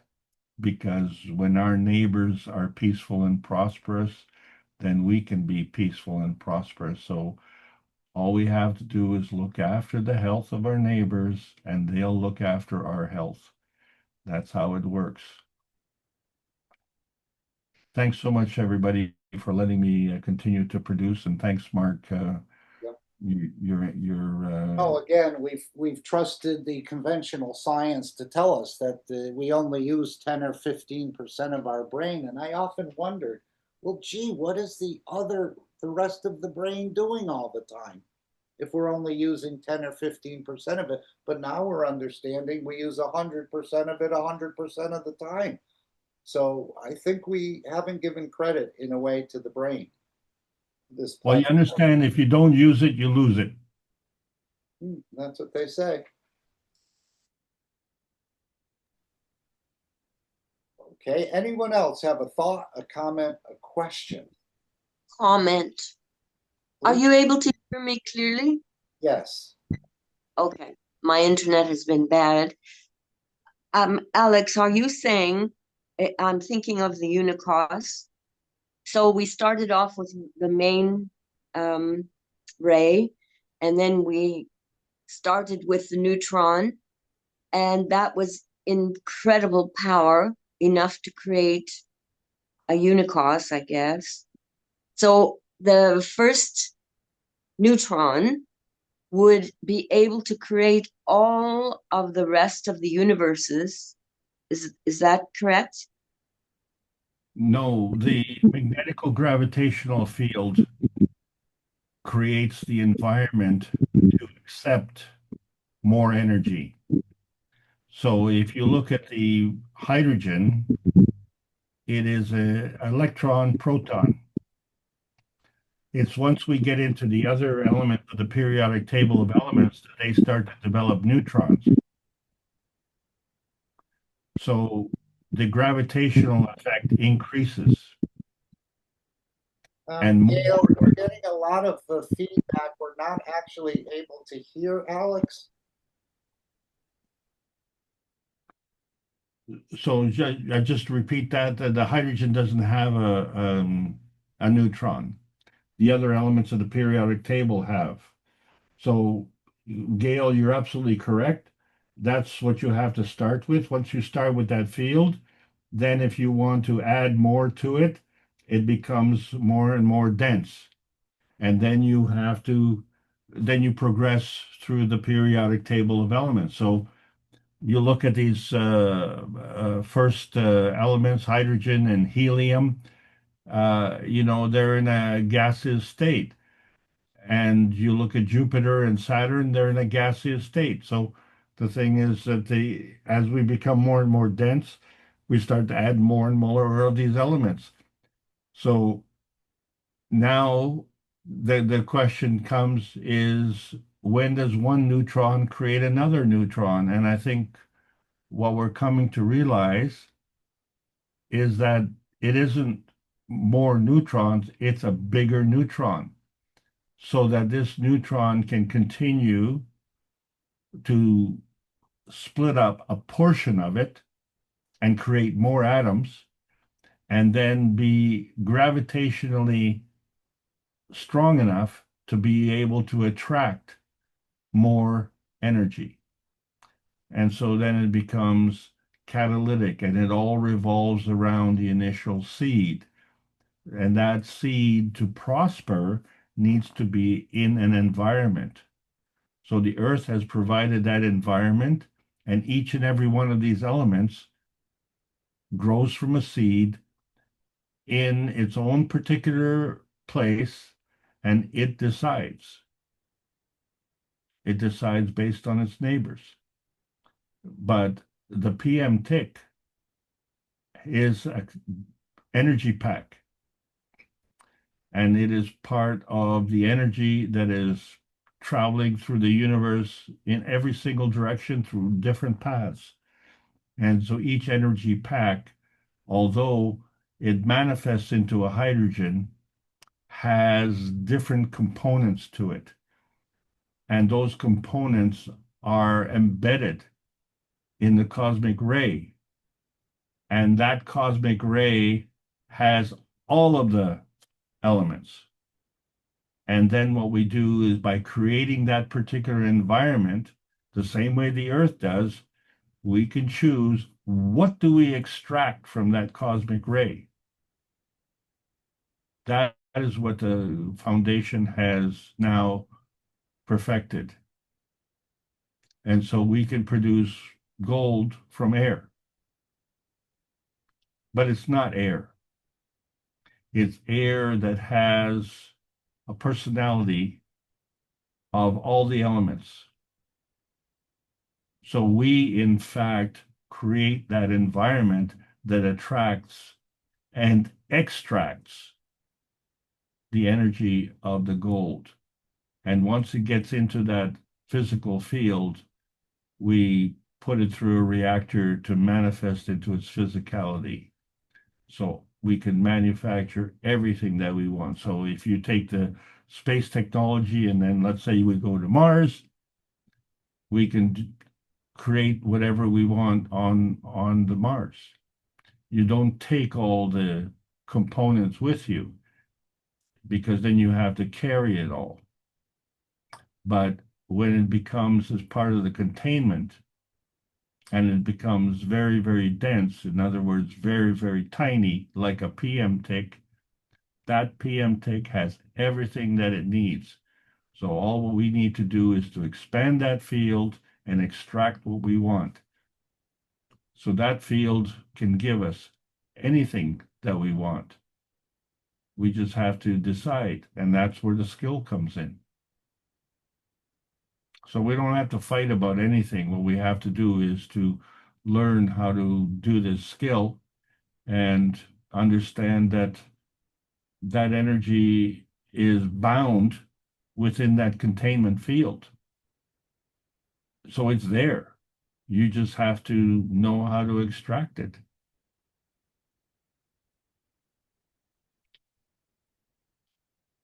Are you okay with that answer, Gail? I'm swimming in it. It's beautiful. But I still have to figure out how I can do it. And also you said it's there, but let's say there's a different planet. Well, we talked about Mars, but it's in the same solar system. What if we're in another different solar system? So we would have a different package and we'd have to learn how to extract those elements from that particular package. Is that correct or no? No, you already you will have the skill to extract it. It's just that the manifestation product will be different because, you know, if you change the environment, you will change the result because the environment plays a part in the inertia product. You can't discount the environment. Like if I say ketchup, you know, what do you think? Oh, I'm going to put this nice sauce, tomato sauce on my fries, let's say, my French fries. Okay. So I'm going to put this ketchup on, and some of it gets onto your plate, and you don't wash your plate. The next day, it's hard as a rock. So, what's your point of view? Are you the guy who's eating the French fries and leaving the dirty plate, or are you the guy who has to wash the plate? You say, well, it's ketchup is just ketchup. Yeah, but the ketchup I had yesterday was nice and soft and it gave flavor to the fries, and the ketchup today is, welded to my dishes. So So is we this what we were seeing in Beijing? Were we seeing the splitting of the neutron in a way behind the scenes or out of our physical view until it was no, no, we were seeing the inertia product. okay? So there was no splitting of neutrons or interacting that way. I'm thinking there was, but that's just my thinking. You have both because we had a shielding which created the magnetical field, and we had the gravitational field, which was creating the absorption. You have to have both. That's the whole catch. Plus a little time technology thrown in, hidden within the system.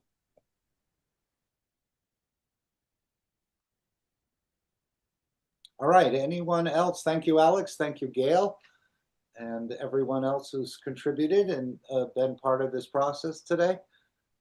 Any last thoughts, questions, comments, issues, exceptions that you'd like to bring forward?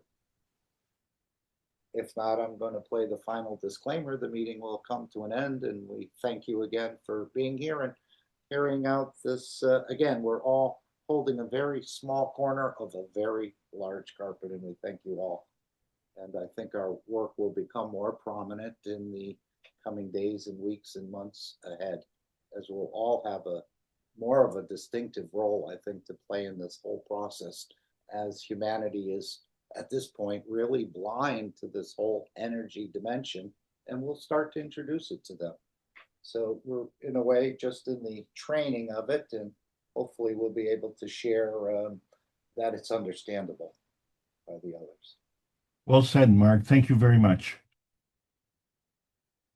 Okay, I'm going to take the screen and we'll play the final disclaimer and the meeting will come to an end. Thank you all again. Have an amazing rest of your day. And of course, I'm going to have to bring up the disclaimer first and then share. Didn't seem to want to go the other way. Okay, and thank you all again. Let's make sure our volume is up. And have a great rest of your day. Disclaimer. The information and education material contained herein is meant to promote the general understanding and dialogue of GANs processing. Such information is not meant or intended to serve as a substitute for a healthcare professional's clinical training, experience, or judgment. For patients and individuals, such information is not to be a substitute for professional medical, therapeutic, or healthcare advice or counseling. For medical issues or concerns, including decisions about medications and other treatments, readers, viewers, listeners should always consult their physician or, in serious cases, seek immediate assistance from emergency personnel. Prescription information, procedures, and use of medical devices information should be undertaken only by properly trained and certified medical personnel. We specifically disclaim any warranties, express or implied, including implied warranties of merchantability or fitness for a particular purpose. Such information is provided, as is, and is believed to be accurate at the time of its publishing, but it is the viewer's job to evaluate the accuracy of any information found in this presentation. Every case presented is of their own experience, applied by themselves for themselves, and it applies to their case only. Every person experiencing health problems should seek professional medical advice and consult their course of treatment with a doctor. The processes of plasma balancing described herein are a natural process which supports the body but does not replace medical advice or therapies one is already subject to.